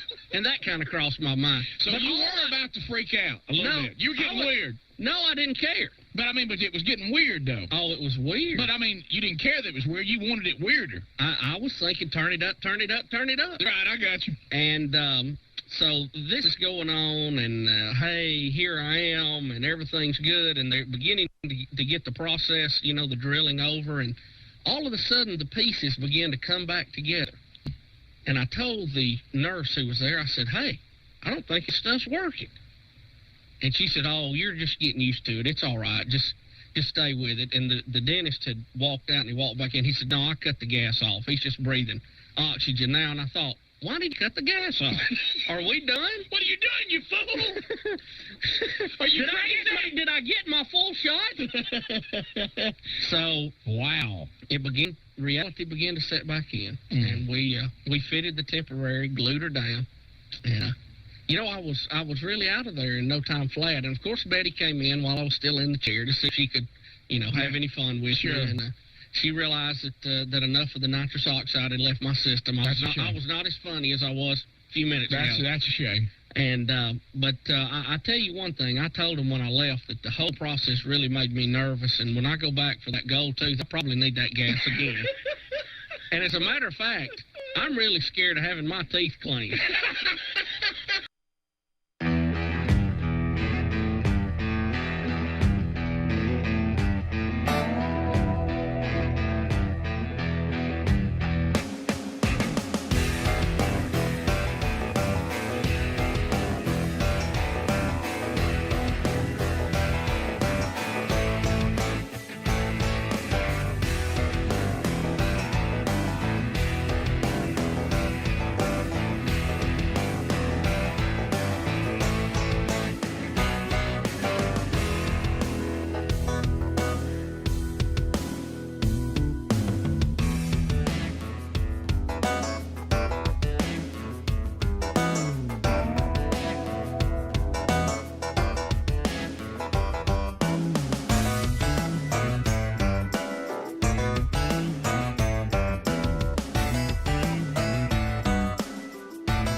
6 minutes now past the hour. How are you?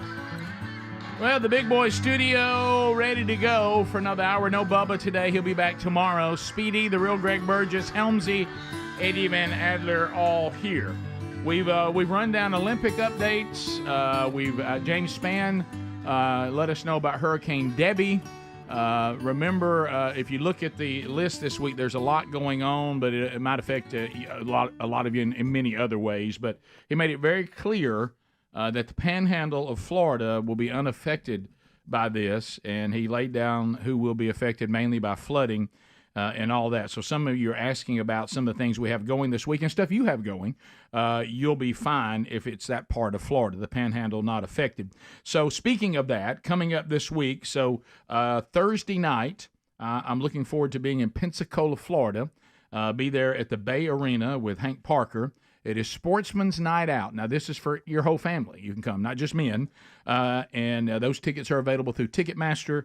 Find that link at rickandbubba.com or burgessministries.com under upcoming events, and there are tickets still available. So I will roll on from there to Defuniak Springs, Florida. First Baptist Church will have a man church one day with Rich Wingo and me. Looking forward to that. Love speaking with Rich. You men will love that. Tickets are still available for that. That's Saturday night.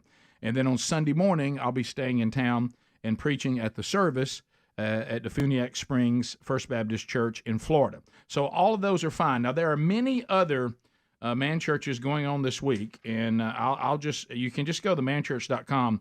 August is packed. Friday, Brian Dawson speaking in Alex City, Alabama at First Baptist Church. They're kicking off the strategy. Coming up on Saturday, Stewart's Chapel Baptist Church, Flintville, Tennessee. Brian Gunn will be there. On Sunday, in Guntersville, Alabama, First Methodist Church, Andy Blanks will be there on Sunday night. Also on Sunday, Lee Moore, Magnolia Baptist Church, Laurel, Mississippi. So all those are going on this week, and you can find those at themanchurch.com. All right, so from the text option, we're talking about my trip to New Hampshire to see my oldest son in Jersey Boys and spend some time with him. I loved New Hampshire. It was beautiful. We weren't there very long because of everybody's schedules, and we have one that's got to get back to Atlanta for his job. And so we just flew up on Saturday, got there, had dinner, watched the play, went back to the hotel, had breakfast, and hung out a little bit, about half a day on Sunday, and then came back. So anyway, somebody was asking when my navigator who got fired, that was Sherry, and was replaced by our son, when she missed the restaurant, we got to the theater, and so I said, let's go ahead and park here so we have parking, and I told you everybody was walking back. Somebody said you should have just dropped the women off at the restaurant, parked the car at the theater, then walked. However, he said that I was not being efficient, but I will go to you guys. Hang on. We missed the restaurant. So I'm already at the theater. Yeah. So then I would have to drive back to the restaurant, back to the theater, then walk. Yeah, so if you would have seen it. Once we hit the theater, I said, we're all getting out here. Yeah. Blake said it's walking distance. Yes, he lives in New York City, and it was further than we thought. Yes, I acknowledge that. But now we're ready. So, and at the time, you probably didn't think you had to walk through somebody's yard to get there. I did not. Yeah. No, I did not. So we became part of the neighborhood. It's almost like the word went out. I'm pretty sure there's people from Alabama walking in New London, New Hampshire. Let's go see if we can take a picture of them. So anyway, so the this whole thing was going great. We got to the restaurant. The food was fantastic. I mean, if you're in New Hampshire, you have to have a lobster roll. You have to have the crab cake, with the cod and all that. You know what I wasn't ready for? Nobody told me about New Hampshire. Y'all pretty big on peaches. Oh, really? A lot of peach. A lot of peach talk. I had a salad with peaches in it. Noticed in the person's yard that we walked through, they had a peach tree. Okay. Yeah. Wow. So I didn't realize a little more peach than we thought. It was. Didn't know the climate was good enough for that. It was cloudy with about 81 degrees. Okay. Not a tremendous amount of humidity. Somebody told me that the governor of New Hampshire is actually Republican. Is that true? Watch out. Is he the only one in New England? What is this? So they said there may be some hope there. I don't know. They seem like wonderfully nice people. Yeah, he's a Republican. Yeah, lobster. You're So right. for that to lobster. happen, Yeah, Rick, yeah. there must be a lot of conservatives in the area. It looked the place seemed too happy for it to be run by Democrats. So I thought, Chris Sununu. Okay. Oh, yeah. Oh, yeah. Sununu. Yeah, New Hampshire. Sununu. So we. I also saw a sign that said Moose Crossing. Do they have moose? Yeah. I didn't see know that. Yeah. Did not know that. Yeah, so They don't. That's somebody being funny. Right. I don't think they They're do. on the edge. They're on the edge. You're up there close to Canada. You never Well, know. that's true. That's true. A lot of wilderness. Saw a lot of Quebec tags, and all I thought, I wonder if any of those had one of Gary's. Quebec. Oh, yeah. Hey, I saw one up there to Quebec. And so the food was outstanding, so we were now a lot of moose are in that area. Okay. Wow. Yeah. Now Blake has to go, report West Coast. and start getting ready for the play. So we had a little time. Now we all know this, and everybody pushed back, and I got outvoted. So Blake has to be there, like an hour and a half before the show even starts. Well, he's got to get settled. Right. But he's got to go get ready. But we don't, I kept hearing. And I said, all right, Sherry said, well, let's walk around. Let's take a look. I said, oh, now we all want to walk. And she goes, well, we want to walk somewhere where we won't be killed. I think there's a sidewalk over here. We can walk through these neighborhoods, look at some of the architecture, a lot of colonial type houses there and things to look at. Beautiful place. What I love about this is really going to make y'all love this little quaint, quiet, laid back little town. Even the Dunkin' Donuts, there's no chains of any kind. The only chain I saw was Dunkin' Donuts, and even Dunkin' Donuts was in somebody's house. Really? They just had the sign out front, but it was a house. What? So they didn't even have a Dunkin' Donuts built there. Somebody just got the franchise, get donuts out of their house. Huh. I found myself wanting to a lot of wraparound porches. Oh yes. Yeah. And this theater that he was at is actually like it's amazing the level of shows they have there. And even the director that came in was like this very sought-after director and all this. And it's called like the Barn Playhouse. You would love this. It's built like a barn. Ooh. And, of course, then they have the stage and everything in there. And there's a big porch out front and all that. And, of course, the parking in the back, which is very hard to get a good parking spot. Of course, mine was perfect. And I tried to get as close as I could since apparently I was going to be swapping a suitcase right at the end. So I'm, what I say? We need to get onto our seats. And the family just like, Dad, we don't need to go sit in the theater for an hour. We have reserved seats. I said, no, it's going to be mania on that porch. There's going to be a lot of will call problems. I said, right now, I've got the swiper. Oh, cool. Pull up your tickets now. And so Sherry was like, I said, see there, right now we're blocking the line. I said, go ahead and get them up. Let's look at them. Yeah, let's screenshot Everybody it. Get theirs. Let's get ready. I said, the person that has that little magnetic deal, Rick, there's no need for us to go sit in the theater right now. I'd like to get in and see what it's like. Concessions? What's the concession set up? We just ate. Yeah, but we still need to know. There's things we don't know. Or the bathrooms. And then from the back, one of my smart aleck sons, we're about to hear the 5 Ps. Well, since you brought that up, Mr. Big Love, I will say that prior planning does prevent poor performance. Yes, it does. So we can't look at this neighborhood and I said we don't need to walk far. Let's not get off down in here. And now we look back and everybody's a mob at the door. Yeah. A mob's going to be at the door. A mob. Sold out, right? I said, this thing is sold out. Yeah. Every show is sold out. We have reserved seats. Right. But what if somebody's on our row? And now my butt's in people's face, and I'm trying to shift by and do all that. I said, you'd rather be in there. I want to be in my seat. I want to be settled. You make a great point with that, Rick. Thank you. Yeah. I said, look, there's some people here, too. Some of these people, you talk about the Four Seasons music, that's going to equal old people. That's what that equals. Oh. You ever seen old people try to get in theater seats? We don't need to be part of that. No. And I agree. Right. And then I thought to myself, I meant to bring this up since I saved that one lady, last week. Yeah. Yeah. I bet you saving the elderly. By the way, that's another one Young Broadway hit me with. We recapped that story because it looked like that could happen at any moment. Yeah. And all of a sudden, Brody looks at me. He goes, whoa, there was another person already there? You didn't tell me that. I thought you rescued this woman. I said, I helped rescue, and the woman was panicked before I got there. That's all she was doing. I'm afraid she'd have moved her if I hadn't showed up. and I think the word's gone out. I have found the elderly feeling almost looking at me going, thank God he's here. He's got me. You know, I mean, that's as long as they're not eating, you're gonna help. Yeah. So we right. I hope they don't choke on food. Right. Yeah, that's over. Yeah. Oh, Burgess Where's running. Speedy, get in here. By the way, my sweet tea went over everywhere. The New Hampshire people, they didn't even know what it was. The waitress was like, what? Sweet tea? Absolutely. You know, we're from Alabama. Here we go. And you to announce it trying everywhere. to get settled. It was great. Now, we'll come out. We'll wrap it up. More Rick and Bubba coming up. Rick and Bubba, Rick and Bubba. Well, summer's Minute string scares me to death. Yes, absolutely. And I may need to get gas next time I come to have my teeth cleaned. You know, I was thinking, if you could get the gas when you have your teeth cleaned, I think I could get in there every 6 months regularly. Yeah, You know? you may watch me. I'd be hanging around like on them, come in. So once a month, I'd be better than 6 months. Oh, I know it. At least every 3. I don't want to have cavities or gingivitis. But it was an interesting experience. That's great.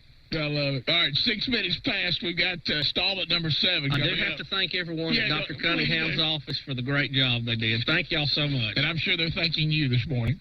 We'll be right back. Well, Rick, there's one other thing. Whoa. Well, I don't remember everything that went on, and I hope I didn't get out of line. Well, no, I just I had a terrible, terrible feeling after it was all over with that maybe the nitrous oxide was not the only gas involved. Is that the paranoia part that hits you? You just tell me you think you got. Yes, Rick. You got real relaxed. Rick, I have a terrible feeling I broke wind in the chair. It may have got a little windy in there.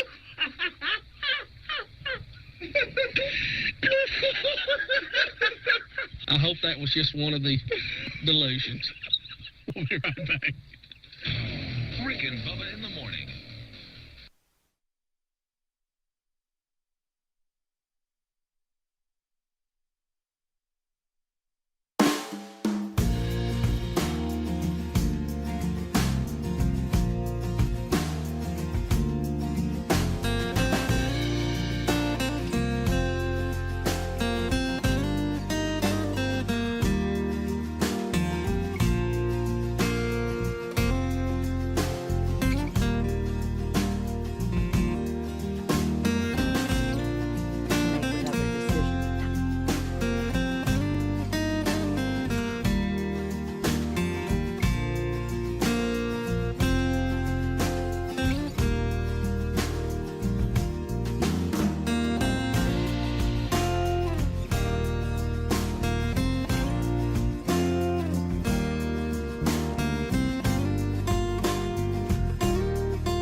So we're back 22 minutes past the hour, and I've told you all the traveling and all that, and I'll tell you some other things.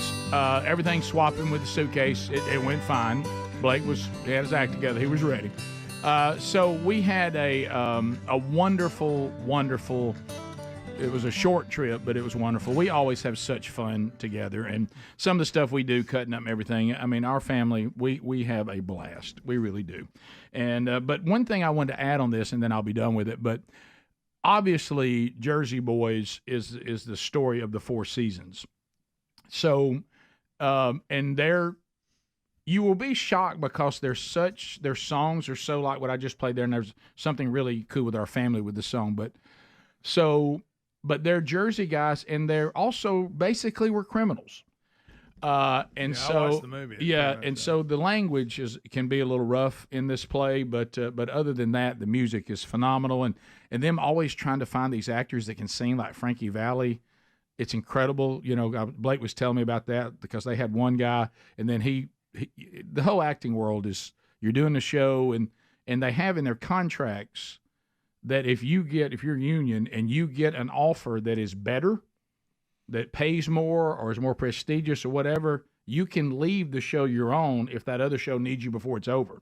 Now, you have a certain amount of things you have to do before you leave to be sure you get a replacement and all that. So they actually had two guys during the run he was there that were doing Frankie Valli. But this guy was incredible. But the thing that was really cool, and one of the reasons we took the trip on a bit of a serious note, certainly to go support our son and go see him. Yeah. But this one was very special, and Blake was kind of indicating to us, look, I've done this role a few times now. If you want to see me do it. And one of the things Sherry really wanted to see, as I just played it, is Sherry by the Four Seasons is how she got her name. Her dad was listening to that on the way to the hospital and named her Sherry.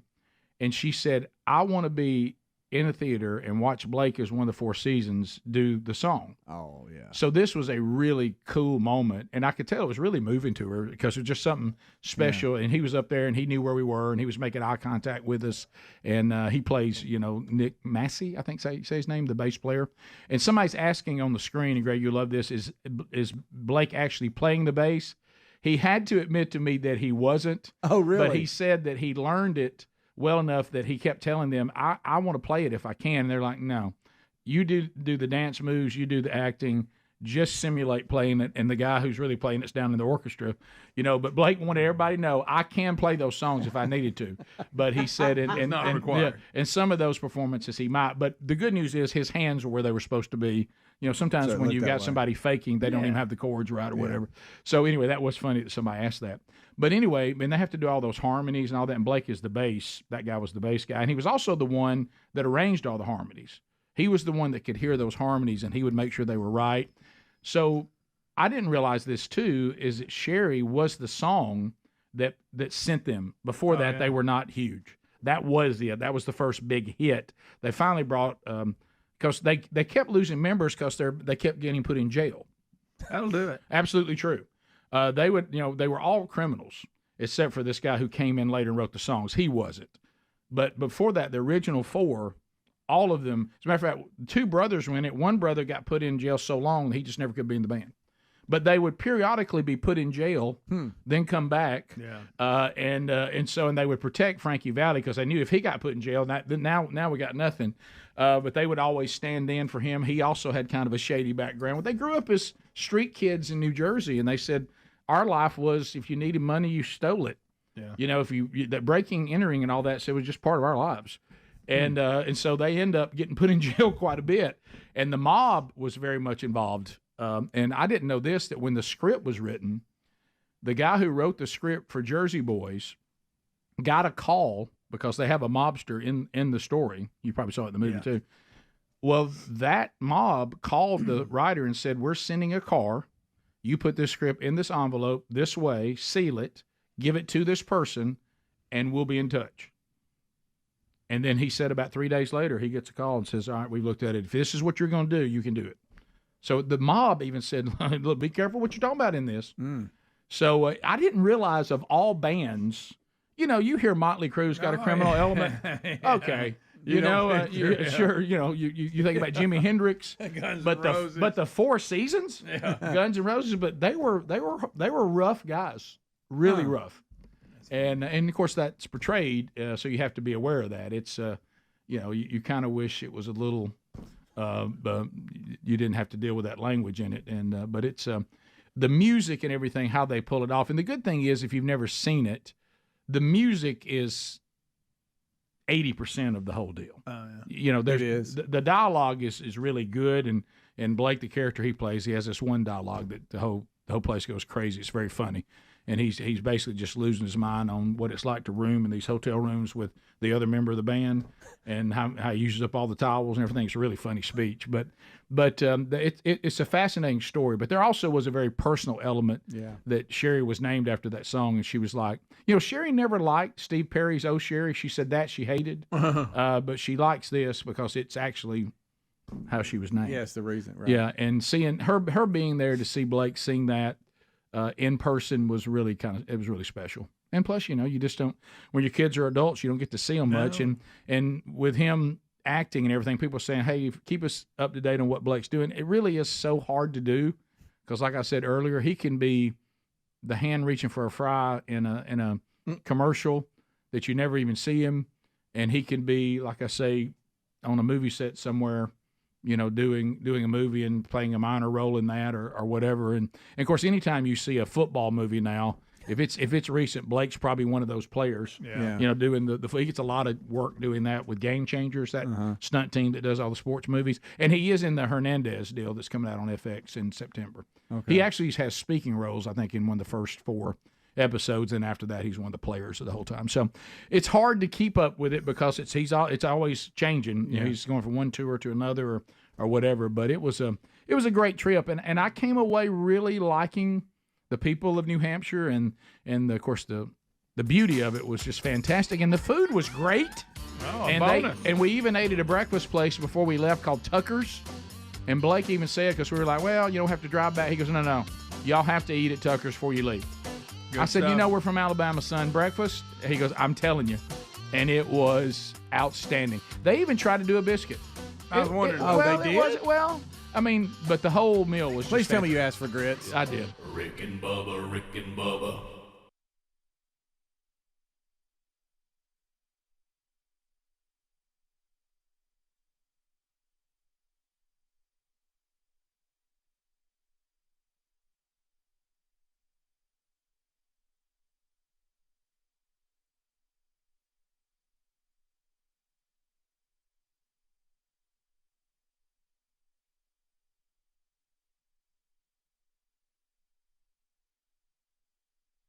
Very frustrating. The TV we had, old, has been demoted to the bedroom TV now. Yes. You know, that's where you put your second TV. That's where in the bedroom. We did not have a TV in the den. We had been talking about it, saving a little bit, you know, trying to budget, get it. Yeah. I wanted, you know, I haven't bought a TV in 10 years. We got this other one when we were, you know, first married, and yes. I wanted to really step up and get something nice. You know what I mean? Sure. I wanted a nice TV. And we got friends and some relatives that's got big screens, and I looked at the big screens, you know, kind of looked at them and thought, well, that's probably too much. You know, I don't need that much in the den. Right. So I thought just a good little 27-inch. You know what I mean? I mean, there's TVs a lot bigger than that now, but I thought a 27-inch would be plenty for me. Oh, yes. And so we've been talking about, we finally found that home entertainment center we liked and had that thing delivered yesterday, came early, and Betty had measured just to be sure, you know, and I was going to stop and just do a little surveying, trying to find a TV. Right. And I stopped at one of the more well-known national chains, and a young man named Alan Miller was helping me. Very nice, and right. In the loop, yes. You know, throughout the lingo, you know, that's key. That's the first look. If I come to buy something, I'm only buying for people that love the show. Yeah. If you don't let me know immediately that I may get some kind of deal. I may flip you for somebody else. Right. So, Rick, anyway, we get to look around. I find this beautiful 27-inch TV. It is a Sony. And you know what my love affair, being electronic guru, with Sony. Yes. The one and only. Yes, I'll go the extra mile to get those 4 letters on the front of it. If I ever call Bubba, there's always a pause. I'll say, I got to get this, and if it has to do with electronics, I go, what do you think I ought to get? And there'll be a pause. He'll go, Rick, the one and only. And I'll go, okay. Well, so and I try to impress him if I buy something and show him it's on there, so he'll pat me on the back. Kind of bring about something. Yeah. So anyway, I find this TV, and I think, well, this could be it right here. So come to find out, that TV's not in stock. Okay. I mean, we can't find it anywhere. We call stores all over the state. Right. It ain't there. The only thing that has the same features on it as this one is the one that is a size larger. 32, baby. It's a 32-inch. Now, that, to me, is too much TV for my den. I don't want a 32-inch. But they've got one in stock. So I can't decide what to do. I go home, measure to be sure it'll fit, because 32 is pushing the envelope of what will fit. Right. It just so happens it clears by half an inch. Right. I'm very careful to check to be sure there's not something protruding that will throw my measurement off. I got you. Call back to the store. I said, Alan, I've got to have the TV. It's our anniversary. Betty's in a bad mood. She's practically in tears in the kitchen. Yes. I think putting this TV in and getting us a TV in the den will turn the whole situation. Once again, you're looking for a win. Yeah. Rick, I'm trying to find the elusive win to put me back on top of the race. Right. So Alan does his thing, says, well, it's going to be like Monday before we can deliver it. Monday. Monday. That's a long way off. Once I get when it's Thursday night, I might not even not be into the TV by Monday. You got to hit me while I'm hot. You're into something else by then. Right. So I said, Alan, surely there's some way we can beat this down. How about if I come and get it? Oh. He said, come on up. We'll load it up. I said, will it fit in the back of a Jeep? Sure. She'll fit. Come on and get it. Come on down. Come on and get it. Yeah. Okay. Oh man, where was it at? Well, it didn't have it. Bubba, come on down. You got your 32-inch Sony television. Sure, it'll fit. Okay. Now, Rick, and all the time I'm thinking, hey, am I getting too much TV? So it's bothering you a little bit. Well, I don't want it to be too much. Gaudy? Gaudy, and Bubba, you love gaudy. I'm not a big gaudy. If I was going gaudy, I'd have got the big screen. You know what I mean? Just so you could sit in the picture. Now, that's my favorite. Don't tell me that you don't like gaudy while wearing your Elvis Presley watch. You know what I mean? I mean, where is it, by the way? I don't wear it in the summer. It's too hot. Okay, so it rises on. So, well, not that all big screens are gaudy, but in my den it would not. It was not what you were looking for. Bottom line, right? So we go to get this, and we carry, of course, little Hunter's riding with us, who's beat up with allergies. He's happy. Yeah. And Mom's happy, still holding her wrist from the unscrewing of the screws on the air conditioning vent twice. Pass the gravy. All right, here we go. 35 minutes past the hour. Rick and Bubba. Thanks for being with us today. Field of Greens. Look. Field of Greens. Did Field of Greens travel with us? You better believe it did. We even found a way to use the playbill, the program from the play, as a funnel to get the powder into the bottle of water. Yep. Because we're not going anywhere without it. I mean, we feel too good. Mom's now taking it. Field of Greens is a organic superfood. It's whole organic fruits and vegetables, no extracts, no lab-made stuff. Just 1 scoop a day gives you simple, real nutrition. It feeds the body with the fruits and vegetables medically chosen, that's important, to support your heart, vital organs, and immune system. And I'm going to tell you what, I have loved this product. People are also letting us know that they are enjoying a more healthy digestive system. Yeah. Yeah, that'd be part of it as well. The body, this is what the body needs. A lot of times, things with our digestive system is simply all the junk we're eating, and we're not giving the body what it needs. Now you can. Now, if you'd like to take this on and try to put it in your diet without the help of Field of Greens, you can. I don't know about you. I haven't been able to pull that off. It's got a better health guarantee. Your doctor's going to see the difference, and my doctor certainly has. 15% off, plus we get you free rush shipping. If you give it a try at fieldofgreens.com, use the promo code BIGVOX. That's 15% off and free shipping. BIGV as in voice, OX. Also find the link at rickandbubba.com under the sponsor. So before we move on, Speedy asked how the luggage swap in the parking lot went. No problem at all, because my son, knowing me, had emptied out his suitcase. Okay. It was empty, and simply said, Dad, here is your suitcase with all the things on it that Mom wants. And I said, here's your empty that I had to go to the parking lot and get out of the truck, and we're done. So pro move on his part. It went fine. So he did all that and just handed you. That's good. How do I go, son? For some reason, I pictured y'all in a really small parking lot trying to do that. Well, it's sought after back there. We had a good spot. So anyway, we got there early. Yeah, it was a great trip. Had a great time and a wonderful, wonderful time. So let's talk about the state of the world now. We've tried. Look, I know we don't want to just bury ourselves in this all day, every day. You want to come here for a little escape from all this, but we want to get informed too. But this Nancy Pelosi thing over the weekend, I can't even believe this is real. When people tell me the statement had been made, I said, well, I'm going to hear it, and I'm going to realize somebody's not being fair to Nancy Pelosi. But it looks like to me that the CBS host, that she can't even believe it. Even a leftist could not believe what another leftist had said. And listen to this statement, just how fake this is, elevating the presidency of Joe Biden. Here we go. There we go. In a good place to make whatever decision, the top of his game. Such a consequential president of the United States, a Mount Rushmore kind of president of the United States. Want to know what comes next. That he belongs up there on Mount Rushmore. Lincoln and Joe Biden. But you got Teddy Roosevelt up there, and he's wonderful. I don't say take him down, but you can add Biden. Gosh. Gracious. I'm speechless. Oh, boy. That's one of the things, Rick, that was unnecessary. You didn't have to go that far. Rick, you'd have said the John McCain moment. Now, you didn't mean that. Come on, you don't mean that. That was her way of saying that. It really was.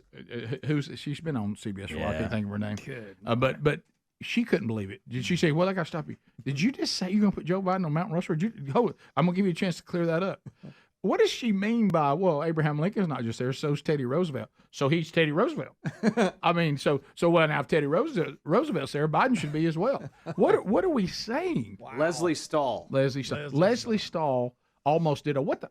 I mean, Biden did. She couldn't believe it. Biden? Did you just say Biden belongs on Mount Rushmore? Look, we'll help you land this plane, but you can't go that far. No. It almost looks like that Leslie Stahl said, "Oh, don't give us that kind of work." Yeah, that's unnecessary. Right. We already have a lot to do with Kamala. Don't put this on us. I mean, you're going to discredit everything we say. We can't join you on Joe Biden's on Mount Rushmore. We can't join you on that one. Yeah. That's just. Hey, now I will say this. Look at. I think part of the deal, okay, part of the Biden stepping down deal was not only financial, but it was also, now look, we're going to praise you. Sure. Oh yeah. And now that's and we're going to really build you up, but still, you shouldn't take it that far. But you're right. Even the lady interview is like, you what? You didn't. Are you talking about the same guy? Yeah, you're right. Well, in 3B, it only gets worse, and I know we all saw it over the weekend. If not, you'll hear it now. 3B.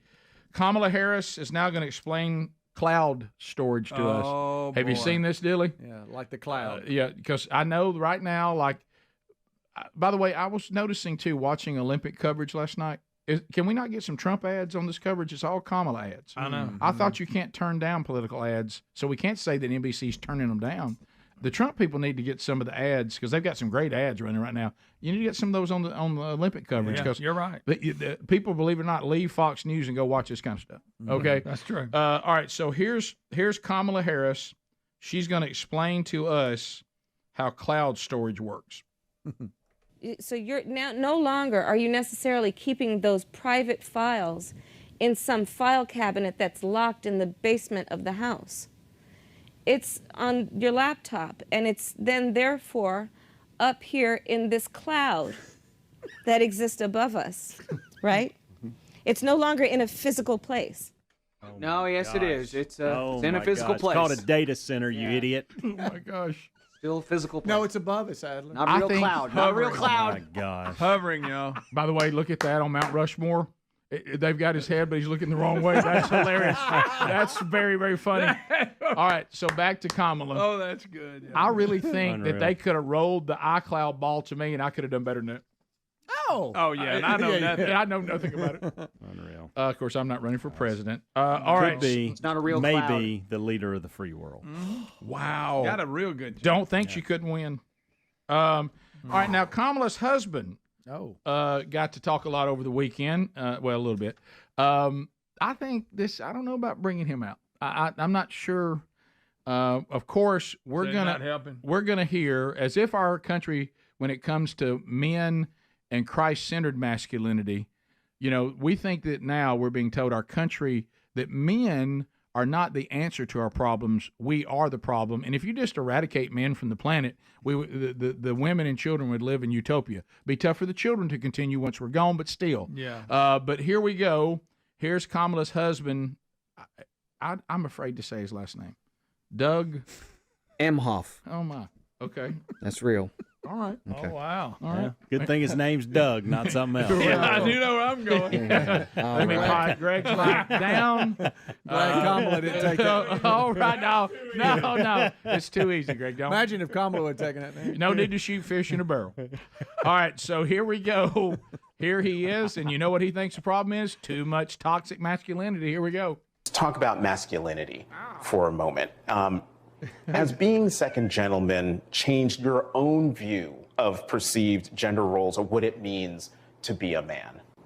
This is something I've thought about a lot and something I've spoken about a lot. There's too much of toxicity, masculine toxicity out there, and we've kind of confused what it means to be a man, what it means to be masculine, where you've got this trope out there that you've got to be tough and angry and lash out to be strong. It's just the opposite.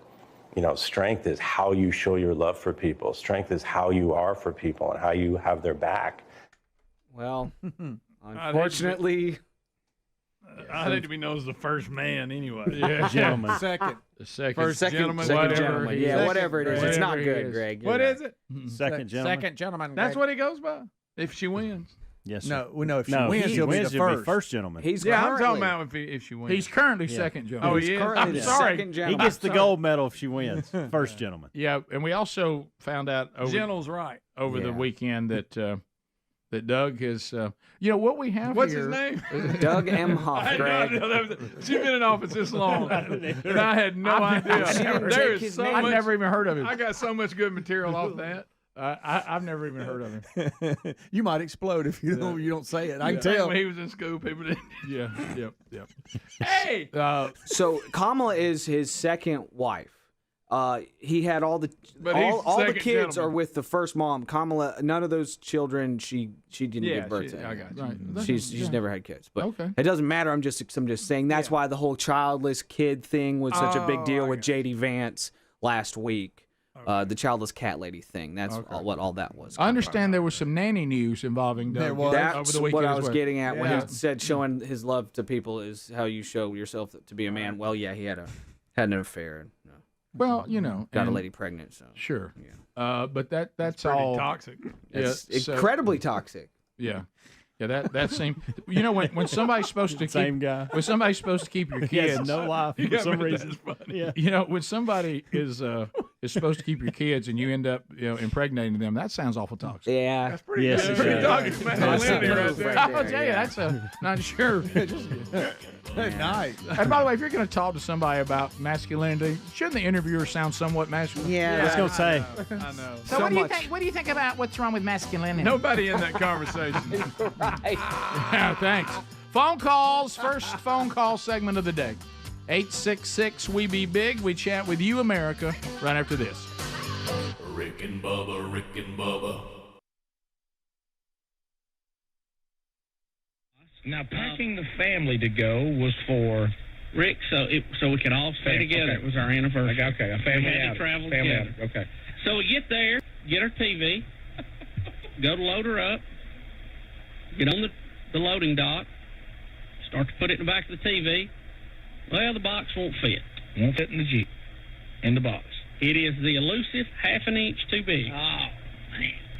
The guy on the loading dock, who, by the way, is in the loop, and I got his name. I'm sorry, he's moving to Florida to go to seminary. Let me tell you this. Right now, he's glad you can't remember his name. But anyway. He said, Right. look, No problem, guys. We'll take it out of the box. She'll fit. Now, at this point is when I realized, boy, this TV's heavy. As we try to get out of the box, he said she weighs 300 pounds. Ladies and gentlemen, put your hands together for this 300-pound, 32-inch television. And he said the weight is all on the front because of the picture tube, so it's hard to handle. You can't even drive it. Come on down! Bring a forklift to pick up your new television you won today on the price of someone right. Now, see, Rick, this was our gift to each other. Right. I know where you're going. I'm with you. I am. We've had enough trinkets and... this was something. Look, Hunter can watch Barney now. Right. In living color, 32 inches wide. Right. You know what I mean? I think this is going to be great. I mean, the Teletubbies will be as big as he is. Yes. Right. Now, we get it in the vehicle. And this is the first time I'm beginning to feel back pain. Because I helped load it up. And I go, this is bad. How am I going to get this in the house? Right. This is a man killer.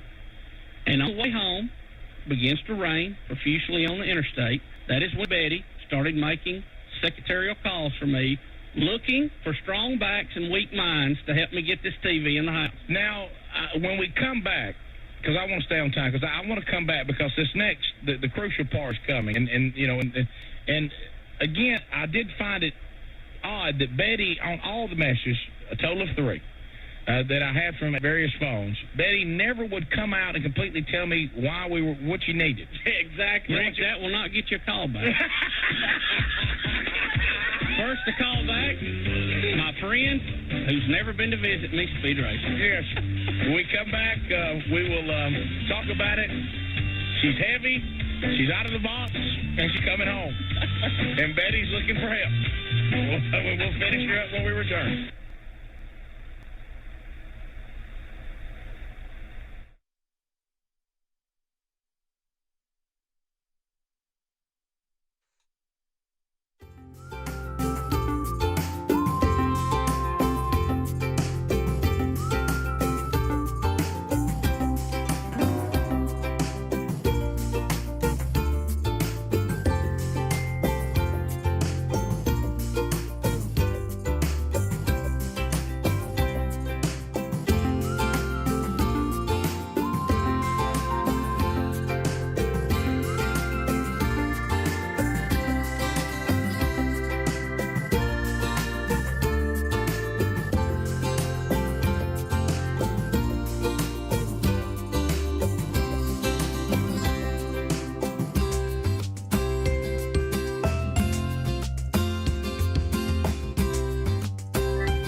All right, we're back. 9 minutes to the top of the hour. Yeah, you can call us now. The real Greg Burgess taking your phone calls at 866-WE-BE-BIG. You have questions and comments, bring them in.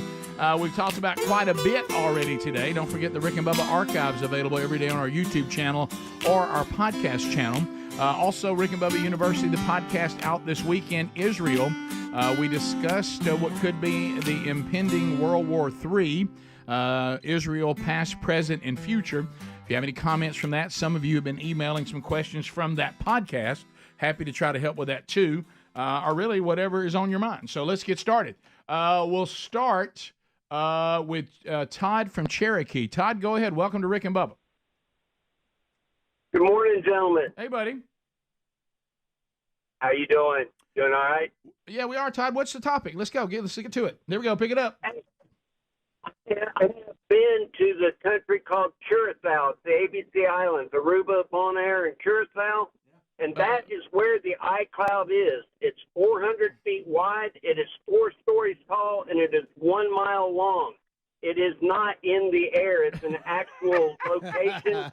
They've never had any hurricanes, tsunamis, floods, any bad weather. It only rains 27 days a year. This is a point of noticing on a tour. This is the iCloud. This is where all your stuff goes. It is nothing but a building full of computers, and it's incredible. So it's not a mythical place in the air. It's not a satellite. It's an actual building out in the Western Caribbean. Hey, Todd, don't you think if you were going to be the leader of the free world, you might have some idea about that? Mm-hmm. Yeah. I'm a nobody, and I know that. I don't understand how they don't know it and have guards around it. Yeah.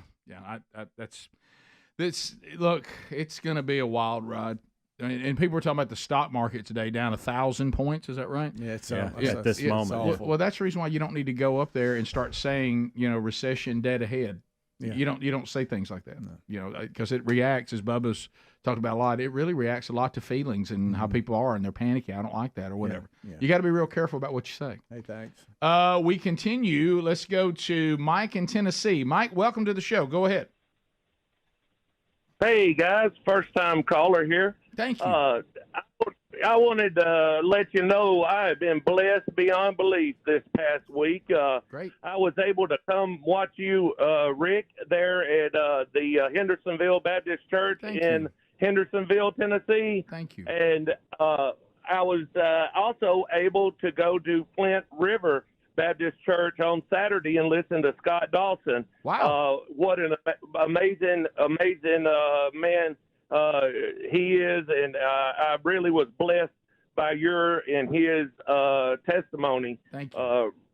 Rick. My question is, have you had the privilege of hearing John Rich's new song, Revelation? And I was going to get your thoughts on it, because I feel like that is an amazing song. I haven't. I know about it. People have mentioned it to me. I meant to pull up and look at some of the lyrics because, just full disclosure, anytime the entertainment business begins to weigh in on Scripture, I'm always a little apprehensive. Mm-hmm.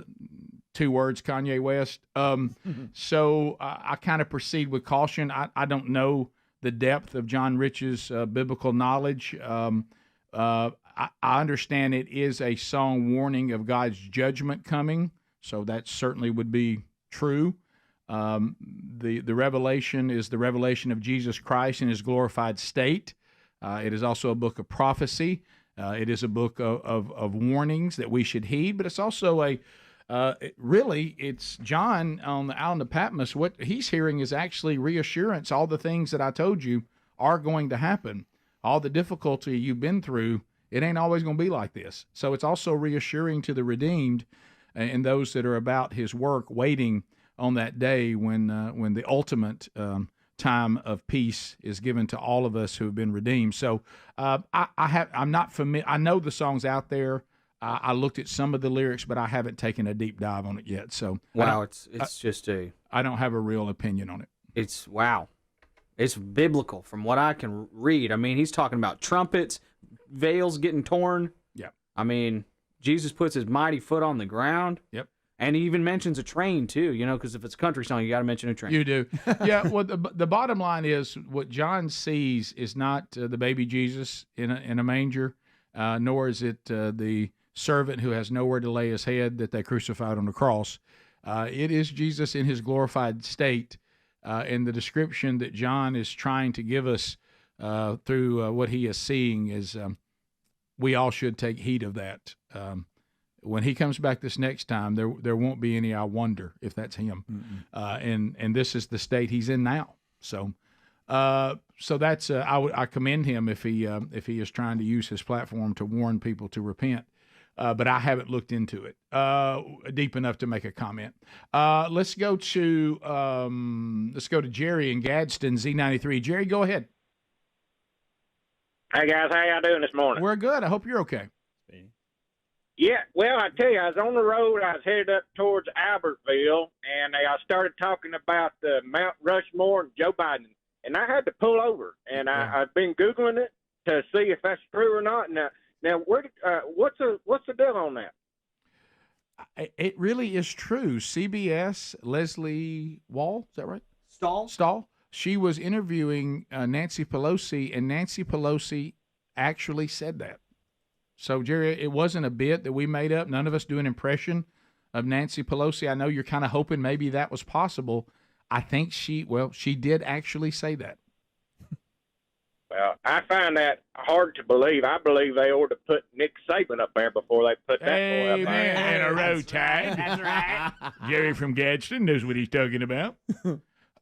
We continue. Let's go to Earl in Sweet Home, Alabama. Earl, go ahead. Good morning, Rick. Hey, buddy. Is there any truth to the rumor on the internet that RFK Jr. is going to be the lead singer for Aerosmith? You're now? terrible. Earl, you're terrible. That's terrible. Earl. Okay. No, I have not heard that, no. Man. John in Ozark, Alabama. John, go ahead. Hey, this is where judges come from. Here in Ozark in 72, an illiterate dummy graduated Carroll High School, and his father was a judge. So they got him through law school. They got him past the bar. He was obviously too stupid to practice law, so they immediately made him become kind of judge. I think he just retired. And his name is...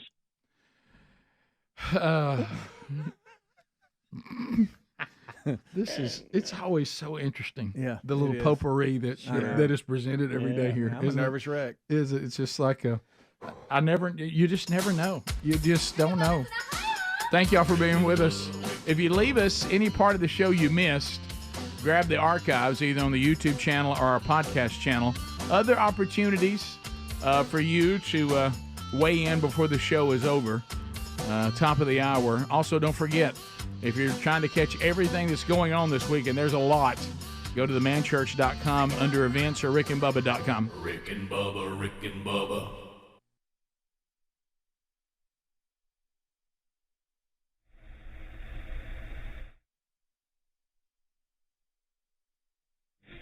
TV for each other. Wanted a 27-inch, not available. Went 32-inch, can't deliver till Monday. Bubba, I'll come get it. It will not fit in the back of the Jeep in the box. Now it's out of the box, it's in the Jeep, and you're discovering, hey, my new TV's heavy. Now, Rick, please, I want everybody to understand the circumstances. This is the first time I've ever bought a nice TV. Right. You see what I'm... Everything I've had's been the hand-me-down, the $100 special overnight sale. And, hey, this one has got some features, baby. Oh, yeah. Picture in a picture. I've always wanted that. You've always wanted the picture. I've always wanted picture in a picture. It was almost elusive, wasn't it? Very elusive. And I have it now mere feet from my home entertainment center in the back of the Jeep, backed into the garage, and I get the first call back from Speed Racer. Now, can I interject something quickly here, because I want to ask this, and a lot of people wonder this. Now, proper procedure is to seriously not try to keep Rick out of this. I will go to Speedy first, and see if I can avoid the call to the valley. Is that true? We try to avoid hassling each other at all costs. Even if we have to hassle somebody else on the show first. We would hassle Speedy and Don Juan before we hassle each other. It's the pecking order of hassle here on the show. And do you know, I started laughing when I couldn't get there, and he said, I'm going to call Rick. I went, I got a call to the valley. Speedy calls me back. I said, Speedy, let me tell you my deal. I need a win on my anniversary. Betty is practically in tears. I've got a TV. If I can get it in here and hook it up, I'm going to be the man. You're going to be the man. I am going to be daddy of 10-year anniversary today. Right. Speedy, well, I just walked in the door, man. You know, I live over here on the other side of town. Doggone it.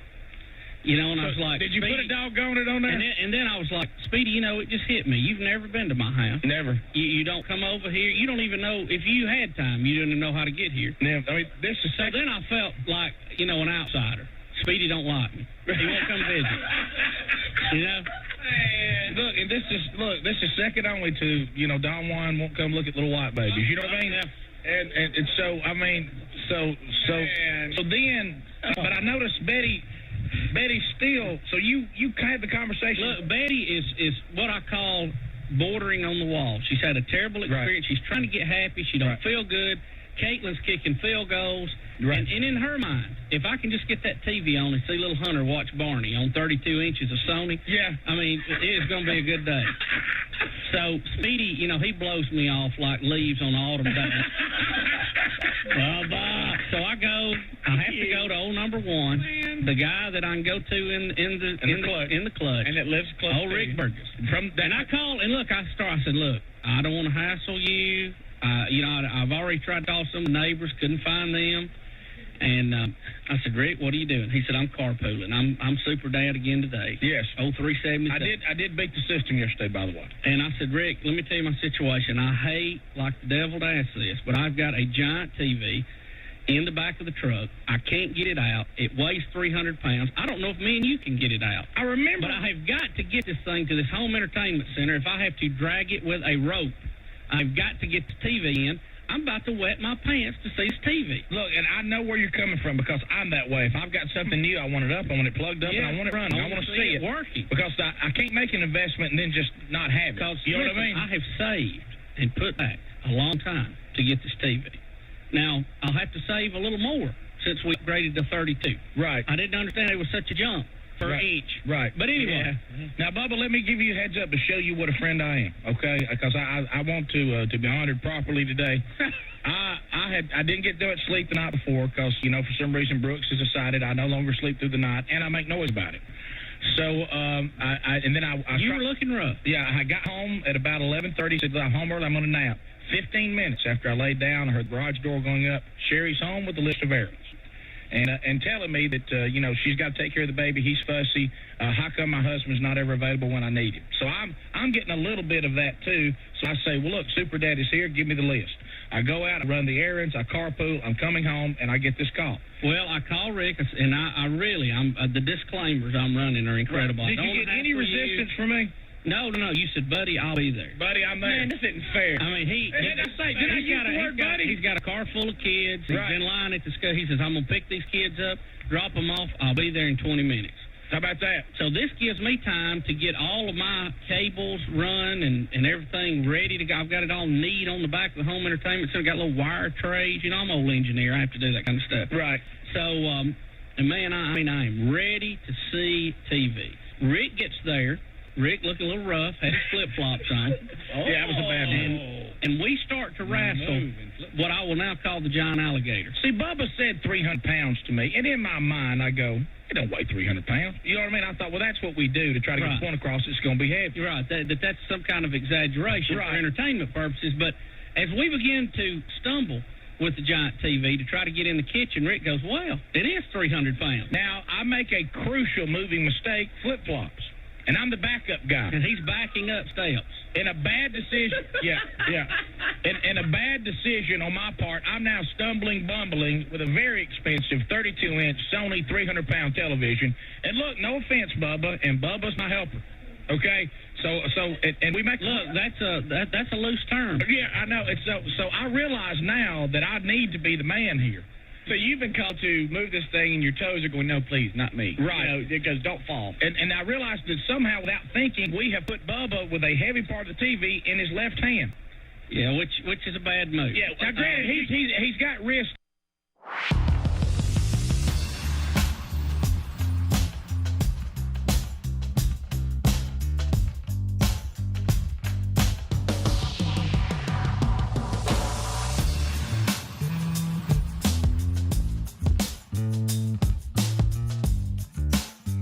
6 minutes past the hour. Thank you for being with us. Speedy, Helmsy, Adler here. Bubba out today. Greg has been here but has to leave early, taking Mom to yet another doctor's appointment.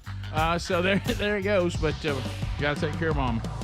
So both of them should be back full time tomorrow. And like I say, things that are getting done need to get done today, and there's no way around it. All right, so as we come back, we'll get some more of your phone calls in this hour. The text option, we're watching that too, which you all seem to be enjoying, 866-932-3244.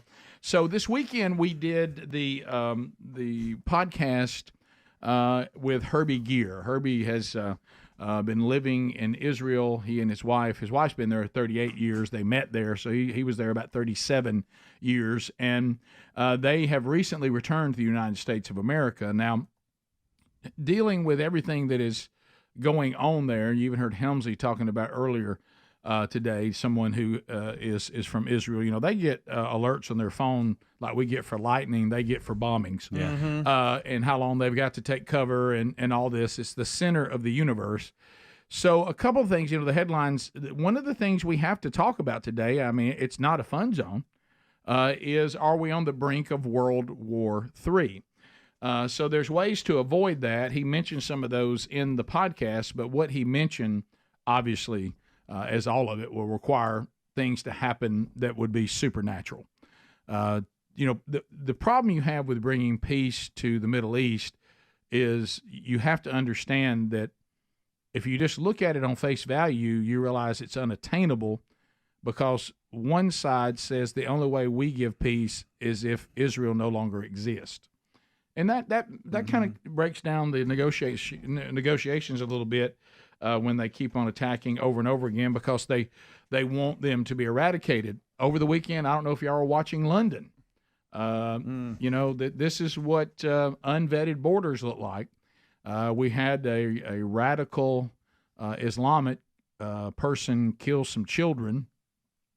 And then when the community wanted to erupt and demand justice for these children, then the other radical Islamists began to protest the protest and threatening them with knives. So, see, this is not good. You can't let these things go on, and if you don't understand everybody involved and what is at the heart of their theology and their religion, then you got problems. Mm-hmm. So what we know now is that the Israelis have precisely killed 3 leaders, one with Hamas, 2 with Hezbollah. And now Iran, who backs all these people, says there'll be payment coming to Israel. We don't know what that's going to look like. They say it could happen even now. I mean, it could happen any moment. And of course, Israel's waiting on that. We have moved more. The problem we have, I watched Mark Levin yesterday, who is also Jewish, and he said the problem is the current administration. Now, remember, this vote in November is big. It's beyond personalities. He said the problem is even when our government says we will help Israel and they say the right things, when you look behind the scenes, we're even getting approved for certain fighter jets, but we're not sending them. We're approving sending help, but then not sending it, and so he said this is a mess. So Israel, as we know, can defend themselves, but they're our most important ally, and we are theirs, and they're going to defend themselves with or without us. Mm-hmm. So it's so one of the things that we talked about in the podcast with all this that's going on. You got to be careful sometimes when dealing with Israel if you're their opponent. Have you ever wanted to deal with somebody, but you knew if you did, it would look like you were bad, and you're almost kind of hoping they'll do something to you that would give you the green light to annihilate them? Yeah. Right. I think Iran needs to be real careful of that, especially if they want to hang on to their nuclear capability, because the Israelis, they're not messing around. No, and look, their intelligence is so superior to the rest of the world. Of course, ours has become a laughingstock. Sure. But sadly, but theirs isn't.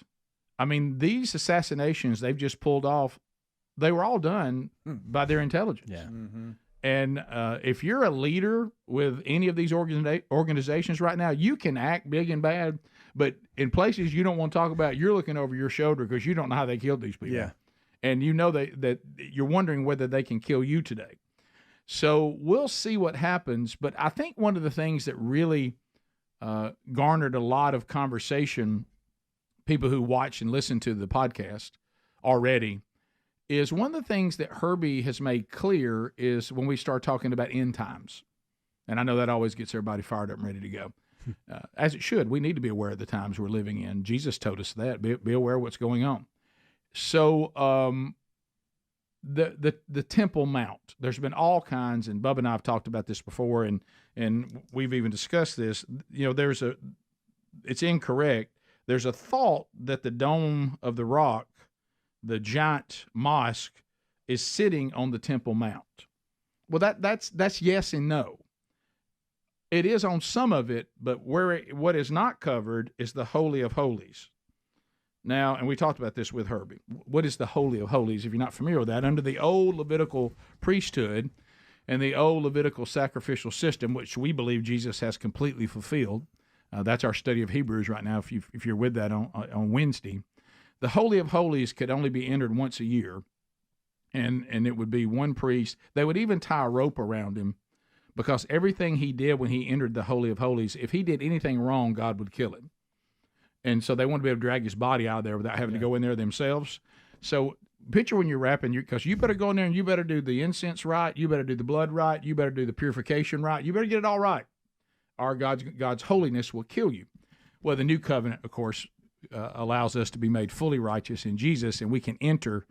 The veil's been torn, and so we enter into the presence of a holy God made fully righteous through his son Jesus, even to the point that we now could even call the great I am Abba Father and be co-heirs with Christ. But that's not the case if you don't believe in the new covenant. You're still trying to make that old covenant work, and that hadn't been available to you. But where there's likely a flaw is we keep thinking that this giant temple needs to be rebuilt. Not necessarily. When the Romans destroyed the temple, what did they do to keep the sacrificial system going when they were wandering around in the desert? How did they keep it going? The tabernacle. Not a full temple. Right. A replica of everything has to be done that could be taken down and put back up. Now, it has very specific instructions, but we're not talking about a giant temple. If you can get to the Holy of Holies where it is right now, even without even disturbing the Dome of the Rock, you can set up the tabernacle. They could start back the sacrificial system and the Levitical priesthood simply by building the tabernacle. They've done it before, and God accepted it. Now, we know the Old Covenant, or we believe it to be true, the Old Covenant is dead. But they don't. If you're not a Messianic Jewish person, you believe we need this back. Yeah. Mm-hmm. And you've kind of come up with things. You've had rabbis say things like Yom Kippur, and you think you know you're not doing what God requires if you rejected the new covenant. So I would be careful with thinking about, I'm looking for the big temple to be rebuilt, and the Dome of the Rock's in the way, and all that. That's not necessarily true. A tabernacle would do. So we know that there's been people saying the red heifers are there. I've seen the menorah. I've seen the altar. It's all there. So. If somebody looks and says, well, there's not room for a temple right here on the Holy of Holies, then there's room for a tabernacle.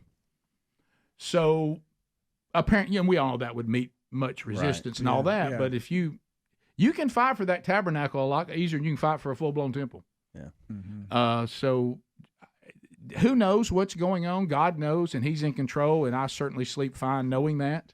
But now more than ever, and this is one thing Herbie talked about, and I've been guilty of this, of not doing this. He said there's no doubt in Scripture we're called to pray for each individual person, to seek each individual person, to be disciples, make disciples, teach them all I've commanded, dealing with individuals. But the Bible is also full, especially in the Old Testament and the old prophets, of praying for nations, calling nations to repentance.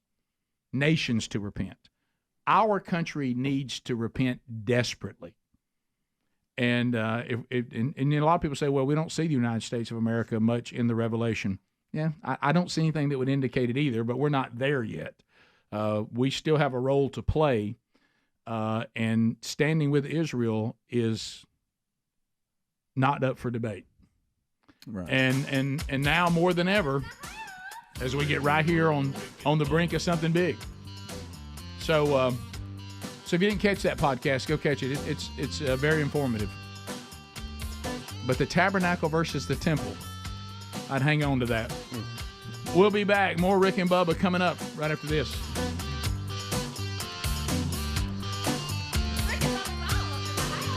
Rick and Bubba, Rick and Bubba.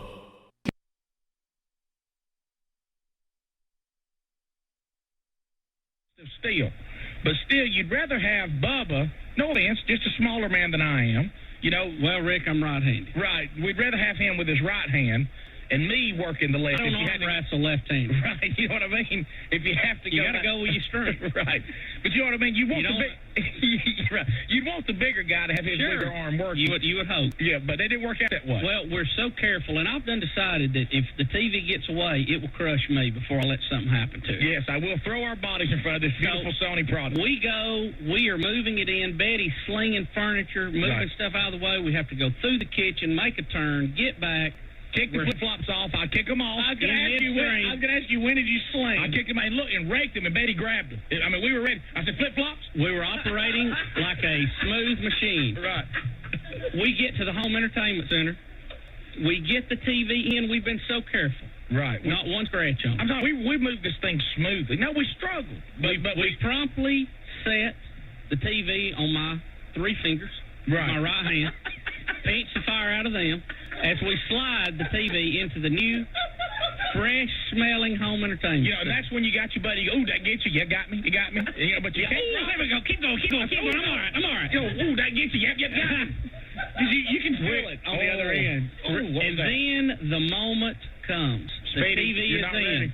We cut on the ceiling fan because we're both sweating profusely. Right. We get the soft drinks out. Betty, buddy, get something cold to drink. Let me pop the cable in here. Here we go. We are fixing to see some TV. Rick is fired up, and you know why? Rick Burgess needs a TV. Right. He's got that little midget TV in his home entertainment center. He's been saving up. He's thinking, hey, if that looks good for you, gonna go get me one. I thought I would get this exact TV. I'm that close to the run. Yeah. Right. And now that he's helped bring it in, he knows all about it. Rick, I'll come over and help you. I'll place a call to Bubba. I plug the TV up, put my video inputs, put my cable connection. Wow. I'm ready to go. Cut the TV on. Sound comes blaring out. Very good sound, by the way. We're watching the TV. The TV is black. The sound is incredible. The sound is in full surround sound stereo. We hear Teletubbies bouncing, jumping, but we can't see them. There appears to be a problem with the video segment of the TV. I'm talking about the black hole. I mean, now, you've seen those movies where something hits somebody and they do that famous truck the camera in, zoom out. It looks like you fell off of a building. Right. I'm beginning to get this terrible feeling. And I go, well, surely there's a misadjustment here. And I start running through and checking. And I cut the TV on and off. And for those of you that are not as technical, there's a high voltage that makes the picture tube light up. When you cut a TV on, it's that frying sound here.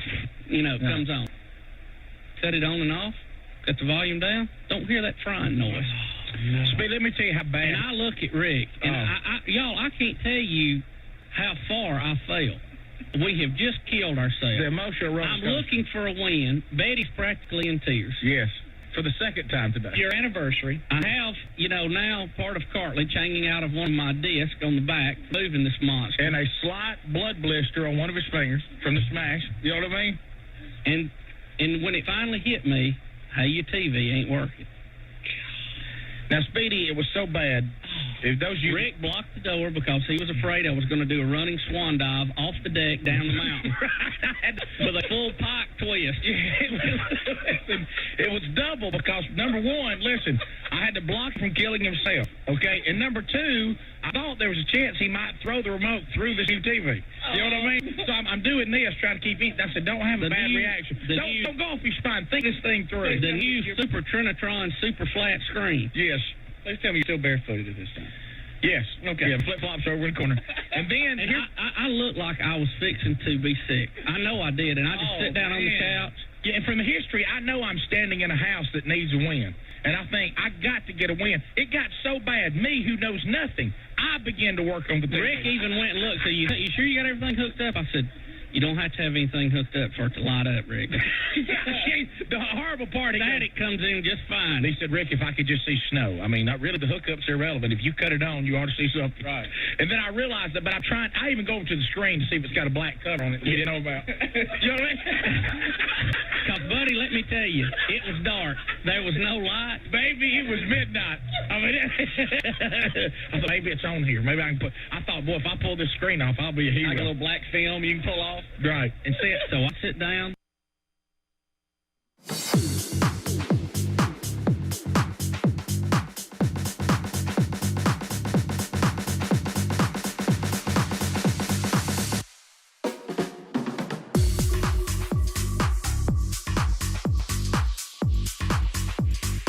Minutes past the hour. Thanks for being with us today.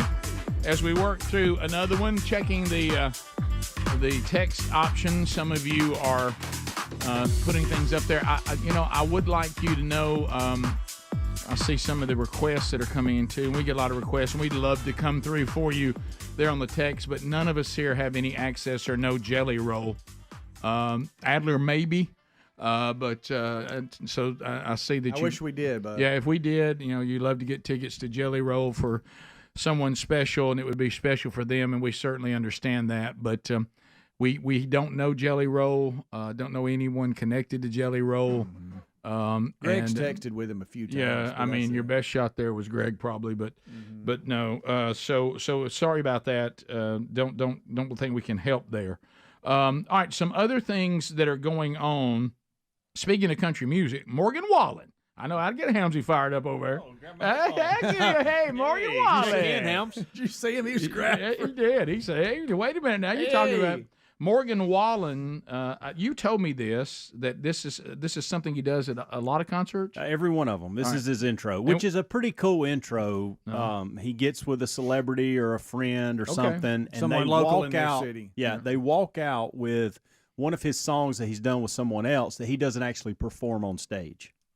Okay. So the crowd they have the video of this in front of them as he's making their way to the stage, and he'll pop up. It's completely black, but you're seeing this on the screen. That's him coming to the stage. One of my favorite things I love is anybody who lets me see either a team or an artist come into the stage. I think that's so cool. And this is pretty cool to what he's doing. All right, so he's got the Kickers jersey on. Yeah, for the Kansas City Chief. Is it Buckner? Is I say his name? Buckner. Harrison Buckner. Yeah. And he's been controversial because he's actually practicing out his faith. And actually believes that Scripture says what it says. So now, of course, he can't be tolerated. No. And so Morgan Wallen has put his jersey on. Mm-hmm. Now, tell me, so a song's playing that is another artist, but he won't. No, he actually is in the song. It's Broadway Girls. He's in the song with another person, and he doesn't do that one in the – well, I guess sometimes he does, but he's not going to do it usually on stage. So he plays that song, or they play it, and they do this walkout. It's pretty cool the way they do it. And then – right before they get right to the stage, he'll kind of tell the boys here, his entourage, he loves them, handshakes and all that, and then he goes on stage. Okay. I think it's Butt-Kerr, by the way. Did y'all say Buttner? I don't know what was said, but I think it's Butt-Kerr. Yeah, you're correct. Okay. We did say it wrong. You're right. I don't know if you have to break it down that way. I've never said it right. Okay. Yeah, I've never said it. But he gave that famous speech that we liked a lot. Yeah, that's right. And he's done other things since then. And for those of you who can't see, he's got Kelsey, Mahomes, and I think that's Chris Jones in the back. I can't tell. Didn't know who that Who is? Members of the team? Yes, of the Chiefs. That's Patrick Mahomes. And Travis. They were in Kansas City. And this is what they came to. He got 3 Chiefs to come out with him. So are they allowed to stand next to him if he has on Harrison? What's the last name? Butt-Kerr. Butt-Kerr. Butt-Kerr. You don't have to. Are they okay being? I don't know. Does this tell us something? I don't know. The night before, Taylor Swift be mad at Kelsey? I say it was the night before, maybe been the night after, but he did another one in Kansas City. He had Bo Jackson's Royals jersey on. He came out with Brooks and Dunn, and I promise you, the man looked drunk as he was walking on out. I mean, he just didn't look like this. But this was in Kansas City, right? Correct. Yeah. Okay. Well, he did 2 events around that area. Okay. Back-to-back nights. Don't miss Travis Kelce's shirt. We're beer for you. Yeah. Okay. Instead of we're here for you, we're beer for you. Okay. Well, there you go. I guess. I don't know. There you go. Like I say, I'm I'm not as savvy on my Morgan Wallen catalog, but I did, maybe I think there's some songs I'll probably like. Right? I don't know. No? I don't know, Rick. Probably not. Okay, I just might. There may be some. This that is the new version of me, much kinder, much more accommodating to maybe things that I normally wouldn't like. Try new things. Interesting. Okay, getting older. I like the old school sound of that "Everything I Love" song. "Everything I Love" is like an old school, super old school sounding song. I really like that song.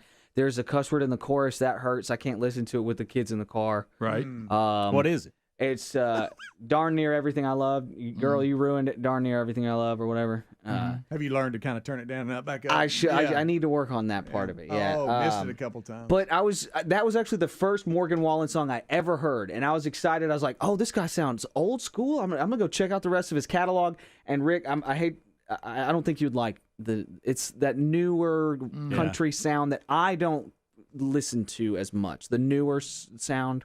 It's like country rap at times. Country rap. I don't know if that's how you describe it. But looks like I'm out. Yeah, it's not. It's. I mean, people love it. It fills stadiums. Sure. It fills stadiums all over. There's the an audience for that. Just not my thing. Yeah, doesn't mean it shouldn't be about this thing. Yeah, just not my thing. You know, to me, I think maybe country rap should have been maybe out against the law. Sure. And that's not every. Let me say this too. That's not every song. He does have some stuff that I think you would probably okay. like. See, Helmsy says there might be something in that catalog. I will see if I can find. On my trip to Jacksonville today, I'll see if I can find Rick a song. Okay. I'll send it to you. I sent y'all something. Y'all never replied. Today? Was it no, this? It's been a minute. Was it this? Was it him? No. As far as country rap, though, I'm a big freedom of speech guy, but freedom of speech has its limits. You know, no, country rap shouldn't be allowed. No, I'm just saying, maybe we want to rethink that. Sure. Yeah. They already have two different genres. Can't they stay in their genre? Mm-hmm. Yeah. It's not like we're getting rid of That's rap. Called segregation, Rick. People don't like that. Well, music segregation. Never thought about that. That's right. I sent y'all the to each his own. Red Clay Strays song. I said I thought y'all might like. Y'all never replied. Yeah. I don't remember getting it. Boy, I tell you. I don't remember that either. That was one of those things you text it, and the only hope is it has to come to me at the most perfect time. Yes. And the timing. There's certain things I always go back for, and then there's certain things it had to come at a certain time. It's heartfelt. Heartfelt. Yeah. What is it? What is it about? No, it's just a band. I haven't told Helmsy while he's in the truck he might just like listening to it. I'll listen to it in the van today. Mm-hmm. Someone did remind us on the text option that if you mix country with rap, the word is crap. Oh. Yeah. I didn't say that. I'm just saying someone texted. Country rap. I mean, its story checks out. Yeah. You know what country rap is, man? I think it's the problem. It is when the country guy in Footloose tries to dance. Remember that? What was his name? It was played by Sean Penn's brother. I've never seen Footloose. Yeah. Why'd Greg leave? Yeah. By the way, I'm looking for. And he tries to learn how to dance, and he's got his cowboy hat on and his boots. Willard. Willard, that's it. Bubba, Rick and Bubba. Pick up the cordless phone. Call my new buddy, Alan Miller, to say, buddy, the TV is not working. She is not kicking. We can't get a picture. Alan informs me that they'd be glad to swap it out. I appreciate that. But it'll be sometime next week before they can get out there to do it. Wow. And there I sit, needing a win. Did you tell Alan? Can I ask you this question? I don't think so. When you came to work this morning and later that night, did it just sit there with wires hanging out of it with that old black? Alan, right here is where kudos go out. Alan Miller says, I will not let you be defeated on your anniversary. He says, I get off at 7 o'clock. I will bring a new TV to you. Wow! You're kidding me. But now here's the catch. He can't bring a new TV till he takes the old one back. But, while somewhat more complicated, still looks like there could be light at the end of the tunnel. Alan comes, gets the TV with friend, because I can't move any more of them for the day. By the way, struggled a little bit too. Oh, gosh, you take that. Came back, of course, took a little longer to get there and get back than we needed to. Get a little late. Yes. Brings the new TV, we hook it up, and we have pictures. Oh, my God. Now, granted, the 10 o'clock news is already on. Our anniversary consisted of a pizza dinner looking at a black TV. But, you know, in a funny kind of way, our first night together, we ate pizza. 10 years later, we're still eating pizza. Right, so it's kind of like a romantic thing. Kind of like a flashback. But Alan gets the award for... How's that for service? I mean, that was super. That is awesome. Just good God. Alan, thank you, because I was afraid when I left, I thought, well, I'm driving away from defeat. You know what? I can't. I wanted to go out with whistles. I wanted to look in there, y'all be laughing and smiling, waving. Happy anniversary, guys. Rick, now, granted, I got up at 4 the morning before, so we were, in round figures, somewhere around 20 hours in the day, 18, 20 hours. Yes. And it took me those complete 18 hours to get a win. Yeah. Yesterday on my anniversary. But I got the win before I went to bed. You're that.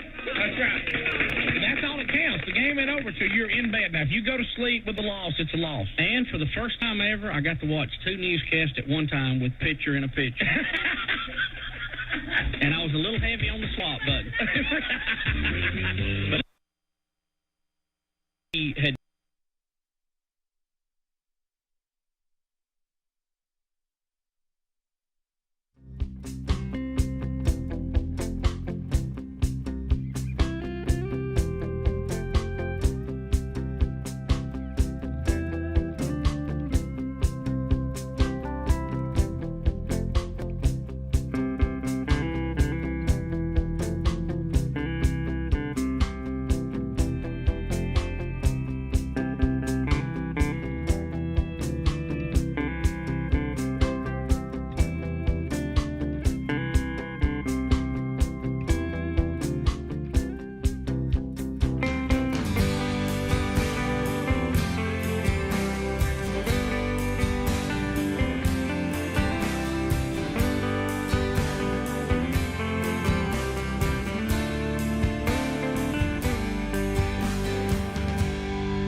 We are back. Thanks for being with us today.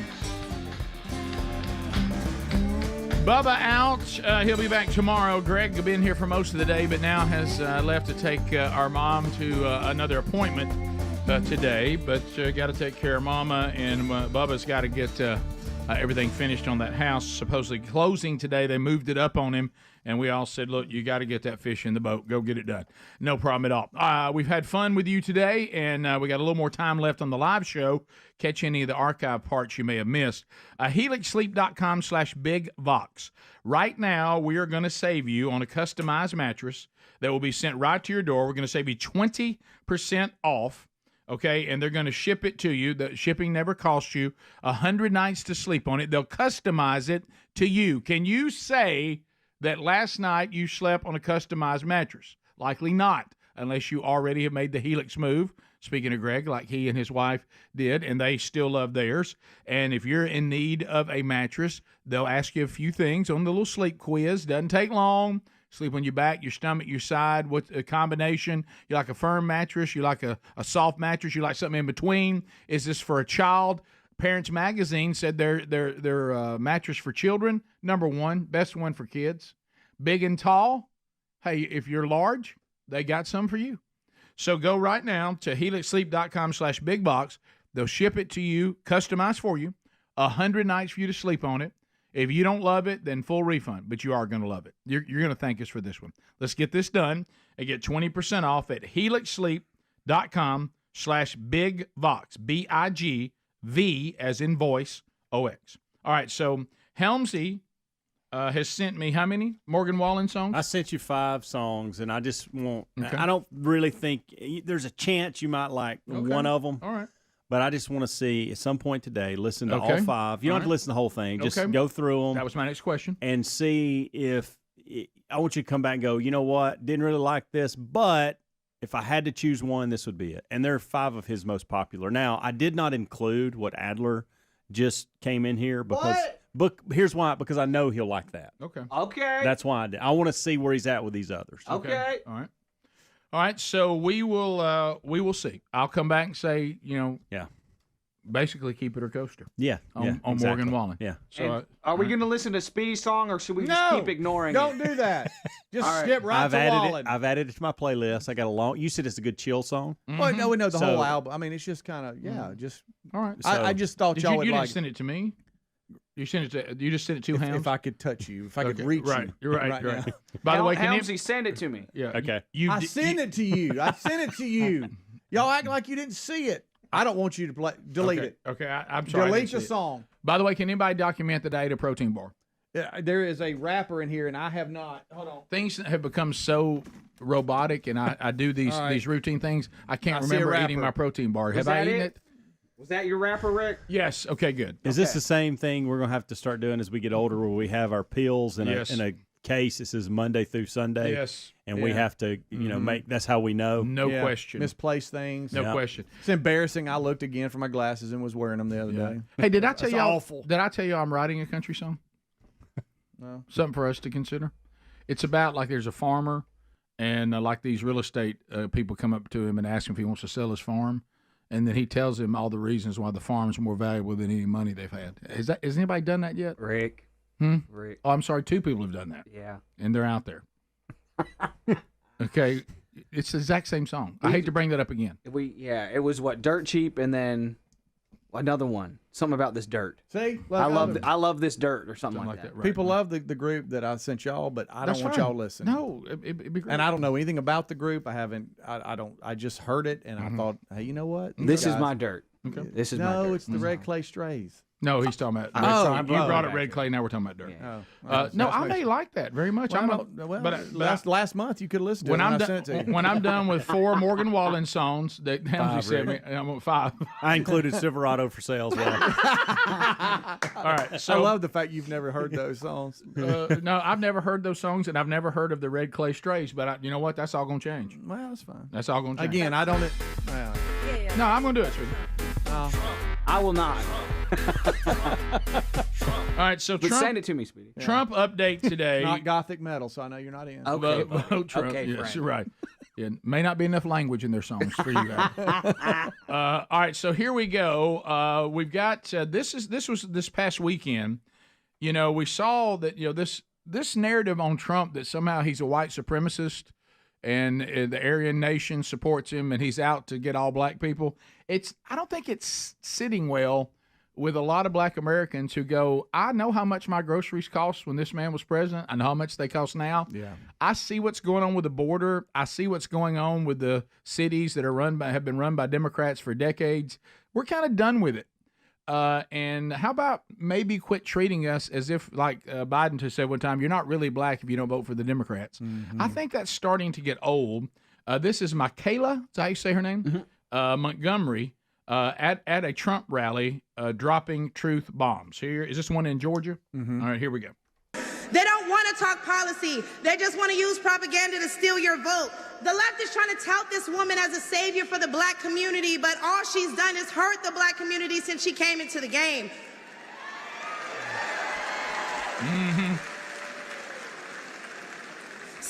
step in destroying the black community is to dismantle the black family. So aside from her record as a prosecutor, why don't we ask Mrs. Willie Brown if Kamala Harris cares about black families? Oh, she didn't do that.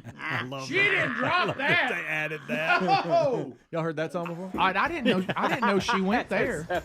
I didn't know she went there. I didn't either. Oh, yeah. Yeah. Oh, wow.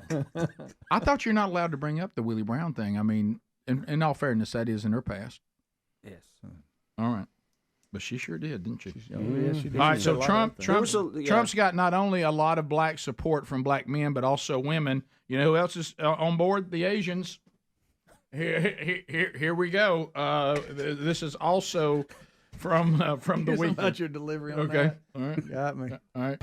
This is a Trump country. Oh. We live in the Southeast. We drink sweet tea. We don't drink socialist Kool-Aid. Yeah! Hey, that's great. I love that. We waited till Greg left before we played that. But you know what? I love it. So right now, we have a black woman saying Trump is the answer. We have an Asian man. And now, representing the Greg Burgesses in the world, we also have the working man. Here we go. Oh. I remember before Trump got out of office, I only had to put $10 in my truck, go back and forth to work. Then all of a sudden it's 30 to 40, and then prices on beer goes up. And hey, that's the working man's Gatorade right there. Morgan Wallen checking in. Hey.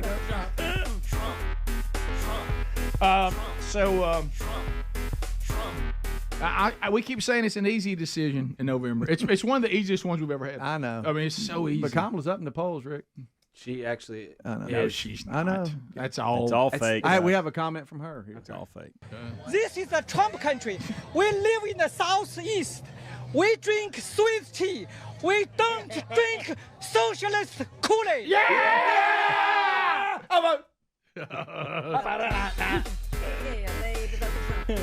So there you go. So another successful rally that didn't happen, and more people just cannot wait for Kamala Harris to be president.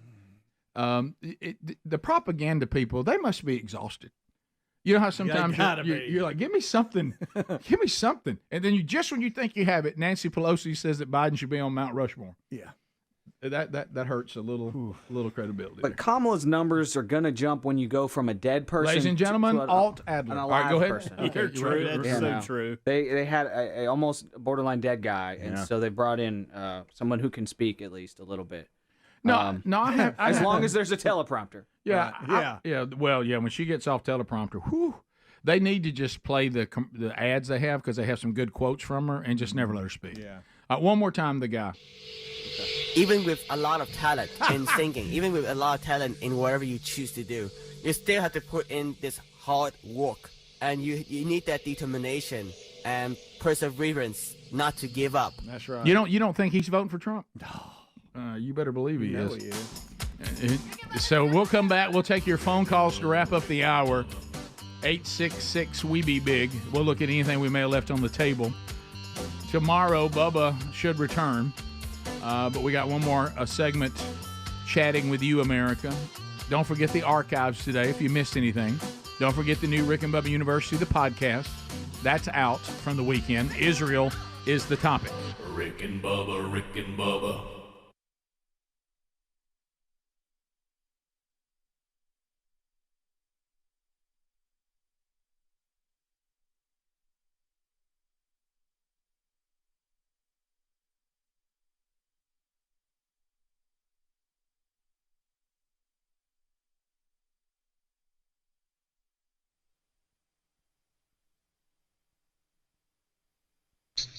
Today, but we celebrated it this weekend. So you thought you should have to give your mom a happy birthday because you'd already been up there? Is that it? Well, no, Friday we had talked about it, and but yeah, I'm glad. I've been running around. It's been crazy. Let us just send out a big happy birthday to Mama Becky. Yeah, Mama, how you doing? Love you.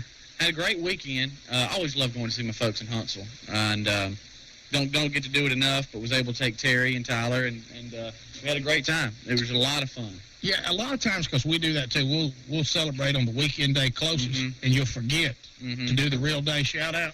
And D, that was a fun, because I saw D being cool, and I saw it happening, and I go, there's nothing I can do. So happy birthday to you, Mom. Happy birthday, Mom. Love you. Best mom ever. I know we all think we all have the best mom, but I'm also in that case. Yeah, did you give her something nice? Yes, I gave her a big subwoofer to go with the system I got her for Christmas. Sweetie, wait a minute. You got your mom a subwoofer? Yeah. To go with the system I got her in the house. It's just for the house. Is your mom a big? It's not like she ain't bumping in the car. Boom. Is your mom a big fan of the bass? Yes, she loves the bass. Is that why she right now the whole house vibrates. Yeah. Is that why your mom called me at Christmas and asked where D got that CD of Very Bass Christmas? Hey, you think I'm kidding? She'll jam, man. You go to most people's house on Christmas Day and you got Jingle Bells. You go for the Wilbur. We're all dancing around and kicking it in the kitchen. Well, I met her. Dad and I can't even watch TV because we're like, well, I can't hear you. So your mom, she likes a little bass. Oh, yeah, she loves it. And I've wired the house to where she has speakers in the den, speakers in the kitchen, speakers in the patio, and my dad can turn off speakers like he wants. She's in the kitchen, just turn those on and the den's off. Son, just move the funky beat around. Yeah, and son, thank you for my subwoofer. Yeah, you know, of all the things I expected you to say about your mom, what is she? How old is she now? Oh well, she's right there. About 58 in her 50s. Yeah. Something. What's wrong with that? Listen to Mickey D. I guess we better put her in a home. No, I just didn't want to give her out. Mickey, you got to admit, most people who are 58 on their list, they don't have subwoofer. I mean, that's just not something you say. You complain about things being too loud. You always talk about things being loud. Well, my ears are bad, though. Her ears probably not bad. I'm not opposed to it. It just... Well, she likes the bass. Hurts. I know. She likes the thump. She likes to feel the bass. Well, I saw her at the softball game. I said, everything going on? She said, I really need a subwoofer. That's right. She says, my mid-range, my tweeters are good. You know, my mom's upset because her oven won't broil right. You know what? It was just a whole different... Oh, no, I got her a big black box. It sits up under, like...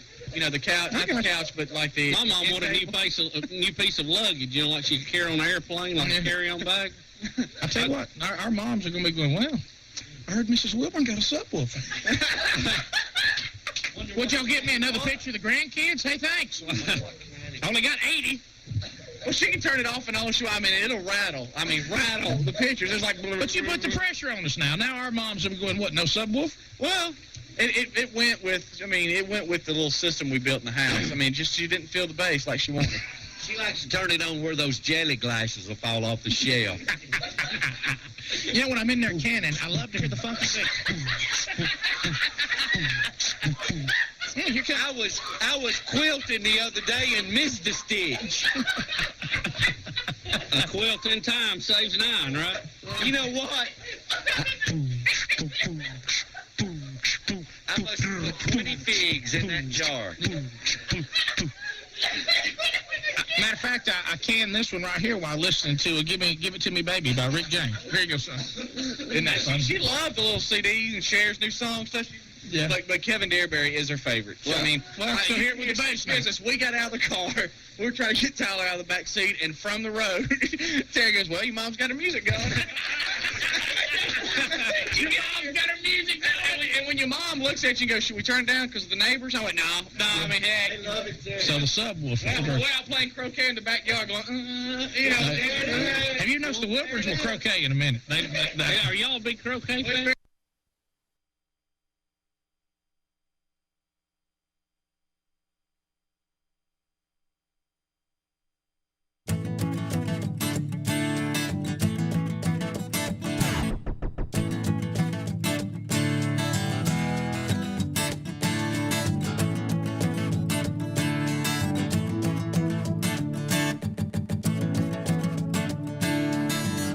Lines are available. Speedy taking calls.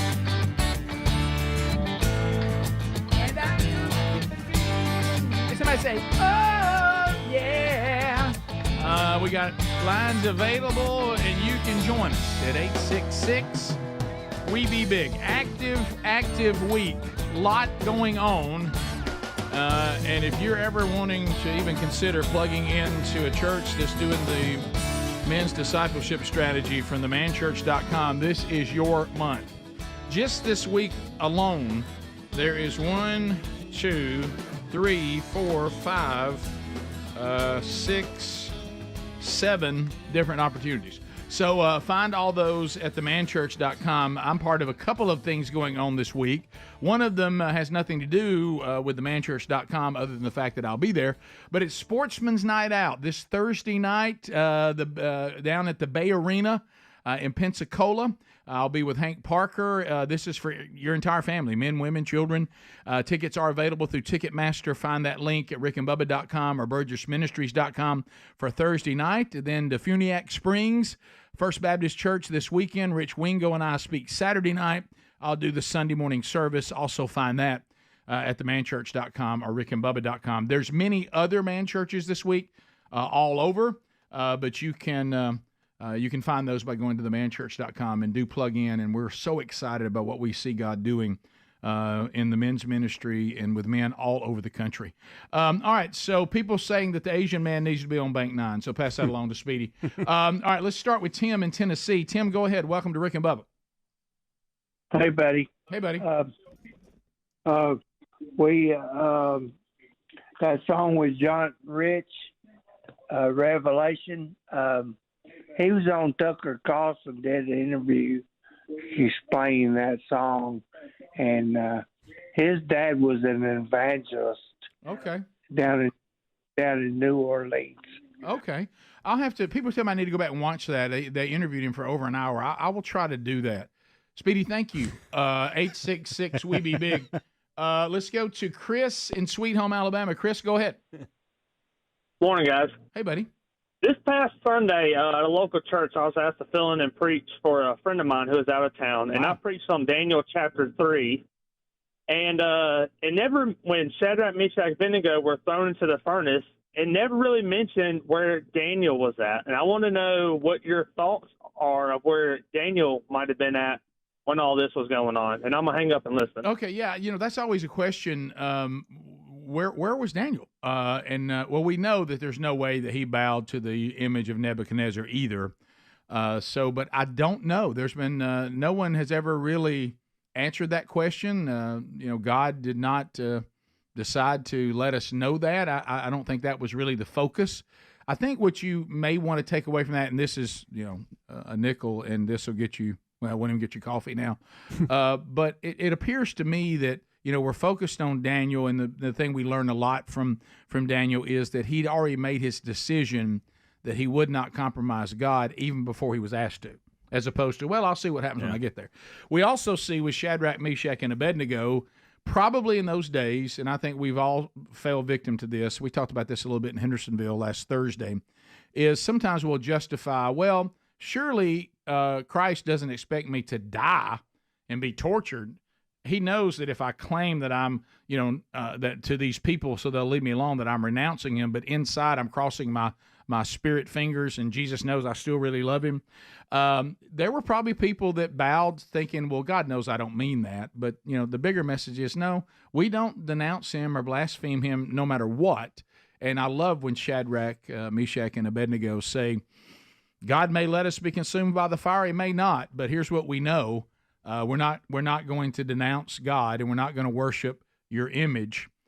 And I love the fact that Nebuchadnezzar, who kind of got tricked into this, is going to buy them some time, because you didn't have to bow to the musicians, start playing the song. And when they said there's no need to get the musicians, we already know. So I think maybe the reason we don't see Daniel mentioned in this is to maybe give us an indication that Daniel wasn't the only one. There was a remnant, as there always is, of those that are solid, and they were as solid as Daniel. And maybe that's just to show us that, so you don't start thinking in your mind, well, look, Daniel, I mean, come on. Yeah. There wasn't but one guy. That also there were others that were as devout as he. Makes sense, yeah. But that's just my opinion on that. So, no, I don't have any idea where Daniel was during all that. Maybe he was interpreting dreams somewhere. I don't know. So we continue, but that's an interesting point. And yeah, we have noticed that before. Let's go to Shade. Is it Shade or Shayed in Mississippi? It's Shade. Shade, go ahead. Shade.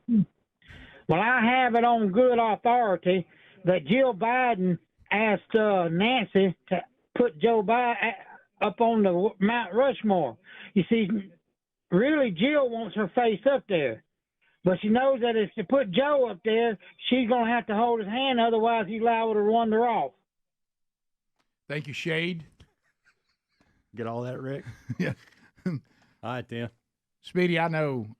That's two. I know you're having a blast. Well, Thank you, Speedy. I asked him before. You're having a blast I asked him before, right. Do you want me to go in there? And he said, it doesn't matter. And now I'm starting to see why he didn't take me up on it. Yeah. He's having a good old party in there. You remember when he would act like he wanted to throw the ball with Adler and he'd throw it real hard just to watch Adler try to struggle? Yes. The ball is being thrown at me right now very hard. Yes. You know, and so let's continue. Let's go to Terry in Sweet Home, Alabama. Terry, go ahead.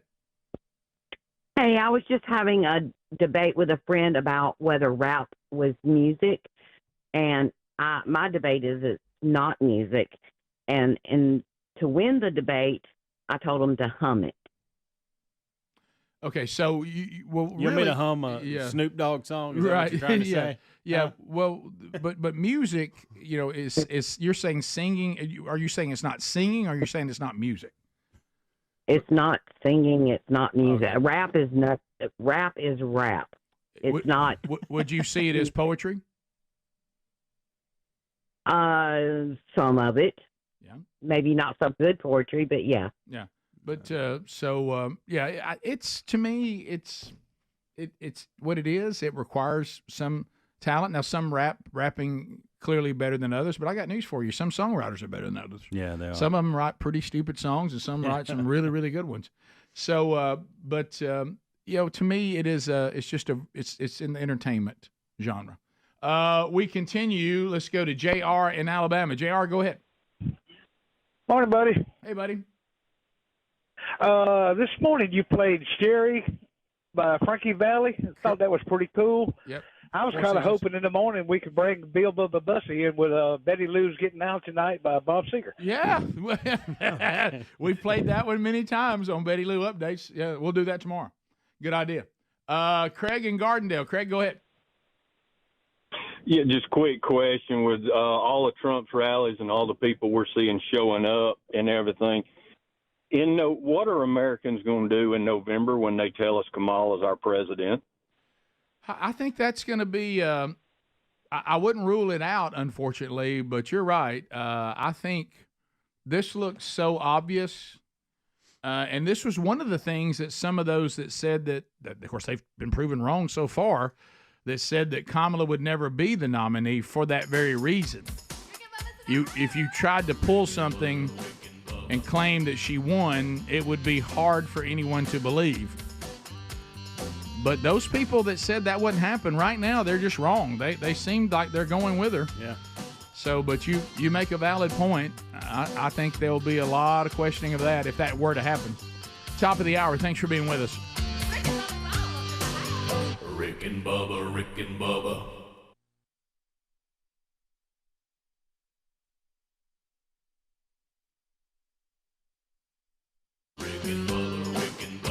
This is the Rick and Bubba Show. Watch more at blazetv.com/Rick and Bubba.